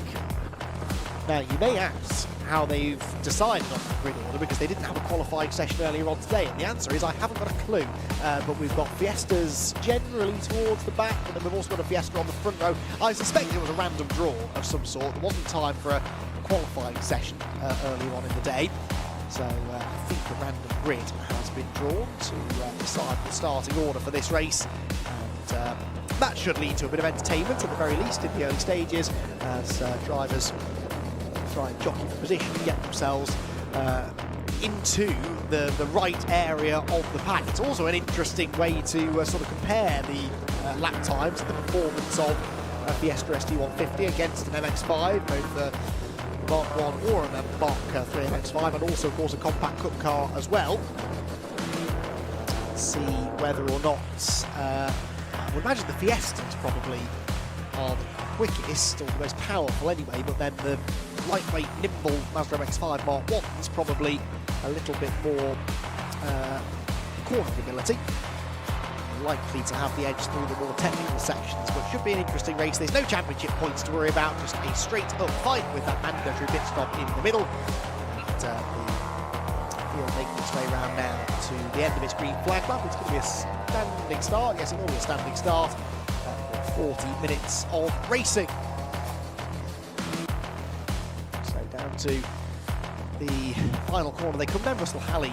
Oh, now that's Max Buxton heading into the pit lane. So Max Buxton, they've made those hasty repairs to the car. He may have been feeling that something's not quite right with it, and he's brought the car into the attention of the team. So Max Buxton, unfortunately, is not going to be taking the start of the race, at least from the track. Hopefully he'll get back out there again for a pit lane start, perhaps. So we're down, unfortunately, to 11 that are lining up on the grid. But place your bets, everyone. Is it going to be an MX-5, a BMW, or a Fiesta that wins the Brscc Summer Celebration race? Well, we are about to find out. The grid is set, the green flag waved. 40-minute race then to conclude the day here at Anglesey. And it is going to be Russell Halley all on his own then on the front row of the grid. Lights go out now after quite a long hold, and a good start made by the number 90 Mazda. That's the Bruce Robinson car, which breaks through into second position. So the MX-5 Super Cup car that arguably should be the best all-round car on the grid, I would have thought. Moves up into second place immediately. Russell Halley, though, leads them down towards the banking for the first time. The Fiesta's jockeying for position further back, and all really getting themselves together, aren't they? 5 Fiestas in a cluster heading through the banked hairpin. Out wide goes the Corkwell BMW further back, but it is going to be the number 90 car, the Bruce Robinson machine, that hits the front. Don't know whether it's Bruce Robinson or Ollie Hall in the car for the first stint, but it is Bruce Robinson's car, definitely running as car number 90. which leads the field up the hill for the first time. Then Russell Halley in second position, third place for one of the compacts. That's not the Corkwell car, it's going to be the Barney Lauer car, I think, isn't it? Oh, the inside goes Sullivan, and that was a little bit late, almost into the side of the Corkwell BMW, and one of the others bouncing over the grass further out. The Fiestas are very much getting stuck in on this one, aren't they? The number 84 car on the outside line, that is Anthony Sullivan's car. And whether again it's Anthony who's done the opening stint of the race, I don't know, but he's in the car now on the tail of Liam Browning, who is getting a bit more running with that new clutch that he fitted yesterday morning. Over the curb goes Sullivan, bouncing his way onto the international loop for the first time. Bruce Robinson looks as though he is making a bit of a break now at the front of the field. Sullivan suddenly finding himself right down to the back of the field, gets overtaken by the McCarthy car, number 94. And now has to try and retaliate. The Corkwell BMW also slipping backwards too, but it is going to be the Bruce Robinson Mazda MX-5 then that leads them at the end of the opening lap by some way over Russell Halley in second position. Third place then for the Lauer BMW, but under real pressure from Simon Waterfall in his Mazda MX-5. So again, MX-5 versus Compact Cup car, the battle, as they run through turn number 1 once again. So 37 minutes, 50 seconds left on the clock, and they work their way around the banking there. Liam Browning having picked up a few places, I think, from where he started, hasn't he? Yes, 5 spots. He started right at the back, and he's up 5 positions at the end of lap 1. The Bruce Robinson Ollie Hall car has gained a lot of ground as well, in fairness, and is really pulling away now at the front of the field. Side by side between Simon Waterfall and Barney Lauer, I can see there at the road. That was Simon Waterfall trying to claim third place ahead of the BMW, which has gone very wide up Rocket and through to Simon Waterfall. So Waterfall then picks up a place into third position in one of the second of the Mark 1 Mazda MX-5s. So looking at the timing tower then, the white number, that is the Lone Ranger, if you like, of the Mark 3 MX-5s. The pink numbers there, the Mark 1 MX-5s. Barney Lauer is one of only the 2 compact cups with the sort of pinky coloured background, and then the yellows, far the most numerous, are the Fiestas. And actually that makes sense really, because the Fiestas have had quite a truncated day, haven't they, with red flags and safety cars. Good for some of these drivers to get a bit more track time at the end of the day. And with all of their big major racing done so far today, they can, this weekend indeed, they can sort of relax into this now without worrying too much about putting any excess wear and tear on the car. It's a real changing in the Fiesta ranks on that lap, I think. Waterfall then up to third, but behind them, lots of shuffling, I think. The Dan Robinson and Anthony Sullivan car up into 9th, but I'm pretty sure Liam Browning had gained another place on Matt McCarthy on that lap as well. He's now chasing down Dylan Davis, but it's the Aidan Vickers and Mark Blunt Fiesta that leads the Fiesta class, if you like. The grey and yellow car coming towards us. Dylan Davis in behind him. Pitches the car into Church Corner. Just trying to make a move now, heading uphill towards Rocket. Don't think he's quite close enough on this occasion, though. Brakes with the tyres screeching as they force the cars into the corner at what has been the real action hotspot of the weekend, hasn't it, Rocket? It always is here at Anglesey. It's always that sequence of corners where you see the most overtaking and sometimes the most calamity. Always an exciting place to watch. The spectators up on the spectator banking will be enjoying the view. Now that was Max Buxton chatting with a marshal, but I'm not sure what he was chatting about down in the pit lane. So anyway, he hasn't been able to take the start, which is a shame. So Max Buxton, whether it was a car problem or whether it was to do with maybe him getting to assembly late, I'm not really sure, but I think he was there in time, wasn't he, as far as I can tell. Anyway, he is no longer part of the race, and having dropped already 3 laps down, Well, a lot of point winning going back out there now, I suppose, and putting more pressure on the car. Right, good battle developing here for second place, but for the lead in the Mark 1 MX-5 class, because Simon Waterfall has caught Russell Halley, who had a big spin for the Corkwell BMW out of the final corner, and that car arrived backwards in a plume of tyre smoke. I just caught that out of the window. It's not the first time that car's been around today, but manages to gather it together, continues on its way back to the Fiesta brigade. Oh, something just fell off. What was that? Falling off the back of, I think, Dylan Davis's car. It either came off Dylan Davis or the Vickers car, but I think it was Dylan. Was that fell off? It was too light to be an exhaust, I think, but it was a fairly big bit of bodywork if it was that.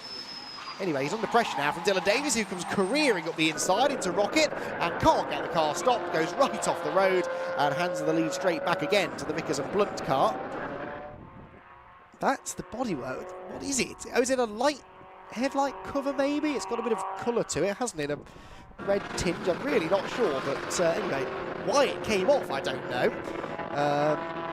But anyway, it's lying in the track. Is it the tail light on one of those cars? No, I think they're both still there, but I haven't seen any contact between these two, so not quite sure how it fell off. Anyway, it's on the racing line and it might need recovering by the marshals, but the marshals aren't close enough really to just nip out and grab it. It's probably going to stay there for the rest of the race unless we get a safety car. Oh yes, it is. It's the tail light on Dylan Davis's car. Look, so that must have just popped off. I can't imagine that was contact that did it. I think it was just a loose fitting maybe. It's come off over the curb. So that means Dylan Davis has shed a bit of weight. Russell Halley waving at someone as he comes across the line. He and Simon Waterfall about to engage in battle for the lead of the Mark 1 MX-5 class, but second place in the race overall. 16.3 seconds though behind the Bruce Robinson and Ollie Hall Mark 3 MX-5, which has extended a very substantial margin now over the chasing pack. As you sort of expect, really. I think this is answering the question, isn't it? The Mark 3 MX-5 Super Cup car, the fastest of the cars on the grid. This, though, should be a good battle, shouldn't it, between Waterfall and Halley. Halley round the outside into Rocket in. They've been caught now by Barney Lauer, who is closing in the BMW. But look, they're side by side again, and Simon Waterfall has got the better run out of Rocket, gets to the inside into Peel, and moves ahead into the class lead. So Russell Halley gets through. No, sorry, gets passed by Simon Waterfall. He's driven well in this race, hasn't he, to claw his way through the order, catch up to Russell Halley, and now move ahead, heading towards the end of the first quarter of the race. Can now Russell Halley come back at him? Thinks about it, into the hairpin. Russell goes to the outside line on the way in. Waterfall defending. All the while backing Halley up into Barney Lauer. In the Fiesta battle, I believe it is still the Vickers and Blunt car ahead. Oh, Russell Halley with a big... oh, he's pitting, that's what he was waving at, so pit window must be open. I haven't seen a board going out over the pit wall, but the pit window must be open, and Russell Halley's coming in. Either that or he's got a problem, and he's slowing right down coming into the pit lane as well. So Russell Halley pulls into the pits. The team weren't exactly ready and waiting for him. What are they going to do? Check the tyre pressures, have a little chat with him first. There you can see on screens the team having a chat. I think he wants a bit of a tyre pressure adjustment then, does he, Russell Halley? You can hear them there just letting a bit of pressure out of the tyres. That's what they tend to do. That pressure, of course, builds up pretty rapidly. They're also going to give him a bit of a drink. Got a straw ready for him to help with that. And Russell Halley can take on a bit of refreshment. They'll sort out the tyre pressures. Is there a minimum pit stop time for them in this, or are they just... we think it's about 2 minutes probably that they have to spend in the pit lane. So he'll be there for a lap, essentially, then.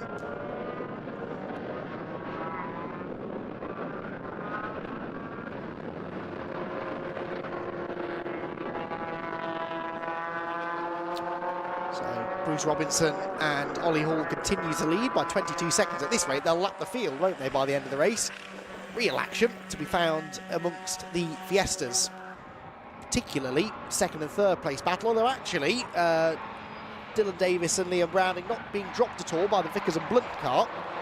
I'm going to guess maybe it's Mark Blunt in that car. I think he tends to be a bit further up the order than Aidan Vickers maybe, so could well be that it's Mark who has started car 119. And that means we've got a really entertaining, evenly matched scrap between these three, because Dylan Davis and Liam Browning, we know, are pretty closely matched on pace. They've been close all weekend long. Way wide there goes the 119 car. Might now open the door for Dylan Davis to have a go, heading towards the banking. And Dylan Davis now starting to apply some pressure, isn't he, here in the battle for the class lead. Down to Church Corner then, round the right-hander, and Dylan Davis is going to be setting up for a move here, I think, as they head onto the back straight. He's closer than he has been, really, to the 119 machine. Didn't get a terrific run through Church, so is he going to be close enough when they get to the top of the hill? He's closing in the slipstream all the while. Do we see a defensive move from the 119? Yes, we do. So Dylan Davis tries the outside line. Now, we've seen some ambitious braking from Dylan already into this corner, and that was about the same result as we saw last time. He goes off the track, and Liam Browning is only too happy to claim second place in the class. So Liam Browning then moves ahead of Dylan Davis, as Dylan's attempt to take the class lead doesn't quite go to plan. Right, we've seen Russell Halley in the pit lane. He's now left the pit lane again, and it seemed a little bit early in the race, that. Let's see if Richard John Neal could shed some light on the situation. Well, the news is totally undramatic, Andy, that was Russell Halley's scheduled stop. They just thought they'd get it out of the way early in case there were other cars in the mix, so he just wanted to get that done. They've checked the tyre pressures, all okay, and they've gone back out. The engineer was complaining that he had to do it because he wanted to go home early, and who can blame him? No, he was joking. He's enjoying here, and he said he's going to help push the car back to the paddock at the end of the day. But routine stop, no problems. Russell Halley back in the race, and he's our first pit stopper ticked off.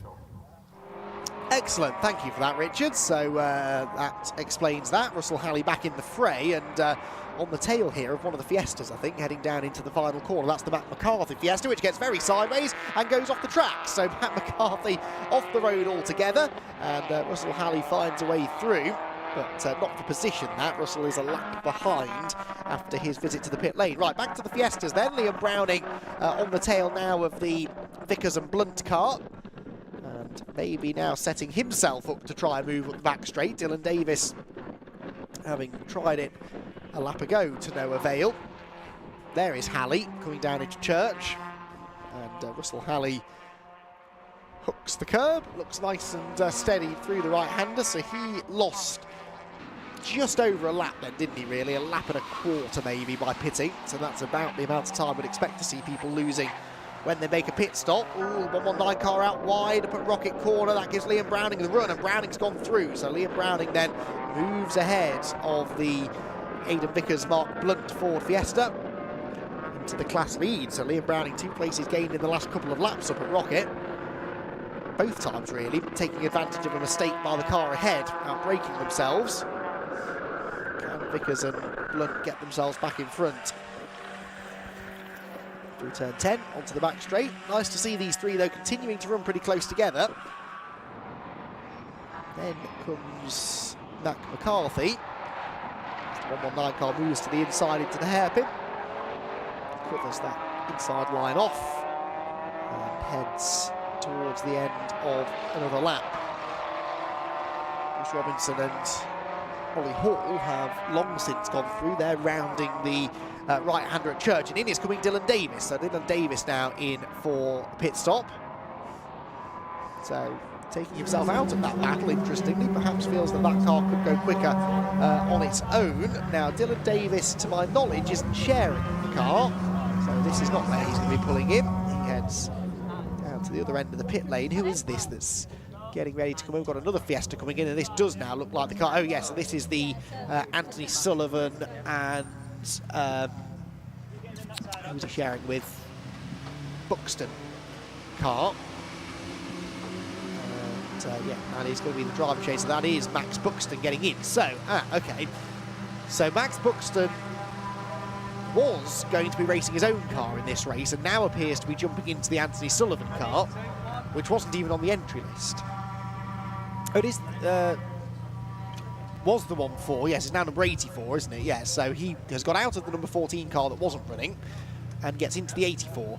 He's showing on the timing screen, so I'm guessing that was always the plan, unless TSL have just added that. Oh, Corkwell's off again, this time at the banking, I think, maybe?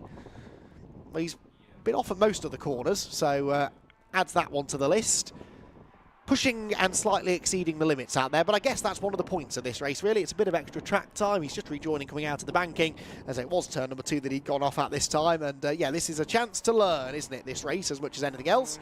I don't actually know if it's Corkwell in the car. It could be Farrow, but whoever it is, that car's had an eventful day, hasn't it, here at Anglesey across this race and the Compact Cup race.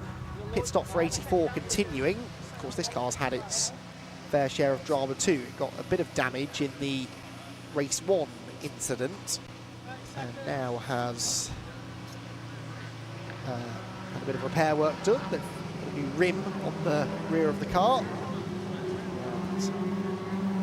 Should be going pretty quickly again, but they're sat there waiting. A bit of trim lying on the road. That's where on the track.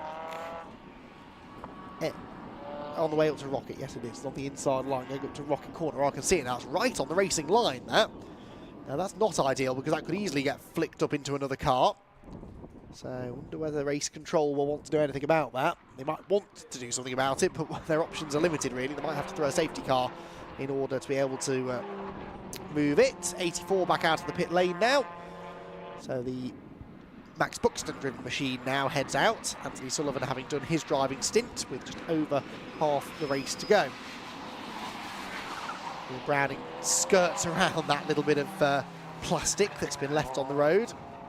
Hopefully the others will avoid it. Eventually someone will hit it, you imagine. It will get moved out of the way. In fact, I can't see it anymore out of the window, so I think it might have been moved out of the way already. So track should be clear now, hopefully going up towards Rocket. 91 Liam Browning then leading the Fiesta class.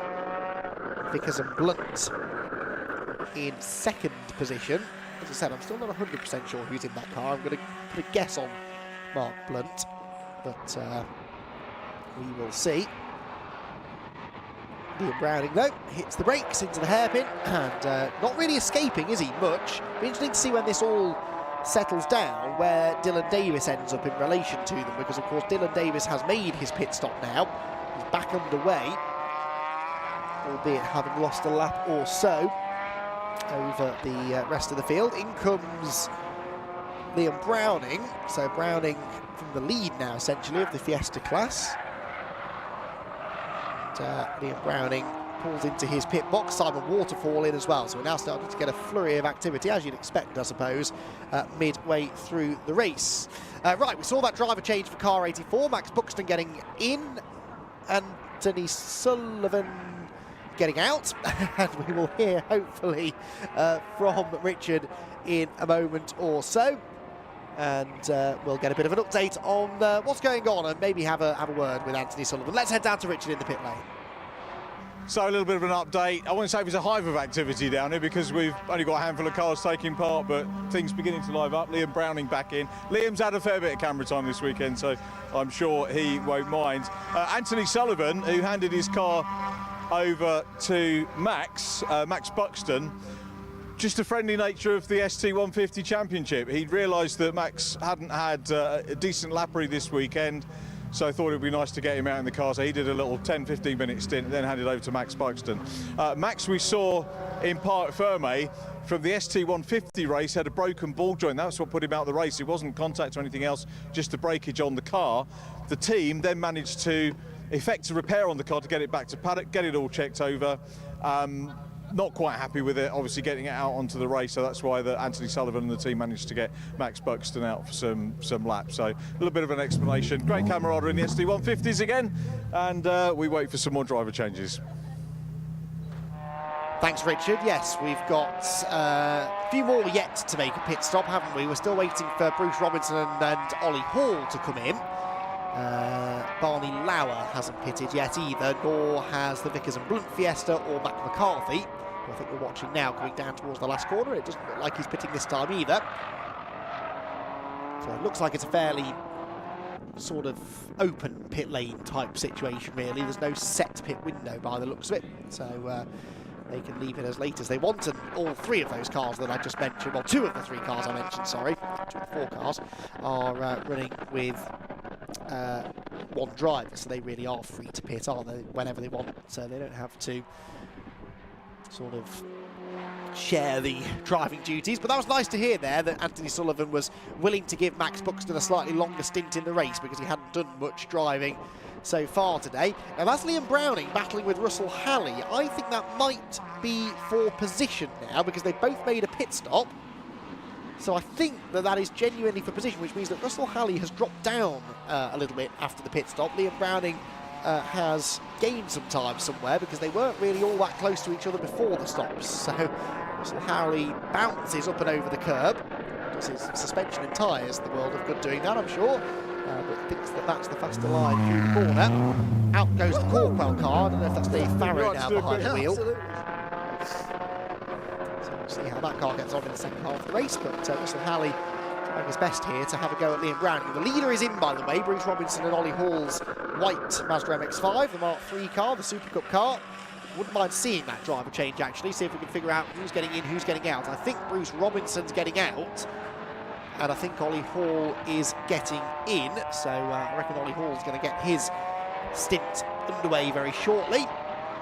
But I believe we can head down to the pit lane now, down to the EDF Motorsport end of the pit lane, and join Richard John Neal.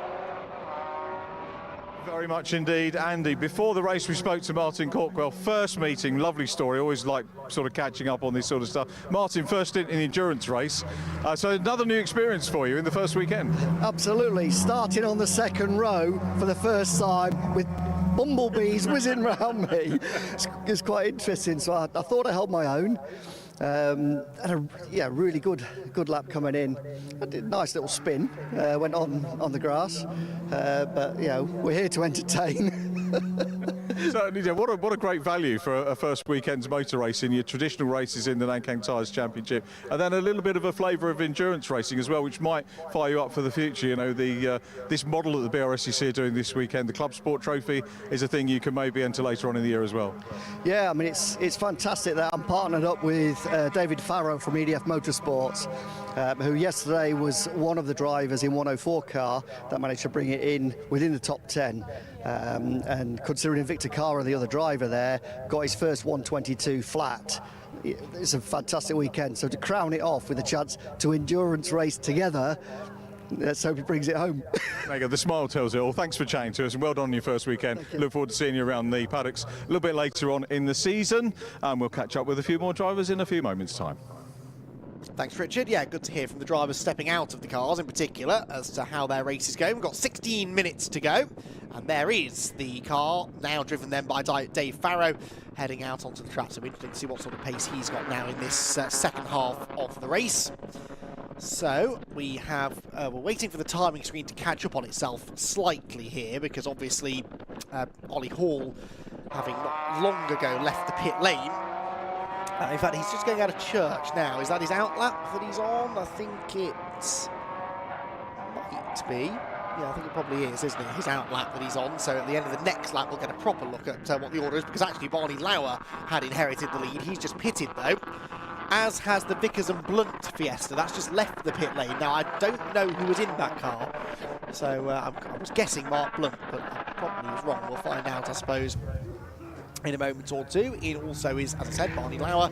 No driver change to be had here, so they're just talking about the car and making sure that everything is A-OK, ready to send him out for the final quarter of an hour or so. So that only leaves Mac McCarthy, who hasn't stopped, so Mac McCarthy will have taken over the race lead temporarily. Of course, he's been running some pretty consistent lap times, you'd imagine, in clean air. One of the big losers out of all of this has been Dylan Davis. Dylan Davis has dropped away from Liam Browning and actually behind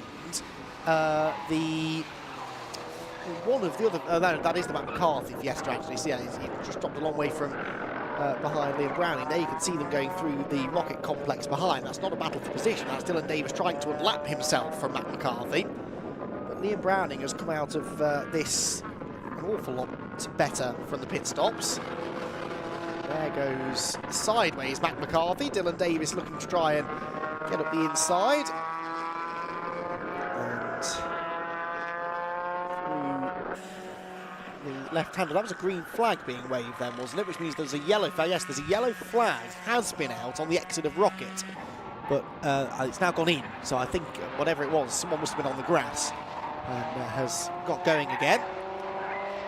Here comes Dylan Davis, still trying to get around the outside of Matt McCarthy. Behind him, though, interestingly, is the Vickers and Blunt car. Now, that has made a pit stop, so they've lost even more ground, because remember, they were at the front of this Fiesta Cube for quite a long time, and now they're very much at the back of it. In comes the last car that hadn't pitted them, and that is Matt McCarthy.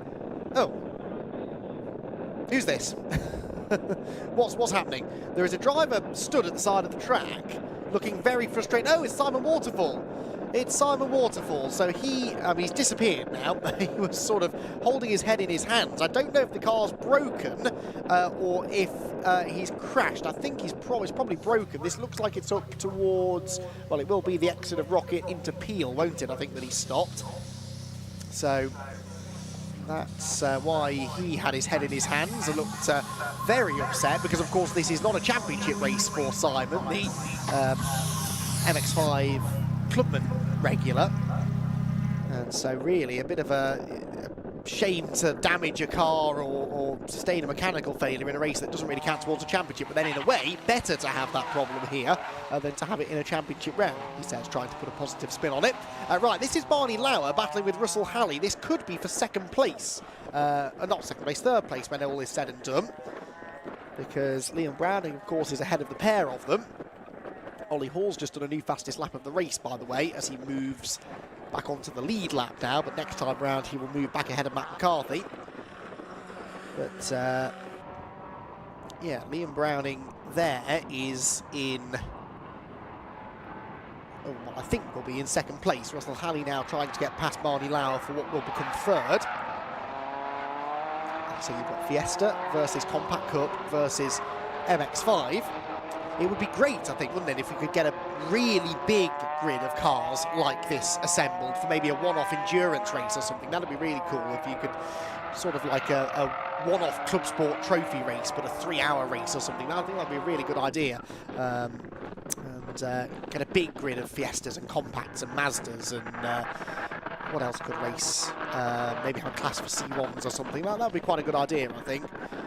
I suppose we have a similar thing, really, in the Race of Remembrance, which of course takes place here at Anglesey at the end of the year, but that's sort of open to some slightly more powerful machinery and cars that don't necessarily just race within the Brscc. It would be nice if we had maybe once a year a proper endurance race for some of the Brscc championships to all come together. Just an idea. Maybe a 6-hour race at Donington. We tried it once with Fun Cup, didn't we? A long time ago, we invited some of the MX-5 drivers to do a non-championship race with Fun Cup. I think it was a 10-hour race at Donington. We only got a handful of them together, but I really do think if we could have, you know, get a 30, 40 car grid together of Compacts and Mazdas and Fiestas and whatever else, that would be a really, really good spectacle. Anyway, Paul McCurling can contact me if he wants some help arranging that over the winter, perhaps. I know Paul's not afraid of new and exciting ideas. He's done a great job working on the Brscc and then really building the profile of this club over the last few years, and nice to see that paying dividends now. It really has become one of the places to come and race in the UK. And yes, I am only saying nice things about him because he's not here. When I next see him, I will very much have changed my tune, that's for sure. Anyway, Liam Browning heads into the hairpin. Still at the head of this battle with Barney Lauer and Russell Halley. So this is for, it's going to become second place, I think, once Matt McCarthy has sort of slotted himself back in on the timing screen. He's back on track now, Mac, on his outlap from the pit lane. So Liam Browning, having shaken off the other Fiestas, has now found himself embroiled in a battle with a Compact Cup car and a Mark 1 MX-5, hasn't he? Liam Browning then comes through now, confirmed in second place, a minute adrift of Ollie Hall, who is lapping in the 1:45s. He is 1:04 up the road from this lot, so I don't think he'll quite lap the whole field, will he? But he's going to get close to doing so. So Ollie Hall leads the way in car number 90 by 1:04 from Liam Browning, number 91, who's heading through Church Corner now. Barney Lauer, number 334 there on your screens, is in third place, right behind him, and Russell Halley there is in fourth position, the number 99 car. So 3 cars from 3 different classes, all under a blanket for second place. Dylan Davis, number 21, is in 5th position. He is something like an extra 4 seconds back, I think, from this lot, with the Vickers and Blunt Fiesta 2.7 seconds behind him. Then Matt McCarthy has slotted into 7th place, car number 94. The Sullivan and Buxton Fiesta is 8th, number 84. And the Corkwell and Farrow BMW, number 77, is a lap down now, unfortunately. Dave Farrow at the wheel, as we know, for the second part of the race. So 8 minutes and 40 to go then. We can focus in properly on this battle between Browning, Lauer and Halley. And Lauer, getting closer to Browning now than he was earlier on. For the last lap or so, this gap has definitely shrunk, so the BMW Compact Cup driver starting now to join the fight. The hairpin back down behind the pits towards the final corner, and Liam Browning, I think, is going to be a tough man to overtake. He won't want to give away second place. He might not know he's in second place, because unlike the Fun Cup cars that we saw racing yesterday, well, that was a nice slide from Russell Halley, unlike the Fun Cup cars we saw racing yesterday, there is no pit-to-car radio in these cars, so the drivers won't necessarily know where they stand in the overall running order. But Liam Browning knows, I think, that he's fighting Barney Lauer for position at the very least, so he won't want to let him through too easily. New fastest lap, by the way, for Ollie Hall. That was a 1:45.350. He's now 1:11 clear. So actually, he is lapping 8 seconds a lap quicker than the second place car, Liam Browning. So he might end up lapping them before the flag. They're heading up towards Rocket. I think Ollie Hall's heading somewhere towards Church at the moment. So not a big gap, is it, for him to overhaul at 8 seconds a lap? That could be done. 7 minutes to go. Liam Browning really having to chuck the car into the corners now to get it to rotate. And I wonder if this is why the BMW is looking more of a threat in half of the race. Rear-wheel drive, remember, and so the front tyres won't be taking as much of a pounding as the front tyres are on the Liam Browning Fiesta. He really does look like he's having to get very vigorous with his steering inputs to get the car rotated. Up the inside now goes Lauer. There's almost a touch between the two of them at turn 10, and they're side by side again on the exit of the corner. So Barney Lauer has the outside line now, heading for the hairpin, and Liam Browning on the inside line, I think, will defend that well. But yeah, I just wonder whether maybe the race is coming to Lauer now in his BMW, looking a little bit stronger now as we head for the closing stages. So Browning into the last turn. And Barney Lauer, I'm sure, has not had his last go at breaking through into second place. 6 minutes left in the race. 6 minutes left to try and make his move. Through the first corner at Target he goes. And over the curbs, maybe on the exit. Yep, for Barney Lauer anyway. And then a wide sweeping line from both of them into the banking. Who gets the better exit? It looks to me like it is pretty even, actually. Lauer perhaps fractionally quicker than Browning, but not by a lot. So he arrived down at Church Corner pretty much nose to tail.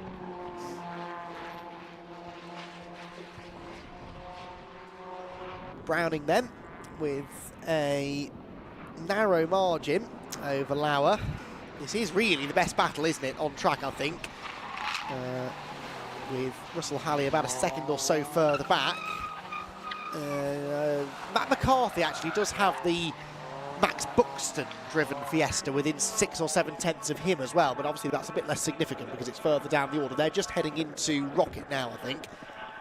A pair of cars. But all of this, of course, happening, well, I was going to say a long way behind Ollie Hall, actually, not that far in front of Ollie Hall. Oh, that's Lauer back through. Lauer back ahead of Browning then as they get to turn 10. So Barney Lauer has now made this move stick. Can he pull away, though, from Liam Browning? Russell Halley coming in very hot behind them in the MX-5. Oh, screeching of tyres. That was Barney Lauer getting very sideways at the hairpin. And Liam Browning wanting to take advantage if he can. Heads down towards the final corner. Doesn't take a big risky lunge up the inside, though, and so Barney Lauer screeches his way through. The torture these tyres are being put through, and of course I doubt any one of these drivers will have put new tyres on for this race. I very much suspect they're on some very old rubber, and these tyres may not even be the tyres they've raced on today.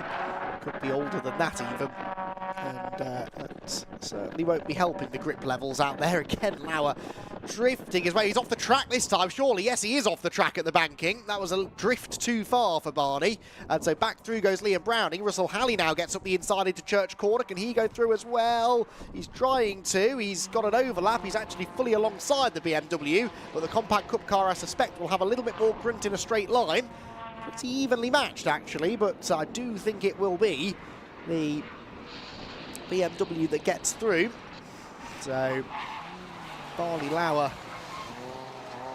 back down to third place again, but it was very nearly fourth after that big slide that he had at the banking.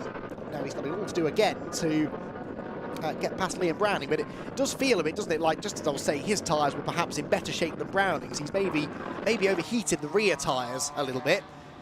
That's why he's now starting to slip and slide all over the place. That was briefly there, the Matt McCarthy and Max Buxton scrap in that order still. McCarthy 7th, Buxton in 8th. As the second place battle heads for the hairpin, and Russell Halley actually now trying to claim third place from Barney Lauer. Barney is managing to hang on, closing back in on Liam Browning. It's been a good battle this between these three, hasn't it? Fiesta squirming around in the braking. They're being caught slightly by Dylan Davis, but I don't think Davis is going to have time to do anything with them, really. There you can see him in the background as Browning, Lauer and Halley pitch the cars into target corner. Three completely different cars, all of whom will generate their lap time in subtly different ways. But over a lap, nothing to choose between them. Barney Lauer again, he's just got no rear grip, has he? Drifting his way through the banking and losing a bit of ground to Liam Browning as a result. Through the right-hander at Church. Lovely shot that, isn't it, as they just hug that curb, use it to add a little bit of rotation to the car. They're about to be lapped, this group, by the race leader. So Ollie Hall has started his penultimate lap of the race. And I think he is just about going to lap this group before the flag, but that could have an impact on this second place battle, couldn't it, if he catches them at inopportune times. He's got to get past the other two Fiestas first. There you can just see him in the background, couldn't you, Ollie Hall, the white number 90 Mark III MX-5. Blue flags are waving for the Vickers and Blunt Fiesta and the Dylan Davis Fiesta. Once he gets past those two, though, Ollie Hall will be chasing down the cars ahead. Now, if he does go past them, it means that they will only have one lap to go at the end of this one. If he doesn't, then we'll have two more laps after this one of this second place battle to enjoy. But I think Ollie Hall is going to get there, isn't he? He's just in the background. Oh, it's like a handicap, this race, this, isn't it? If only he'd started a lap down, this would have been a really thrilling finish. Into the hairpin comes the race leader. A little gap up to this group, but I think he will lap them on his final lap, won't he? So I think it's going to be the final lap for all of them this time by. As through the final turn he comes, Liam Browning desperately trying to hang on to second position here from Barney Lauer and Russell Halley behind. And there is Ollie Hall. 3 MX-5 Super Cup races down already, where he was a winner in the Clubman class today. Oh, big lock up there for Barney Lauer. That looks a little bit like something had broken, but I hope that's not the case. All goes around the outside of Russell Halley, then nips to the inside of Barney Lauer. Is he going to get Browning before Church Corner? Yes, he is, but Browning gets in, sort of squeezed out onto the dirty side of the road. and that is going to give Barney Lauer a bit of a run here. He might just have an opportunity to attack into Rocket, but I think the Fiesta's brakes are probably a little bit better. Let's see what happens then. Onto the brakes they go, and yeah, Liam Browning able to cover that one off pretty comfortably. Cocks the rear wheel there. Russell Halley taking a huge chunk of the dirt on the inside line. And the slightly cambered right-hander towards Peel.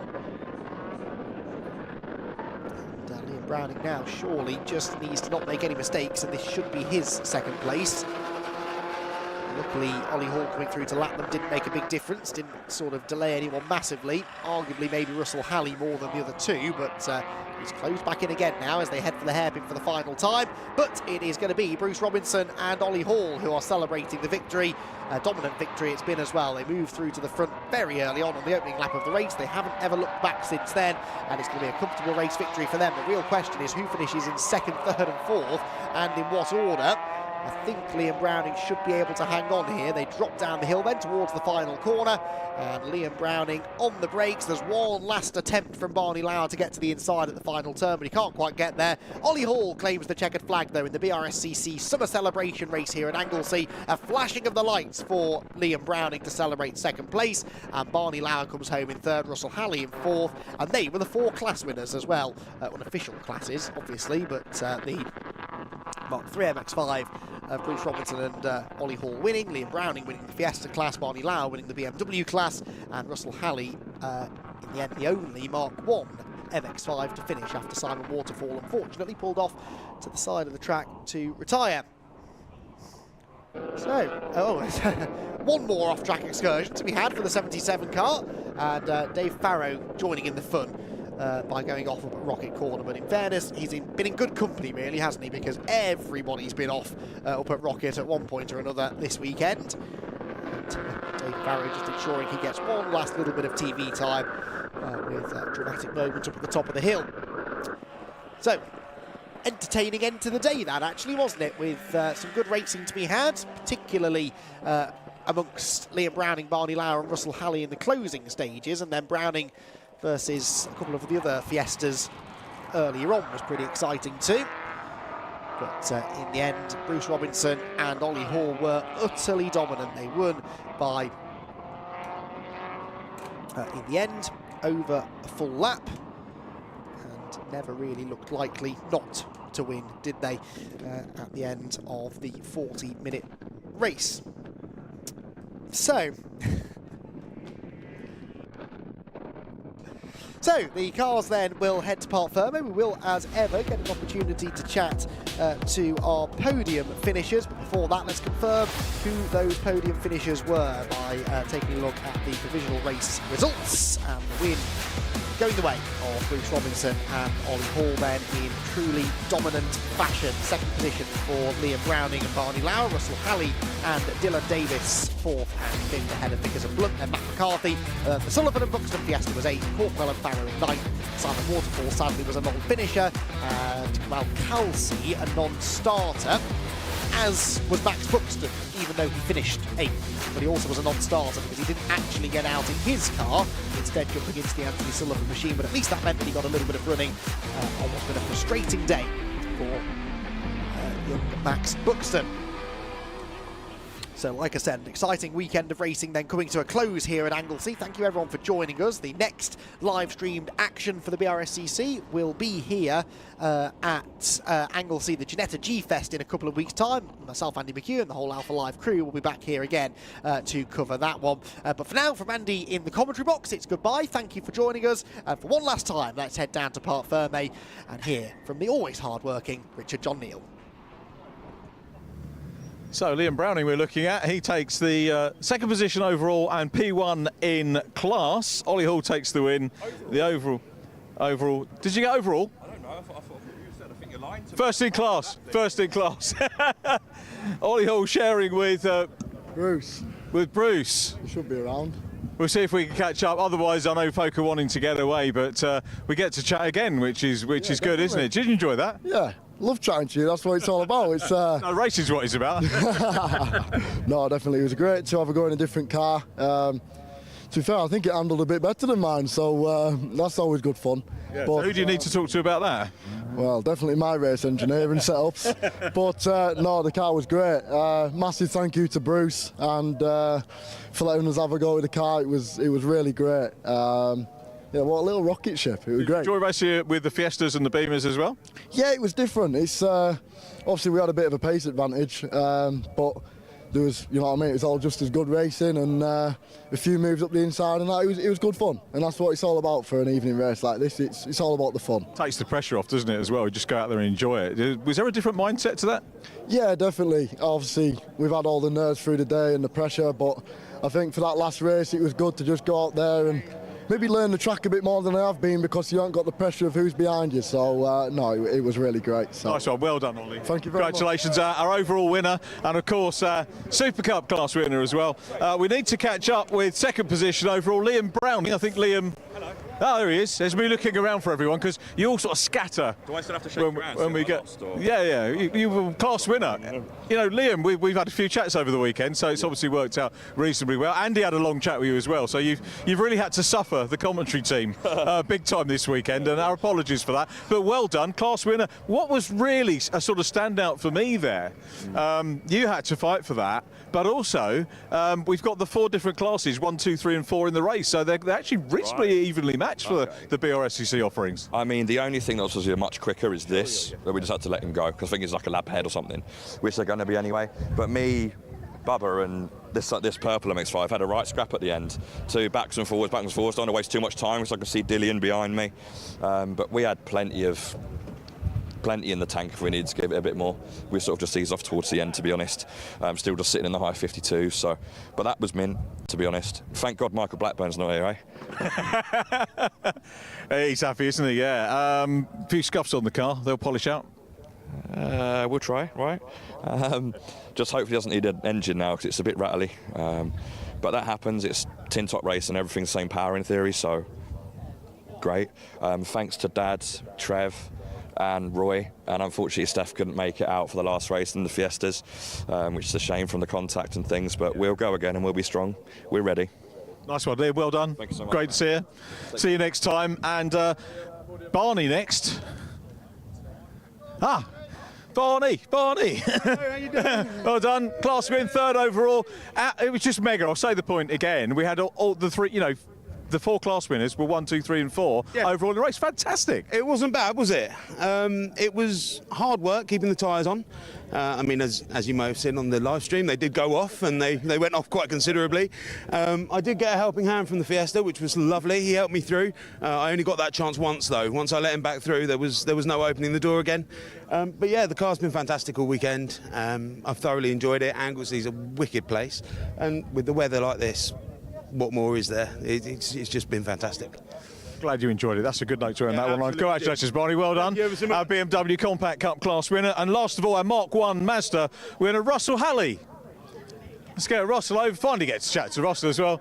Well done. Thanks very much. Class winner, congratulations. Thank you. Have you done multi-class racing before? So I've done a Club Sport trophy last year. I found it quite difficult to know who you're racing against, whereas today, you know, it was clear. Mark 1 MX-5s, Mark 3 MX-5s, Fiestas and BMW, so it's really good fun. Yeah, so first class win, so yeah, really good. Congratulations, and you had a very early stop and everyone was going, he's got a problem. But yeah, so my close racing teammate Simon Waterfall was storming up on me. He started in like 9th, and I knew that he was running slightly different tyre pressures than I was, so I thought I need to just come in and get some pressure out of them tyres. So yeah, I think it was the right thing to do anyway. Brilliant. I know that Simon had a mechanical, so yeah, a bit of a shame for Simon, but yeah, great result for me. We get to talk to you. Well done. Our last interview of the day, Russell Halley. Thank you very much, Russell. We'll let you get away to the overall podium. Maybe our editor can let us know if I'm rounding up the day. I think possibly I am. If not, we'll go back to Andy McEwen. But what I did want to say was, we're going to close off down here, so just wanted to say thank you to everybody, first of all Anglesey, for providing a great facility for us once again and a wonderful welcome. Everybody from the Brscc, the club, have done an absolutely super job getting things organised. Alpha Live, Joe, my cameraman for the weekend, thanks ever so much. A real pleasure working with you. And also the guys upstairs as well, and all the cameramen and women, if we've got women on the team at the moment. I can't remember, but thanks to them. Marshals, medics, officials all around the circuit. I know we go on about it. We can't race without them. Thank you to everybody in orange. Andy McEwen, again, super job. Love working with you. Scott Woodward for your help over the course of the weekend as well. What a weekend we've had. We had the Fun Cup yesterday as the main event. 2 fantastic races for them.